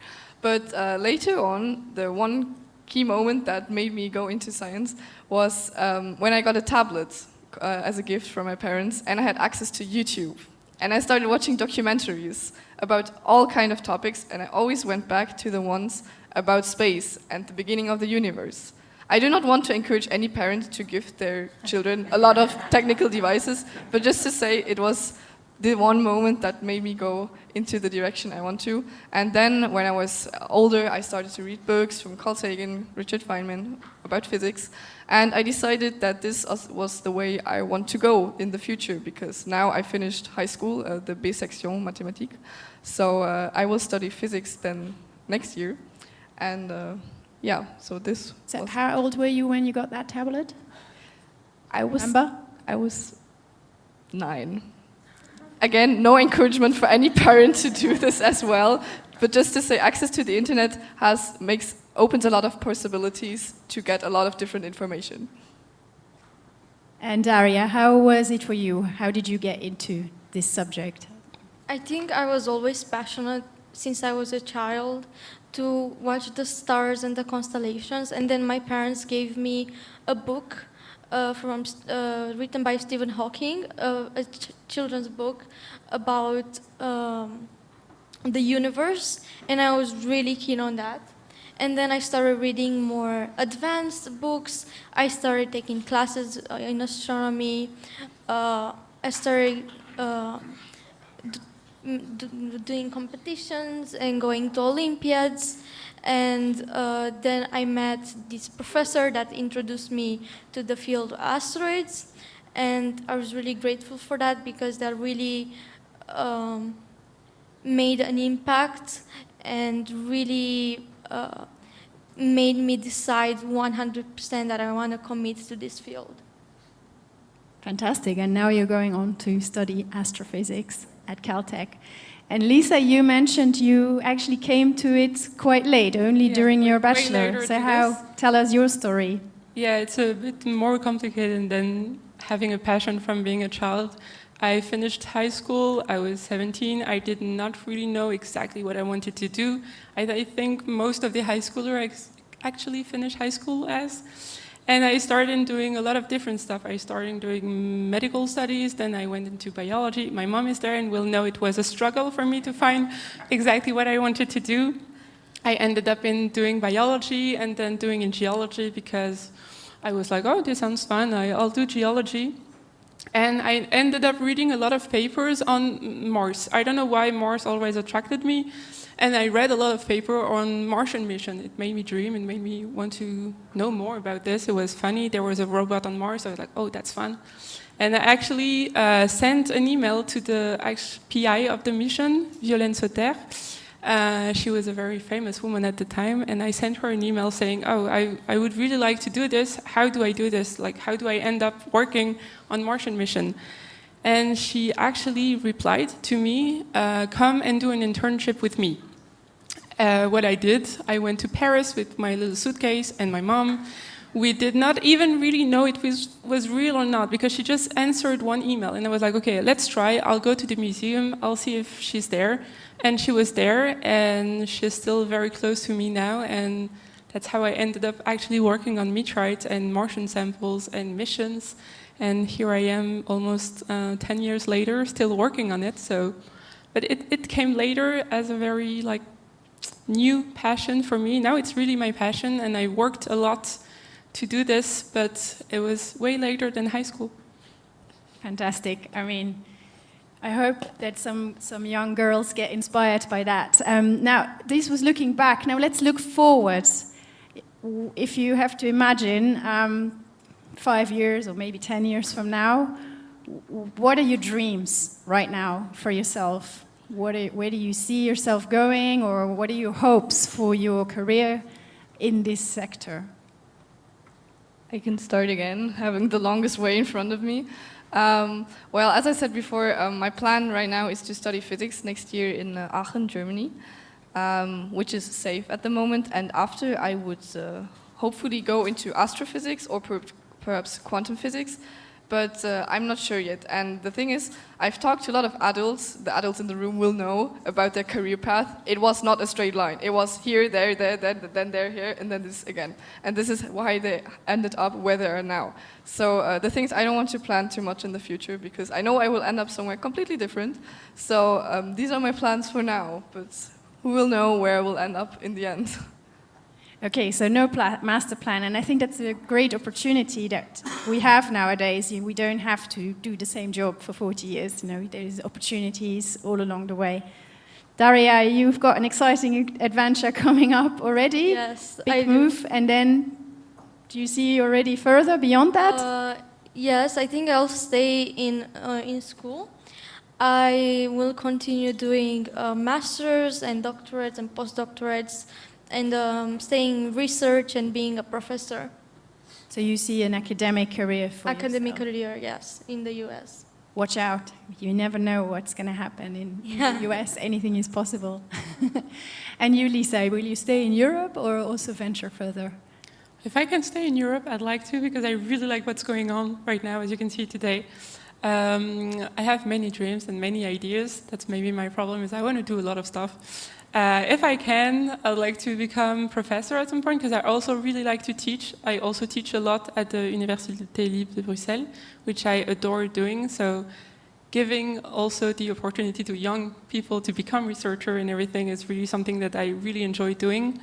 Of course, participating to more space mission is also one of my big goals in life, of course. And if I can dream big, big, big, I would like maybe someday to build an actual course at the university for space and physics and astronomy and all of that. So build one somewhere when there's no education on this. So any country that will take me, I will have many ideas for education, and maybe building a space mission, who knows? I hear there's a space campus being created here in Luxembourg. available. Who knows? Maybe they will have a job for you in the future. Fantastic.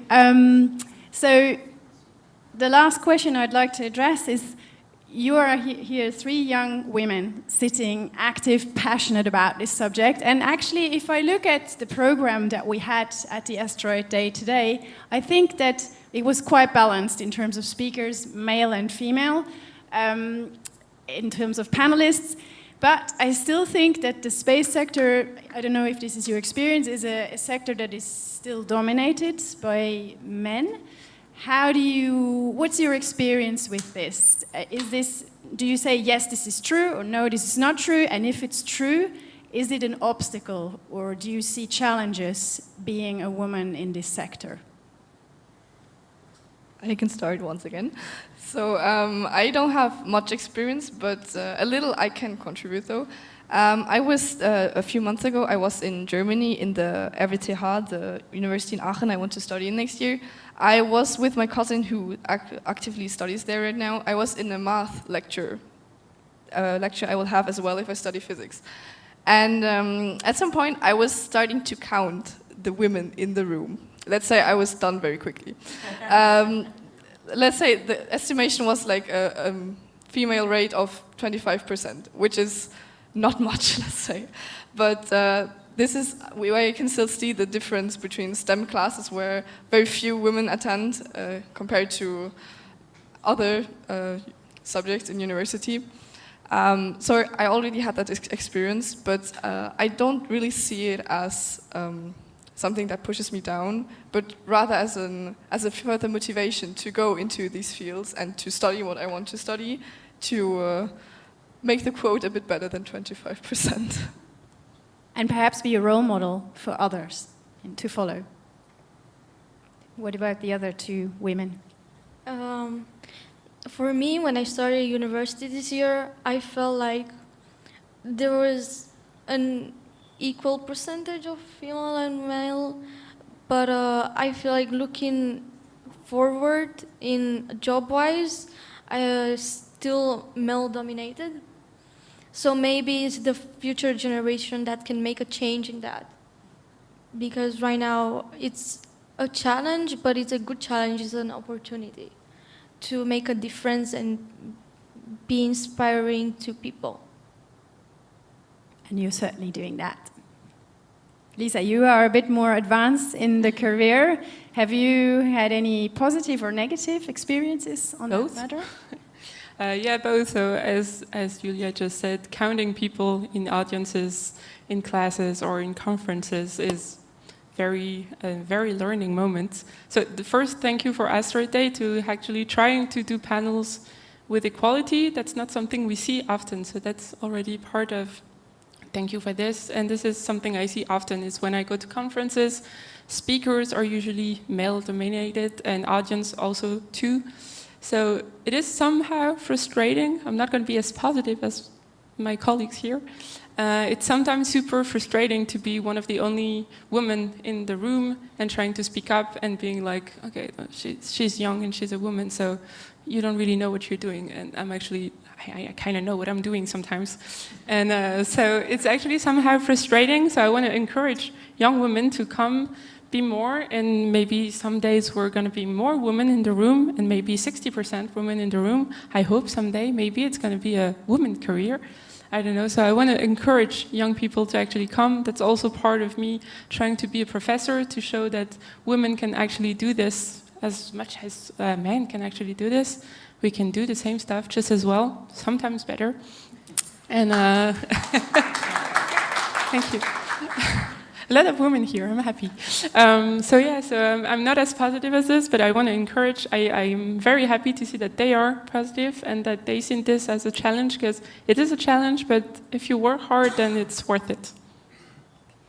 I think that's a fantastic conclusion to this panel. I hope that many young girls and women were watching online or here in the room, and that this will be an inspiration for them.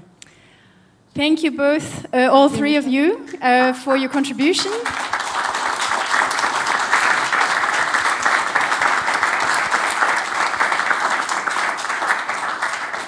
and most importantly for sharing your personal story, because obviously it's quite personal, and I think this really helps. Thank you, Michelle. Thank you. Thank you. Thank you all.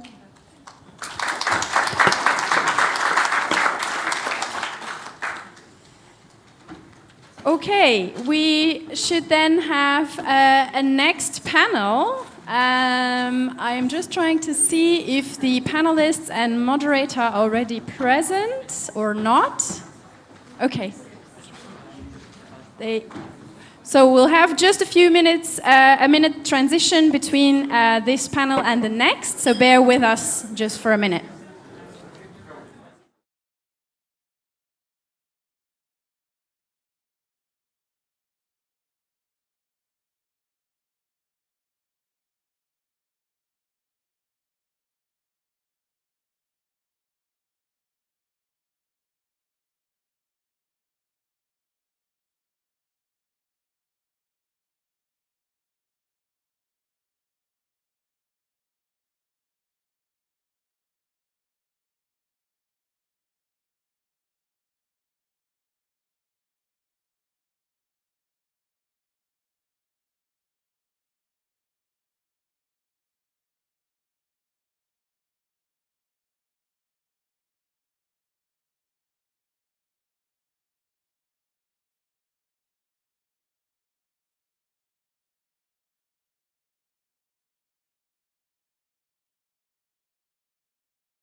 Panel, but in the meantime I can already present the moderator.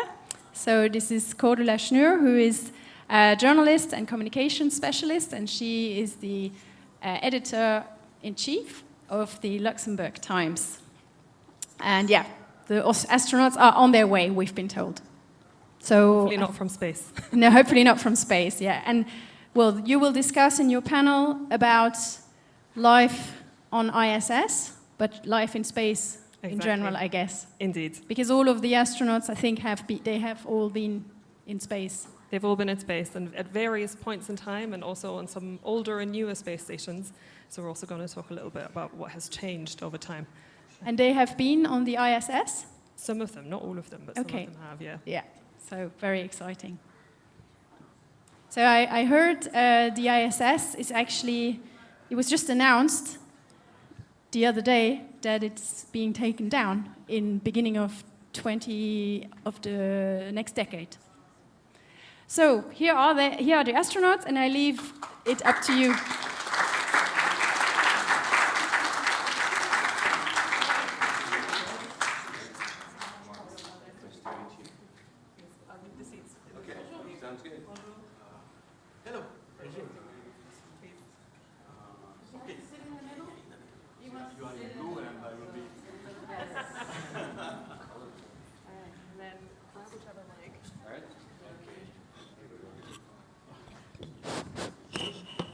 Right. Thank you all for joining us. I'm going to very briefly introduce our speakers, but trying to keep it as short as possible so that we have a maximum amount of time with you. So we are joined by Mark Polanski, who is a US engineer, research pilot, and NASA astronaut. And Mark's last space flight was as commander on an assembly flight for the ISS in 2009.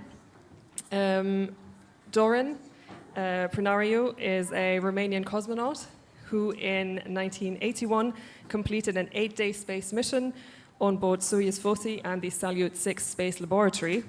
And then we're also joined by Julie Payet, a Canadian engineer, scientist, and astronaut. She was a technical advisor for an ISS robotics system.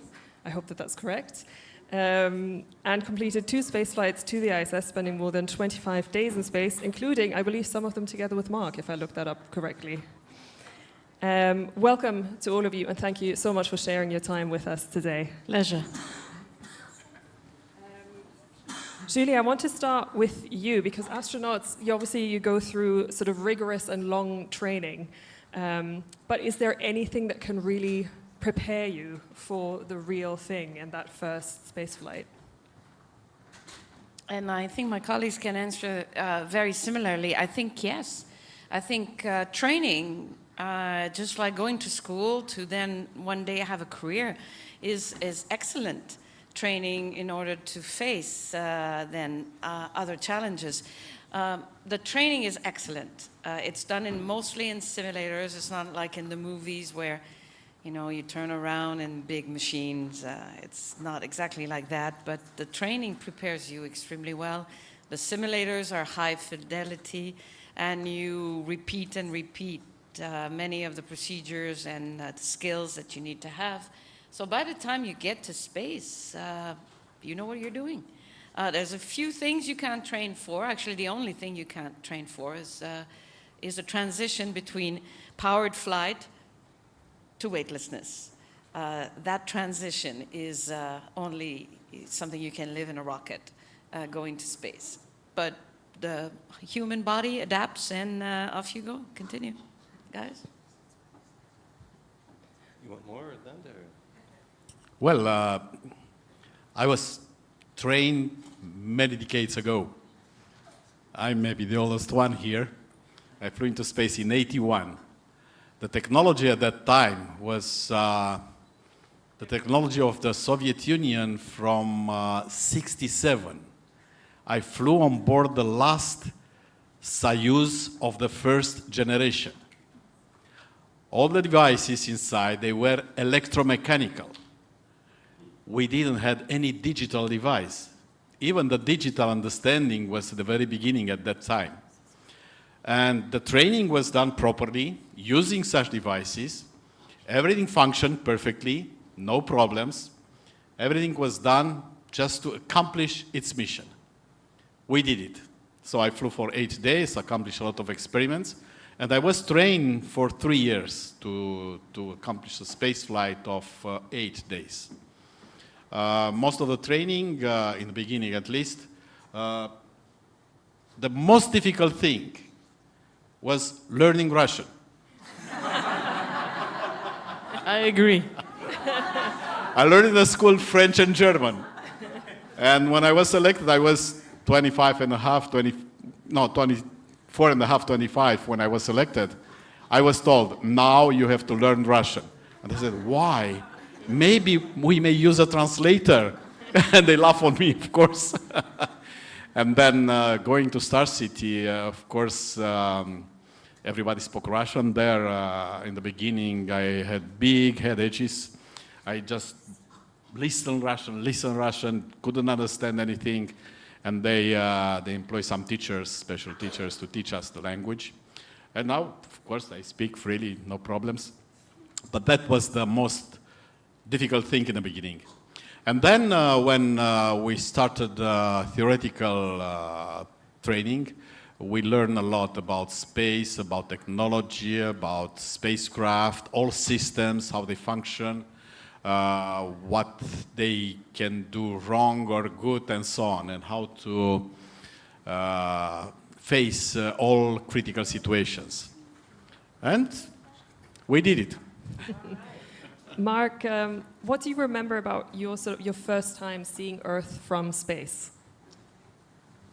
The first time that you see the Earth from space, for me, it was a very, very emotional event. Everything that Julie and Doran have talked about, you do all this training. It's a very academic thing, and you prepare yourself. And the only thing you cannot prepare yourself for are two things. Number one is for how you're really going to feel when it's weightless. I know some of you in the audience, the Astronaut for a Day program, some people have flown in what they call these parabolic flights, where you get about 20 seconds of weightlessness, but it's only about 20 seconds. And so you really can't learn what it's going to be like to live and work there for a long period of time without gravity. And the only other thing that you don't know is you don't know how you're actually going to feel yourself and how your emotions are going to take over. So for me, training, get ready, be ready to fly, got work to do, all of these things. And so my first flight, I was in the right seat, what we call the pilot's seat.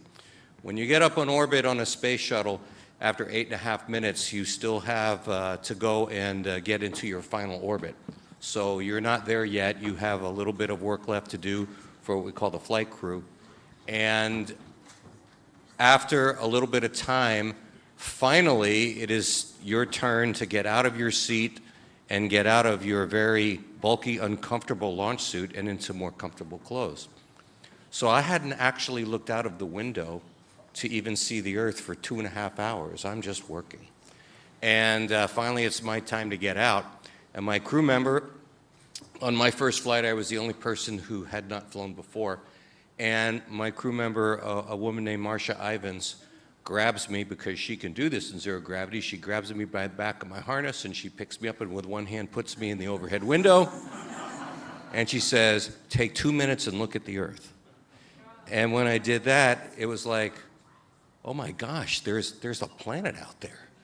You know, I mean, I didn't realize I was really in space other than to do my job. And so I looked at that, and a lot of emotion overcomes you when you think about, for me, my parents, and I mean, everybody that the entire world is down there on that planet, except for, at the time, 8 of us, because I was up there for the very first increment crew, 5 on the shuttle, 3 on station. And yeah, it was quite something. And then after 2 minutes, it was like back to work. We see in the background. We see some pictures of all of you and that you've sent in. Julie, in documentaries and sort of news stories, we see footage of how astronauts and cosmonauts brush their teeth and drink droplets of water and this kind of thing. What took them most getting used to being up in space? I think it's just the body having to get used to the fact that certainly on the terms of the cardiac output, our heart is pumping against gravity to irrigate our brain. And when you get to space, the heart is just pumping the same way, but it doesn't need to because it doesn't have to fight gravity. And when that happens, at the very beginning, all of us have to adapt to this. It's called the space adaptation syndrome. You end up having a really, really thick head, as if you spent your time in a park hanging on a bar upside down, and thin legs. And so it's not me deciding how to adapt. It's my body that actually decides that it will diminish its cardiac output to a point where it's not going to be a puffy head and small little legs until things stabilize.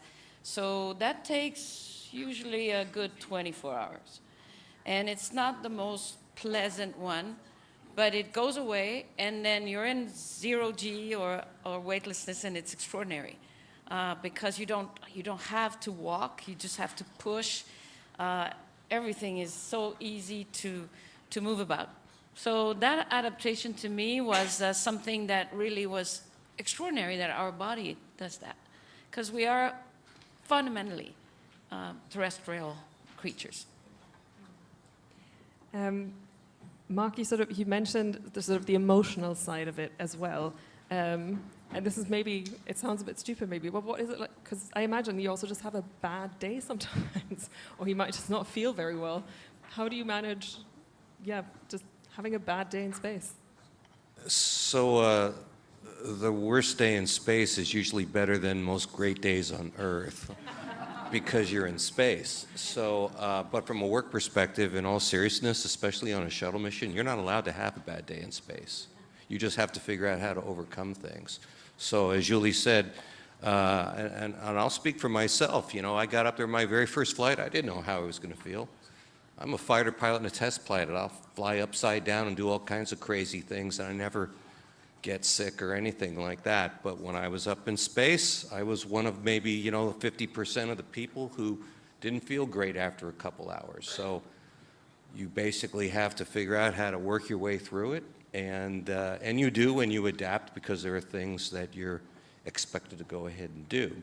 From a medical standpoint, you have medication if you need it, just the way that if you're on a boat and you don't do real well, you go ahead and take some medicine and you feel better and you get through it and eventually you adapt. In terms of how the crew performs, we just work really hard to make sure that we know exactly what we're doing, that we have backups in place so that we have people to help you, and you just have to go ahead and work really hard, because on a space shuttle flight where everything is scheduled to 5-minute intervals, and you're only there, like when we're constructing station, when Julie and I flew together, we were docked to that space station for 10 days. And we had 5 spacewalks due over those 10 days. And you just couldn't sit there and say, you know what, we're not going to make it today. We'll catch up later. There is no later. You have 10 days, and that's it. So you've got to cram that stuff in. You've got to figure out how to do things. And so you just have to learn how to overcome things. How much of the training also focus on getting these, 5, 6, 7, however many people who are going up, to work together, to cooperate? I mean, you live in very tight quarters. I think anyone who lives with family or has flatmates knows that's not always the easiest thing. I imagine it might be a bit harder in space. Yeah, so if you don't mind, I'll take that one, just because I had the privilege of being a commander on 2 of my missions. And the analogy that I love team sports. I love team sports. And I think it's a great analogy. So, here we are. If you're into football, if you're into, I'm used to more North American sports, if you like hockey, basketball, whatever, but whatever team sport that you have, space is the ultimate team sport. You have to go ahead and function as a team. You have to rely on your crew members to go ahead and do the things that they're supposed to do. You have to allow them to do the things that they're supposed to do, and not, for the adults, you can't micromanage. There's another term for parents in the U.S. called helicopter parents. We're always hovering over them, making sure they don't make mistakes. They have to learn how to make mistakes. They have to go ahead and work their way through it, or they don't grow. But we have to go ahead and do that. And so it was very, very difficult. And the overall thing that I did as the kind of the player coach is I tried to make it so that the training was more painful than the mission would be. And as I would tell the folks that hadn't flown before, Julie was not one of them. She had flown before. But for the folks who hadn't flown before, I said, you're going to hate me now. You're going to love me later. Dorian, you already mentioned sort of some of the technical differences between a space station back in the day and now. Has it become any more comfortable since back in the day, since you were up in space? Or is it much the same in terms of the life up on a space station? So actually, the life is quite similar. It depends of the type of space station, the volume inside, the equipment you have and use there up there. So I flew on board Salyut 6. Salyut 6, it was only 1 module space station. If you look now at the international space stations, there are 8 modules, maybe? 10. Yeah, 10. Besides that, Japanese one and European one, bigger ones. Salyut 6 was pretty small, 15 meters length, the maximum diameter 4 meters, and the medium diameter 2.5 meters. When you stay inside, it's like from me to the middle of the conference room here. when I straightened the hands like that, I touched the walls, and I had a little bit more space, let's say on the vertical position, but up there it's no up and down. After we docked with the space station, taking into account that 28 hours I spent in the spacecraft, which is pretty small. It's like the front part of a car. And then in the orbital module, yes, when we slept during the night and eat and had a toilet and so on, this is not too big also, 2 meters in diameter, a lot of equipment inside. It's small. When we docked to the space station and I flew inside the space station, I floated inside like that, it looked to me to be big, very big. But after 2 days of work, I noticed that it's pretty small for what we had to do on board the space station. Actually, the work is pretty hard because we have scheduled to accomplish a lot of experiments on behalf of my country and international experiments done by several countries taking part in the international program Intercosmos. So I flew in the framework of an international program, led by the Russians at that time, Intercosmos. Everything was scheduled from the ground. We were informed about the schedule, what to do, at what time, and so on. That hasn't changed. Yeah, but it was kind of the beginning of the work on board the space stations, especially with international crew, with many experiments. And sometimes it took much longer to do things on board the space station than on the ground. We had to work 8 hours, sleep 8 hours, and another 8 hours for administrative things, watching the Earth and so on. But every day we work about 12 hours to finish everything, and we did it. But it was pretty complicated to manage all the things there, comparing with what they thought on the ground. By instance, we had an equipment to put together a lot of small parts, to fix them, to assemble everything, and to let them function. On the ground, I put everything on a table. In 2.5 minutes, I put everything together. Up there, it took me 1.5 hours. And I really, all the time, had the feeling that I need the third hand, with 2 hands to keep the things together, with a third one to make all the operations to assemble everything. So this is the outer space, and that was my experience. Can I say something about what you just said, Doran? You have noticed some of the photos that are coming behind us. You must have recognized that Mark and I flew on the mission STS-127. And Doran, you said that you could touch both sides with your hands. Well, in the International Space Station, it's quite roomy for a space station, and you can actually be in the middle and not touch anything. And during the flight where Mark and I were, there was 5 spacewalks interspersed with a lot of robotics operation. And we had briefings every day before the spacewalks in particular, so that everybody was on the same line. And I liked just being in the middle, and you don't sit. There's no seats. There's no bed. You float. So I would float in the middle and then stop moving and just be completely still and have the position of sitting, but not sitting on anything. And I thought, hey, this is cool. I can stay there for the entire briefing. But then, of course, you know, I flew with people who had a great sense of humor. And they would come by, some people in the crew, and they would do on me. And then I'd start moving. And I'm like, no, I was perfectly still. So there you go.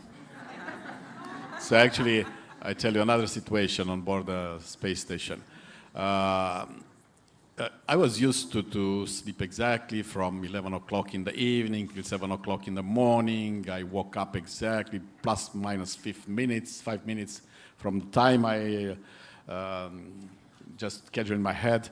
And on board the space station, I was obliged in the first night to work very hard till 4 o'clock in the morning. I was very tired. Next day, when I woke up, I slept so deep on board the spacecraft. The first night was on board the spacecraft. I slept so deep. When I woke up, I thought that I'm at home. I have to wake up and to go to work. I woke up. I tried to get out of the bed, and I've seen that I float inside. And when I opened the eyes, I just remembered, oh, I'm in the space. I was launched yesterday. It was a so interesting feeling. And on another day on board the space station also, I was pretty tired afternoon. And for 10 minutes, just floating inside, very silent, I fall asleep for 10 minutes, deep.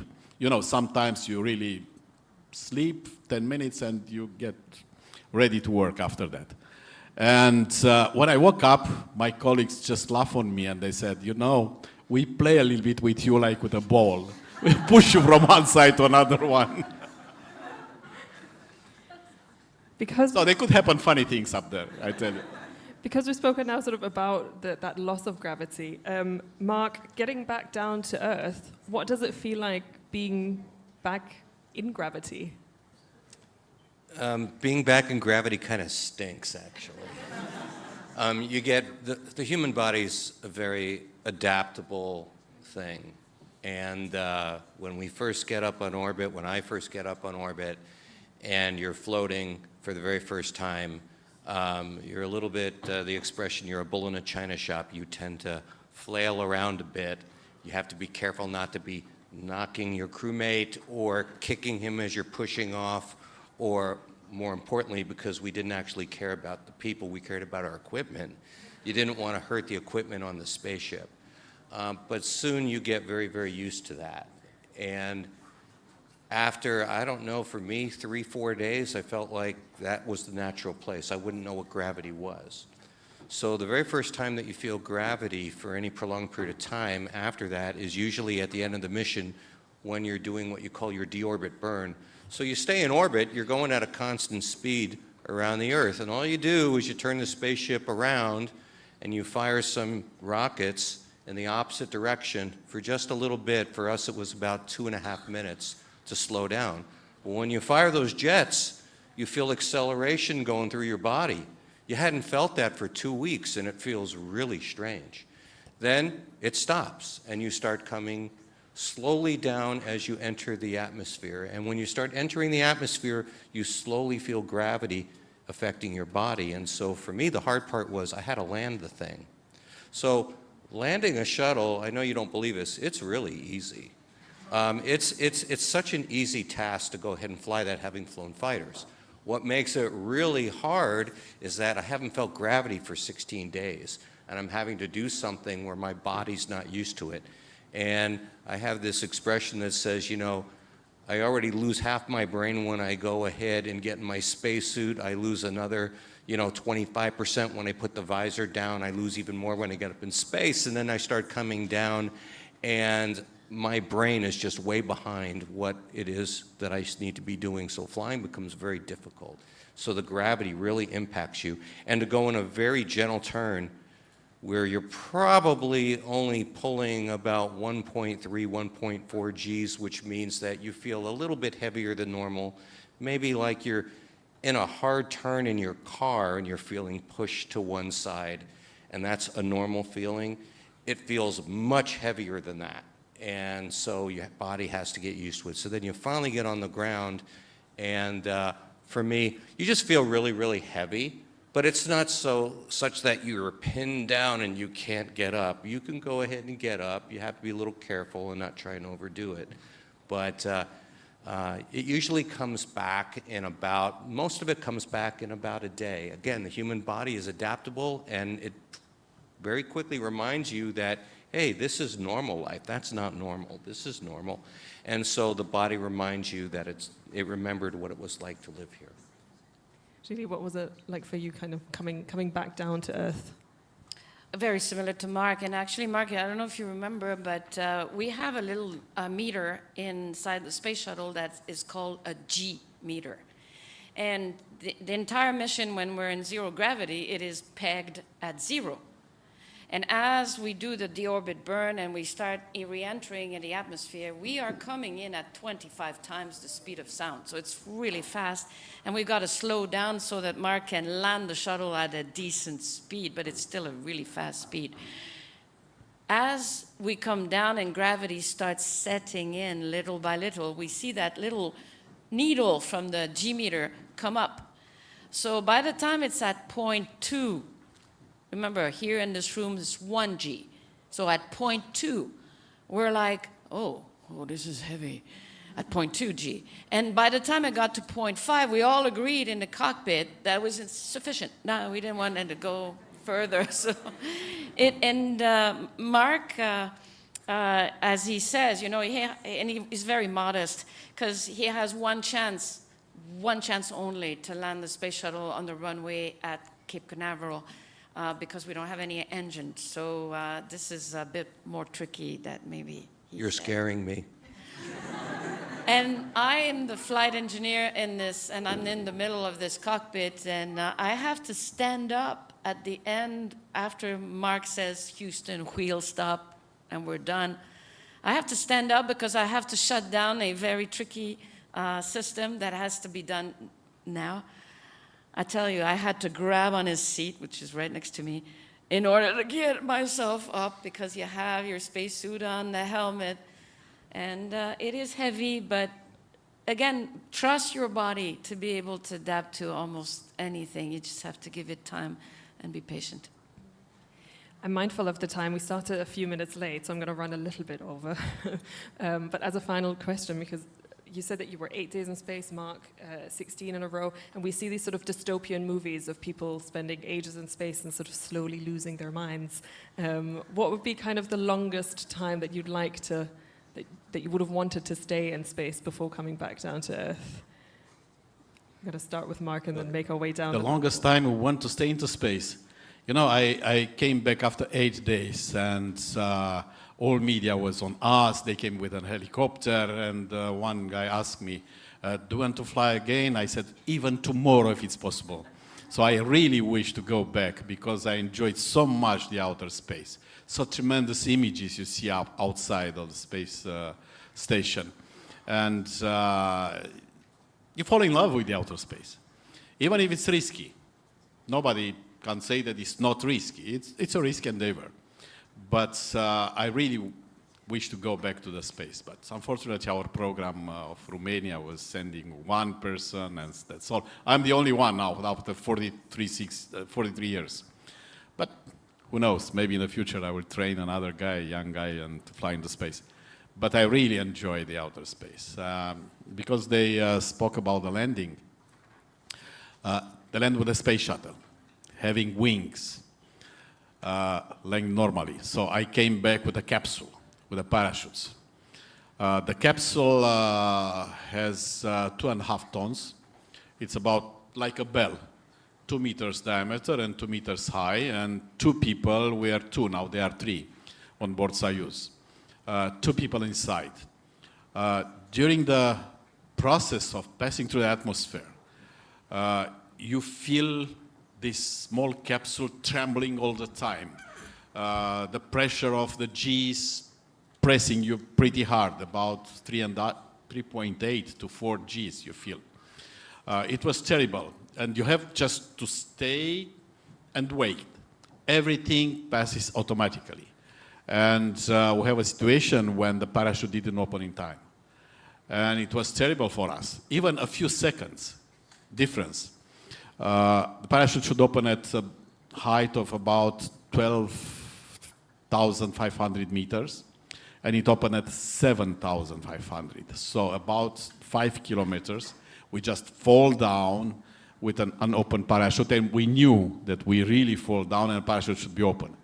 And I looked to Popov, so my crewmate, he looked at me, we had a yellowish face, and we thought in a few seconds we just make a hole in the earth and there we'll have a monument.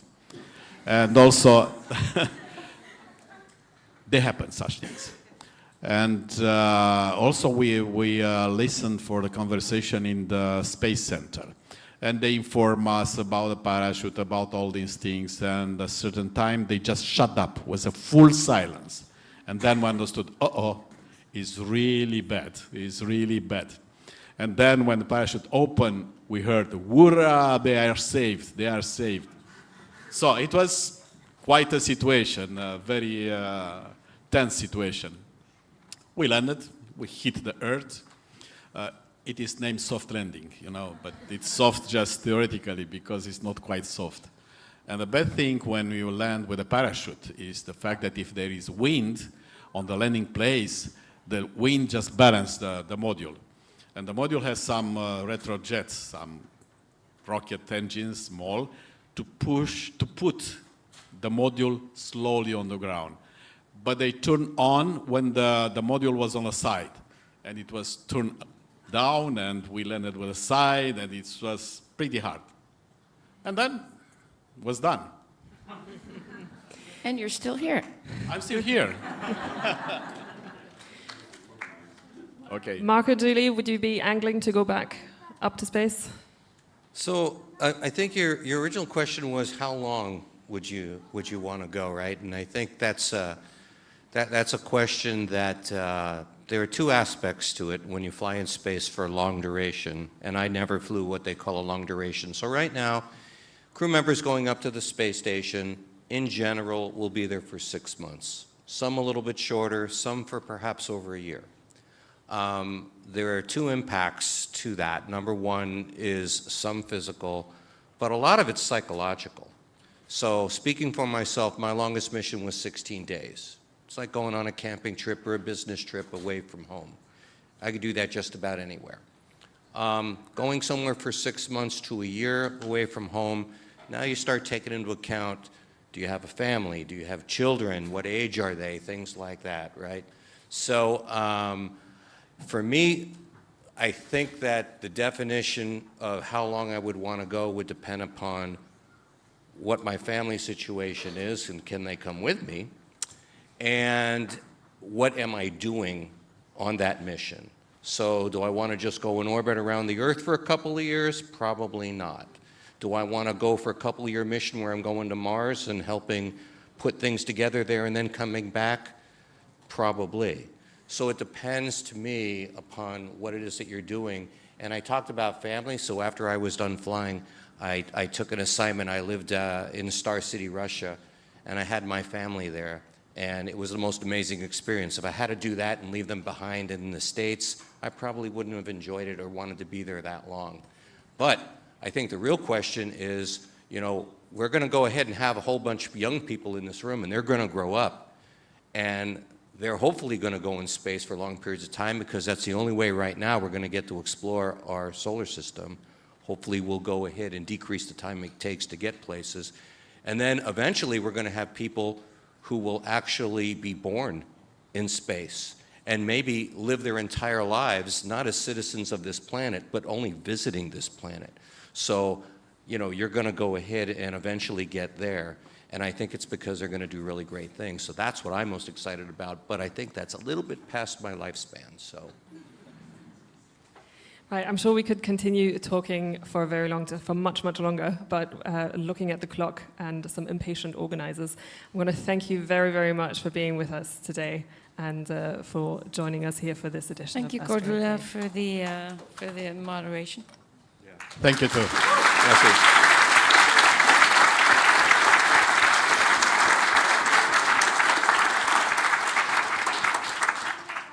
So thank you all. You will be able to meet them in person also at the meet and greet, which is in front of the big background with all the logos, back at the hall. But before you leave, would you mind just standing up, facing that way, and we take a picture with all the audience? Yes, sure.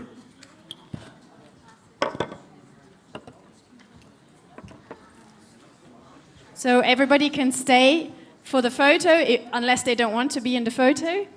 And the meet and greet will go on until 4:45, and then we'll have the poster competition winner announcement.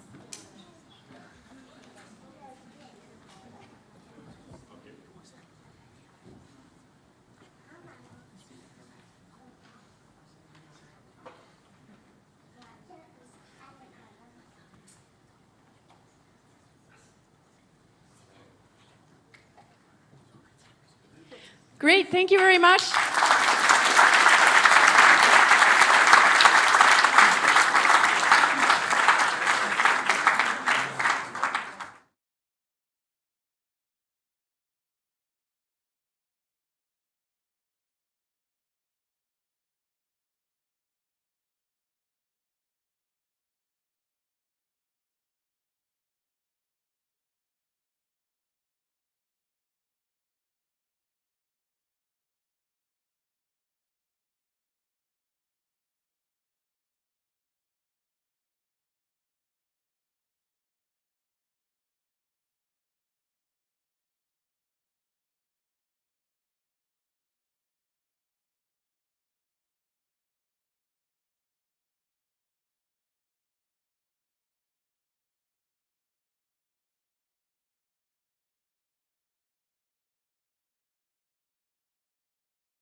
5 o'clock CET for the final panel of the day. Thank you.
which is on the future. What's next in space research? And it will be moderated again by Patrick Michel, who was already here this morning, but for those who don't know him yet or missed him earlier, he's a planetary scientist and the senior researcher at CNRS in France, leader of the team Top Theories and Observations in Planetology, and the Lagrange Laboratoire at the Côte d'Azur Observatoire. So I hand over to you for the final panel of the day.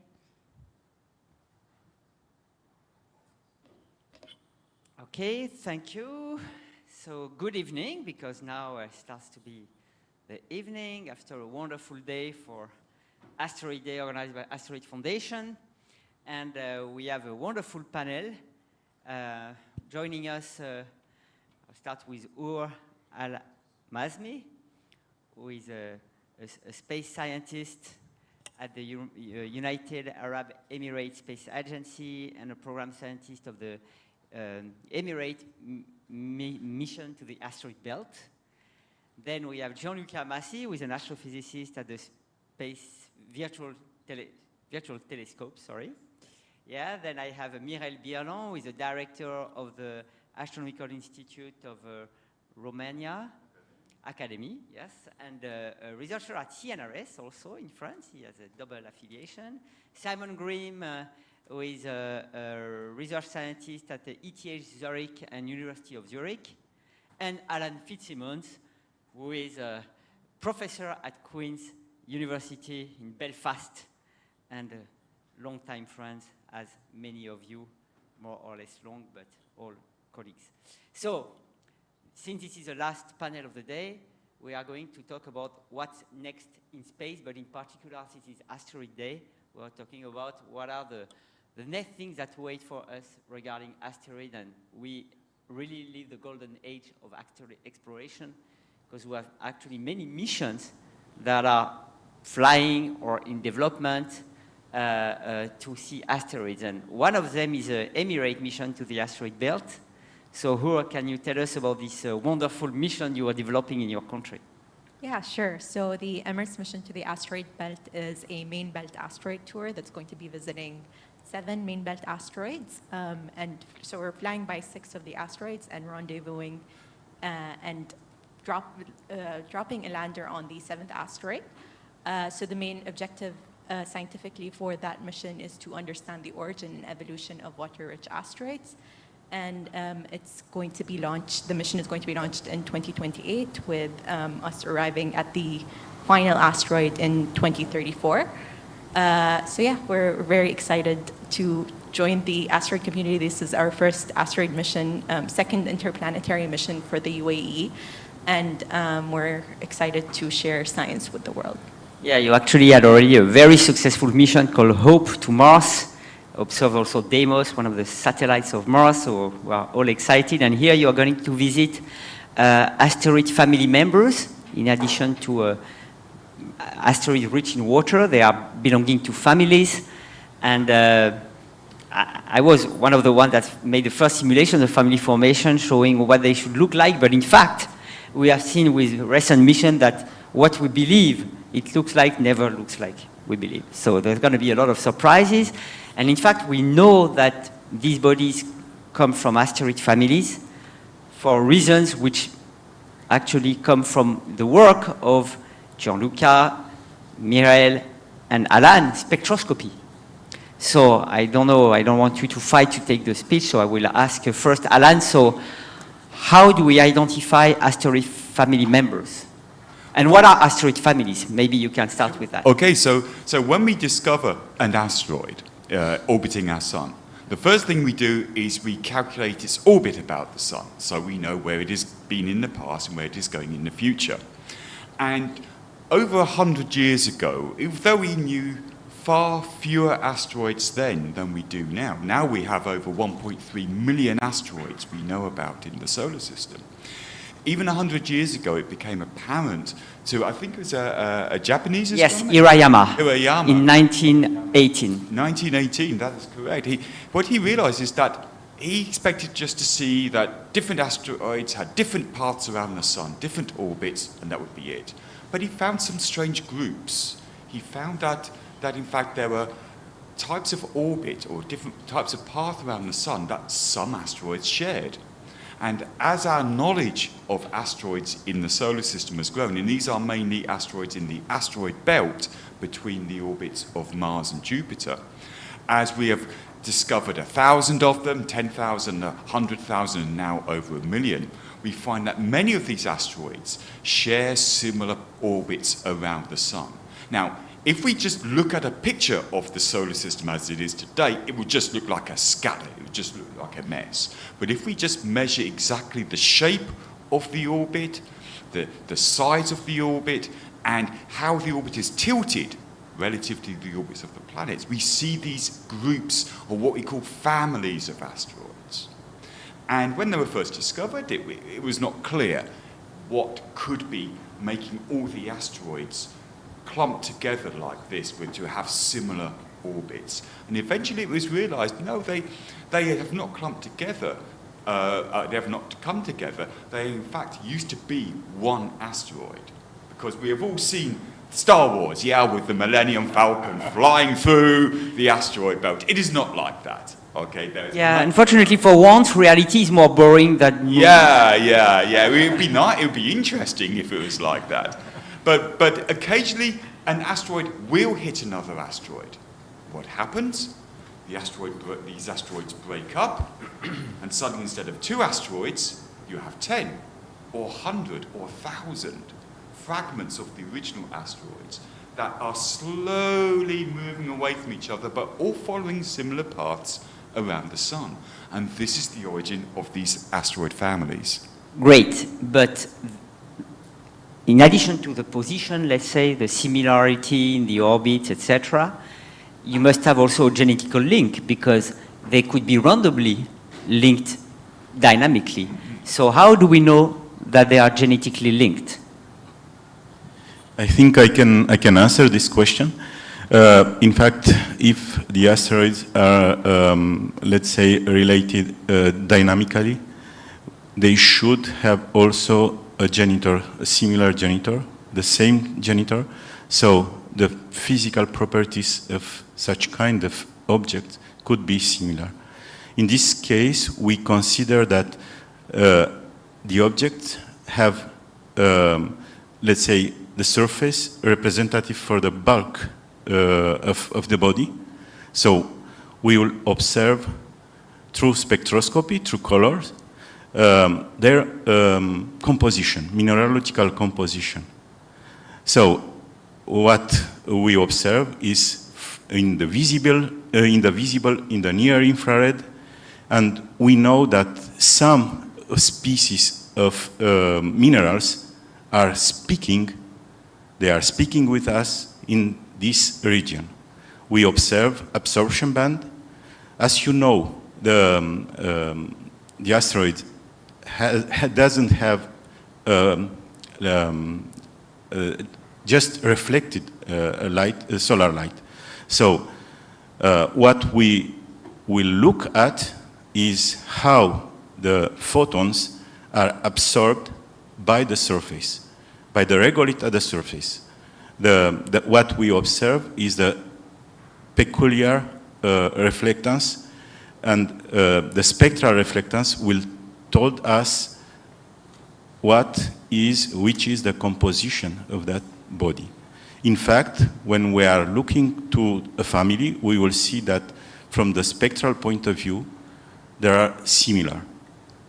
And sometimes the family is mixed with a background of asteroids. So in this case, we can extract just the family and leave alone the outliers, the background of population of asteroids. So in other words, we have both similarity in terms of dynamical properties, or let's say the trajectory to simplify, and similarity in composition.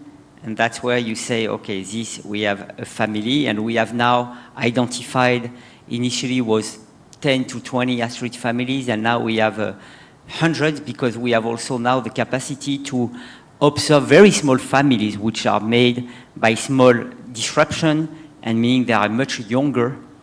And they are great because if they are the outcome of collisions, this is the best natural laboratory that nature's offer us to study collision at the scale of large asteroids.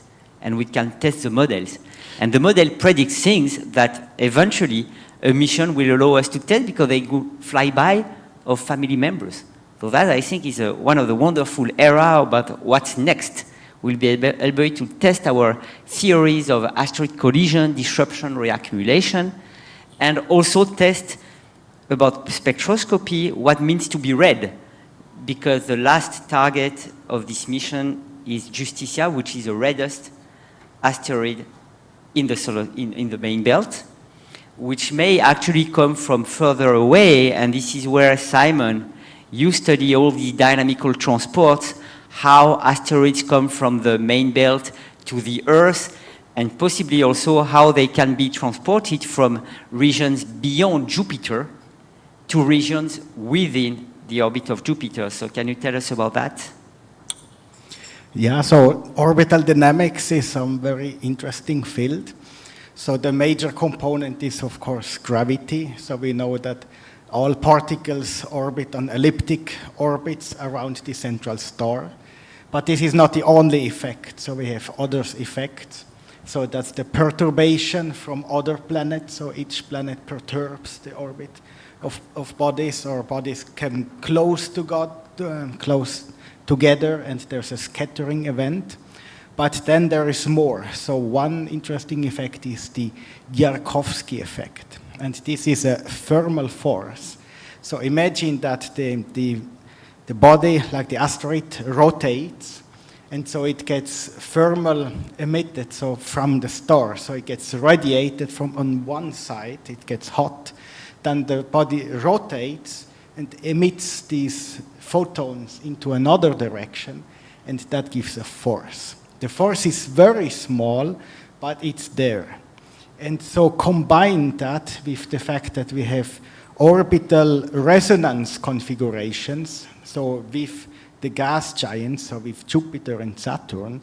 So orbital resonance is when Saturn orbits twice the Sun, then the asteroid orbits 3 times, then this is in orbital resonance. And so there is an accumulation of the force into one direction, which gives this pile up in the eccentricity.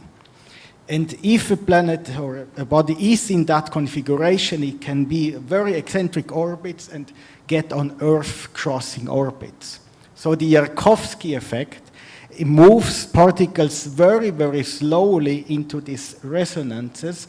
They get on elliptic orbits, and so they can hit the Earth eventually. And we have many of them in the main belt. We have one at 2.5 times the distance of the Earth to the Sun, which is called the 3-to-1 resonance. It's 3 times around the Sun for Jupiter, while the asteroid made 1 turn, which is very efficient and send asteroids to the Earth in a million-year time scale, right? But in the case of a red object, which was from beyond Jupiter, it's also the signature that, because it's not easy to do it in the current epoch, so it's maybe the signature that the planets moved. There were some instability in the early phases of the solar system that allowed objects from beyond Jupiter to be transferred on circular orbit in the asteroid belt. So that relates to the diversity of planetary systems, because it shows that, well, a system is not that stable all the time, right? Yeah, exactly. So if we consider the formation history of the solar system, so currently we have the inner planets, the terrestrial planets, then we have the outer planets, so we have 4 gas giants or ice giants. But we assume that this was not always the case, that especially the configuration, like the distance between the planets, was different. Eventually there would have been 5 gas giant planets, and so they were perturbed by asteroids on the outer side, like that it is the trans-Neptunian objects, so the Kuiper belt objects, and they cause like small instabilities, and so the planets moved into another stable configuration. And by doing that, sending many, many asteroids from the outer part of the solar system to the inner part, and they also got an Earth-crossing orbits and hit the Earth and actually transport a lot of materials to the Earth. So, for example, water. So one of the questions is, where do all of the elements on Earth come from? And this can be explained by one of these models. Yeah, which is, by the way, consistent, not confirmed, it's never confirmed, but consistent with the analysis of the samples that were returned recently by the Hayabusa 2 mission, Japanese one, and American OSIRIS-REx, that returned samples from carbon-rich asteroids. And in particular, for the samples of the Japanese mission, they discovered 123 amino acids in the samples, even some uracil, which is one of the bases of RNA. And the water content is also sharing the same properties as the ocean. So this scenario that life emerged by asteroid impact is comforted by the current analysis. And now we have also other missions like the Hayabusa 2 and OSIRIS-REx that are still, after returning the sample to Earth, have been extended, and they are flying to other objects. So OSIRIS-REx is going to go to Apophis. We'll talk about it later if we have time. And Hayabusa 2 is going to make a rendezvous in 2031 with a crazily fast rotating object, only 30 meters in size, rotating in 10 minutes. So imagine you are on an asteroid, well, actually with a rotation rate, you cannot stay. But let's say you stay, you have a sunset and a sunrise every 5 minutes. That's really crazy. And so, Jean-Luc, you observe these kind of asteroids, and the small one in particular, you observe the flyby of the very recent close passage to the Earth of a 100-meter size asteroid. So tell us about that. I thank you, Patrick, and thank you to everyone for this wonderful opportunity to talk about asteroids here in Luxembourg, and thanks to the Asteroid Day Foundation. I want just to comment, to share a comment with you, because when I was a young guy, many of the things we are discussing today were science fiction, literally. So what is next in space? A very good question at this very moment, because, how all these things develop in the future with these very fast rates we see these days. Every year here in Luxembourg, we discuss marvelous new things. So these are very exciting times, and I'm looking forward that you will have the Hera space mission just launched, and all the other satellites doing their work. We are really looking forward to that. But most of the time, we look up and we see from the ground those very small objects we call the asteroids. And as Patrick said, a couple of nights ago, there was a huge potential hazardous asteroids which made a relatively close encounter with us. And some of you yesterday could see this live together via the Virtual Telescope project.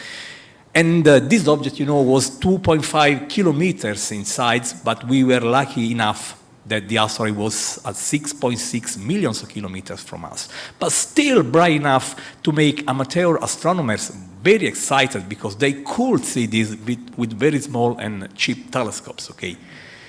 And I find very interesting that every time an asteroid of this kind is approaching the Earth, there is a strong attention from the media. It just means that asteroids have a very special place in culture.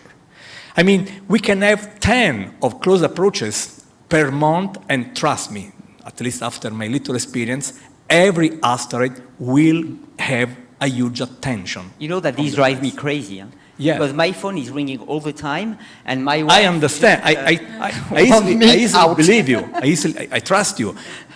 I want to say, while we are here trying to understand what will happen in the future, we know that even now, for many reasons, and Asteroid Day is a wonderful opportunity just to remember the most important of them, that asteroids are truly a very, very precious topic in science, and every time an object is just approaching us is a great opportunity to study from the ground.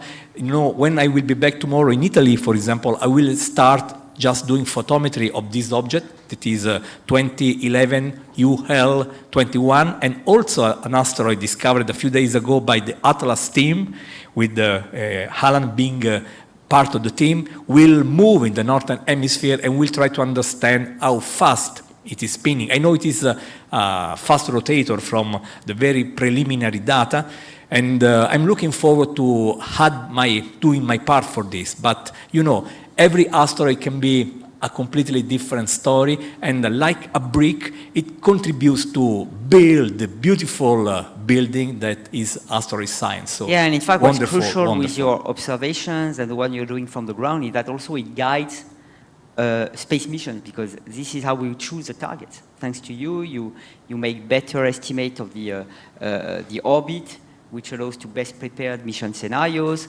We need the rotation rate, we need all these things. So it's a very essential, and the amateurs are playing a big role in this. I was impressed, and I want to repeat this, but it was you saying this, that when Apophis will be in our sky, it will be amazing to see by the naked eye for the very first time, maybe in a human age, I don't know, but at the same time, you will have space probes sharing at the same time images taken from there. How beautiful times are those we are approaching, my friends. We are very lucky, at least for space, that we have now access to real images of worlds which are millions or hundreds of millions of kilometers away, and which are actually teeny, like, you know, Bennu, 500 meters. We sampled it at 300 million kilometers from the Earth, which is 1,000 times the distance between the Earth and the Moon. This is crazy, and effectively Apophis, a 340-meter asteroid, passing at 32,000 kilometers from the Earth on Friday, the 13th of April 2029. No risk, it will miss the Earth. But having the possibility to see it with naked eyes and feeding the people with the real images of the asteroid is going to be amazing. And I think the good thing is that in our community, we have a great atmosphere. I know some science community where they shoot on each other. Everybody wants to be proven right, and they don't accept the contradiction.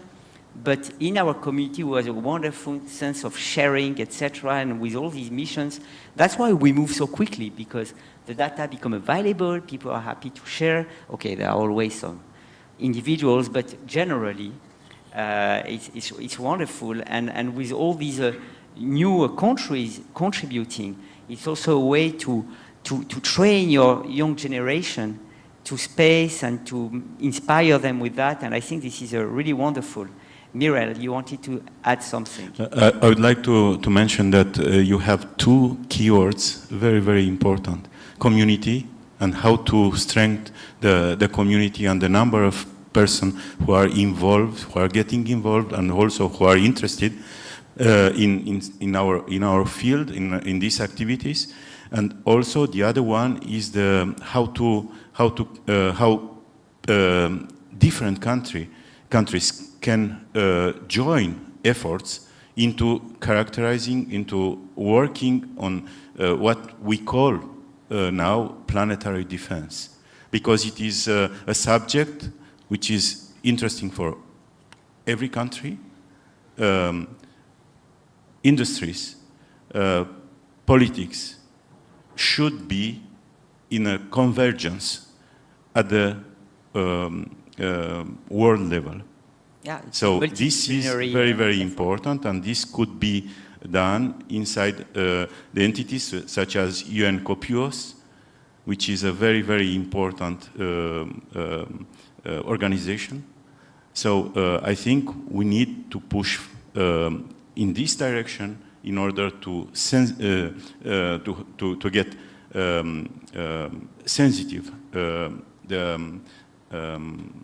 the factor of decision into the world. Yeah, and for science is the same. I think the way we work, trying to be complementary, really, and that relies also on international cooperation. Take an example, the Hera mission. At the end, I will make a summary of all the missions coming. You will see how busy we're going to be, but it's great. Hera will launch on the 7th of October, and in March, we'll do a flyby of Mars and Deimos, right? Deimos is one of the moons, the most distant moon of Mars. Small, huh? Very 10 kilometers in diameter. And the HOPE mission by the United Emirates Agency made a flyby and pictures of Deimos. We are doing a flyby with pictures of Deimos, probably a different face that we didn't see.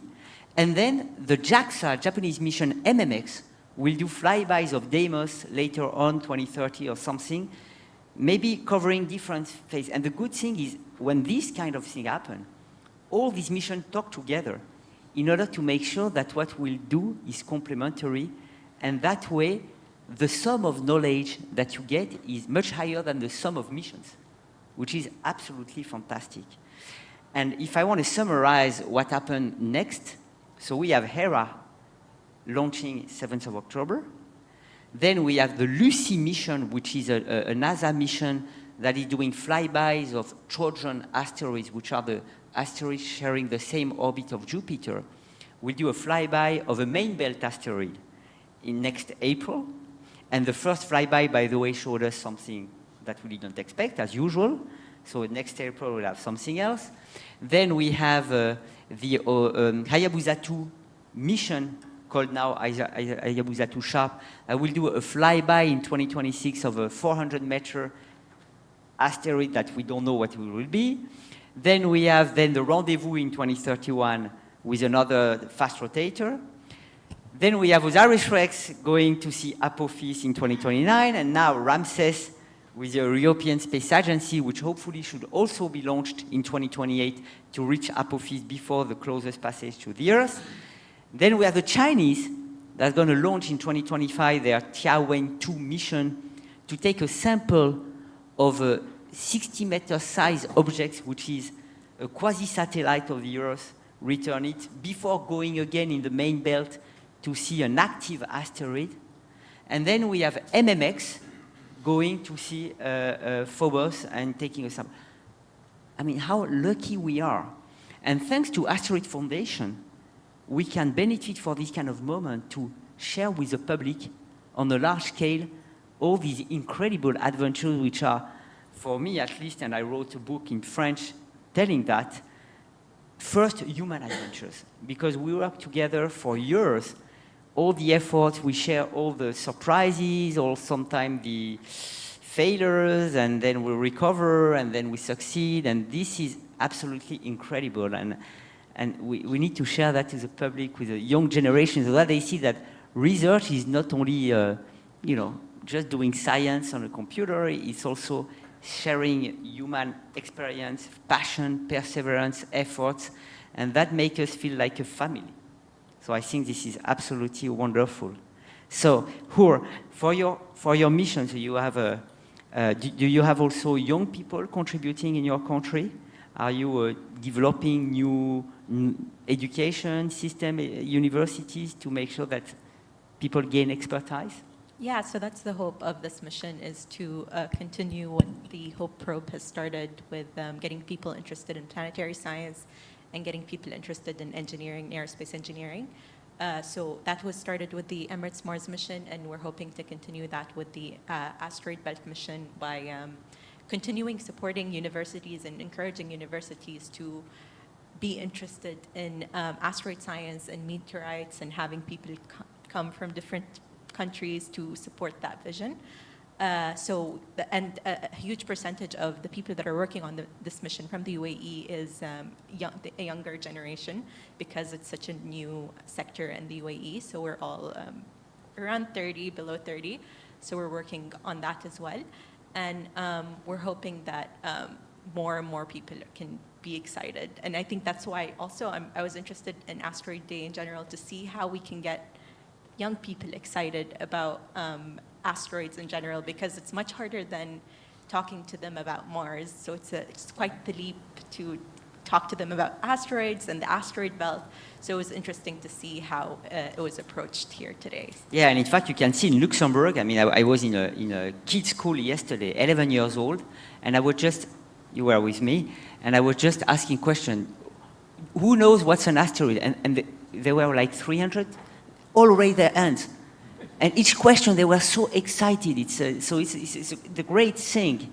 And I think this is really great. Now, of course, I visited your country and I saw the, the sense of willing to innovate and the interest of the country for innovation, science. And I wish this can be propagated like a virus to other countries like mine where politicians don't care at all. And the basic knowledge in science is a disaster. And this is a real problem. In many countries, the politicians, unfortunately, regard science as something which is just nothing. And we have this problem. And there is a mismatch between the excitement of the public and the young people and the interest of the politicians. Just an anecdote. Okay, now I'm not the moderator anymore, but just an anecdote. I'm involved in planetary defense, right? And in the US, it's at the White House level that they consider that. In our country, they don't even know it exists, right? And I met someone from the White House, and he said, "Oh, Patrick, it's great that you are here, and it's great that France is contributing." And I said, "No, France, sorry, Patrick, France, Macron does not even know I exist, or even that planetary defense exists." And that's a problem, because there is a demand, and even for the media, it's a difficulty for the journalists to sell their papers in their journal because people are not interested. So I count on new actors who have a good spirit to innovate, etc., to show the good example that we lost, I don't know why. So, and I also hope that with all these missions coming, the politician will realize, because if people were not interested, okay, we could say they are not interested, why? But look, they are all excited. So I hope with this panel and what we just said, showing the excitement and what's next, we'll be able to convince the decision maker that it's worth being interested, and that will, because science will save the earth, basically, even for climate change, we need innovation, we need etc. So science is not just fun, it's also very useful. So I hope that, and I think, unless somebody else has something to say, I think I don't agree with you, because I think somewhere we need to find each other somewhere in the middle. I guess we scientists, we have a duty also. We have the duty to come to the people, to come to the students and say how beautiful is our work, how enthusiastic we are. And sometimes scientists are missing this piece of work in their activity. And that's why we are here. Yes, indeed, and we do it, and because we are convinced yeah. that it is necessary. Absolutely. Unfortunately, we have to end, and I have an out of the program thing. We have a great astronaut who is here, Doreen, who is one of the Thank you. supporter of Asteroid Day. Just an information. So it's very interesting what you said here. You point out the UN Committee on the Peaceful Uses of Outer Space. It's a very important body. Today, I just came from Vienna from the session of the Committee on the Peaceful Uses of Outer Space. I was the head of the delegation, of the Romanian delegation.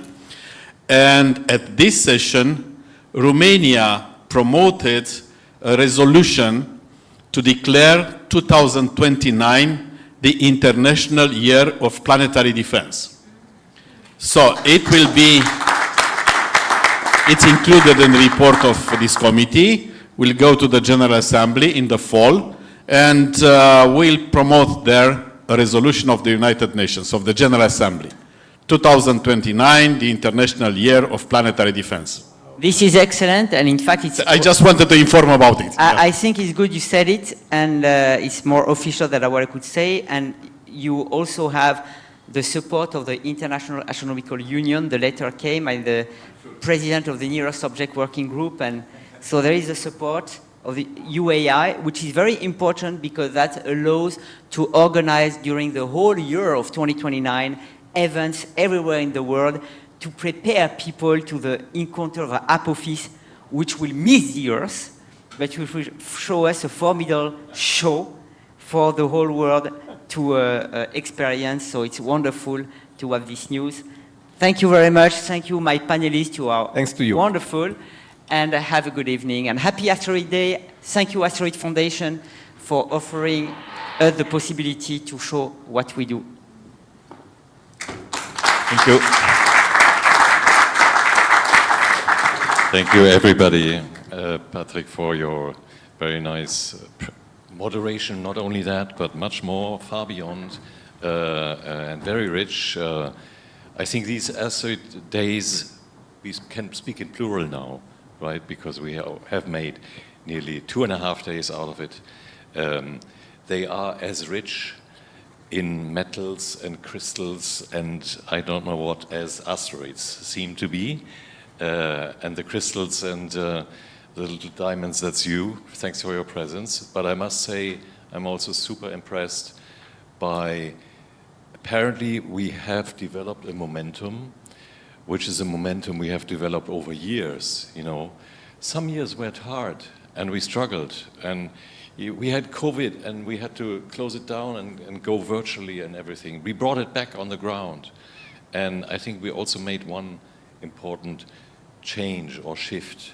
We kept the scientific concentration here, thanks to all of you, but we also achieved something which we had on the agenda, but it's not obvious you achieve it, that is transmit it to a younger generation. And that's what you know, we always discussed with the Luxembourg Ministry, with the government people, with the agency, LSA, and the ministers responsible. They said, think about education. You know, the scientific thing is one thing, it's great. But we want the young people to come here, and that's why we invented the festival, and actually turns out that it works very well. Look at who was there this afternoon. And the concept works, and your, you know, open spirit, and to be ready and talk to everybody. It was amazing what, you know, pupils who just finished high school, I mean, lycée, you know, here, what they are already working on. So there's the next generation. And we will have, you will have younger people behind you taking over, and they are ready to get inspired by you, and they want to. And it's something, as you said, this is also an effort to make clear to people that we are not only living in a society where we have all facts bashed, all science bashed, all institutions bashed, all politicians bashed. We have a young generation here, we can see that, who are fact-focused, science-based, and, you know, we want to explore the world and more than, you know, our world here, based on that, based on all you built and based on all we stand for and what we want to represent. So thank you very much, everybody. And we just, I have the impression we're just underway now. It's not, this is not the end of Asteroid Day. This is the beginning of the new one, of the next one. And so, Doreen, we definitely, and I spoke to Arti Holler-Meine already about it, the director of the United Nations Office of Outer Space Affairs in Vienna, who made the proposal. You endorsed it, thank you very much, and we will definitely be there as Asteroid Foundation to support the initiative to have 2029, and we have some time to travel, that's good, the International Year of Planetary Defense. But Michel, last word to you, and thank you very much, everybody.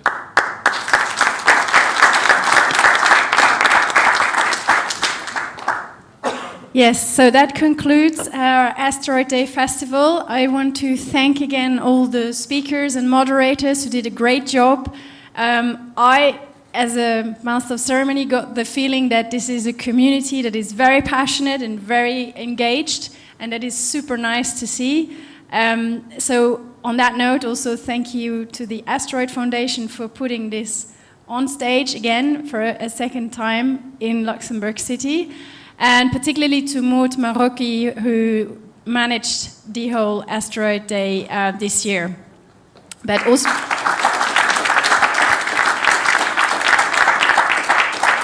but I believe there were also many volunteers involved who you may have seen standing at the doors, so thank you also for their work. Please stay for we have another 10 minutes until the football game. So please stay with us for those 10 minutes at least. But I hope you all had a great time today. Also, those who watched us online, thank you for joining us. If for the entire event or the just snippets of it, I hope you also got some of that atmosphere that I just described. And we hope to see you all again next year. Have a great evening.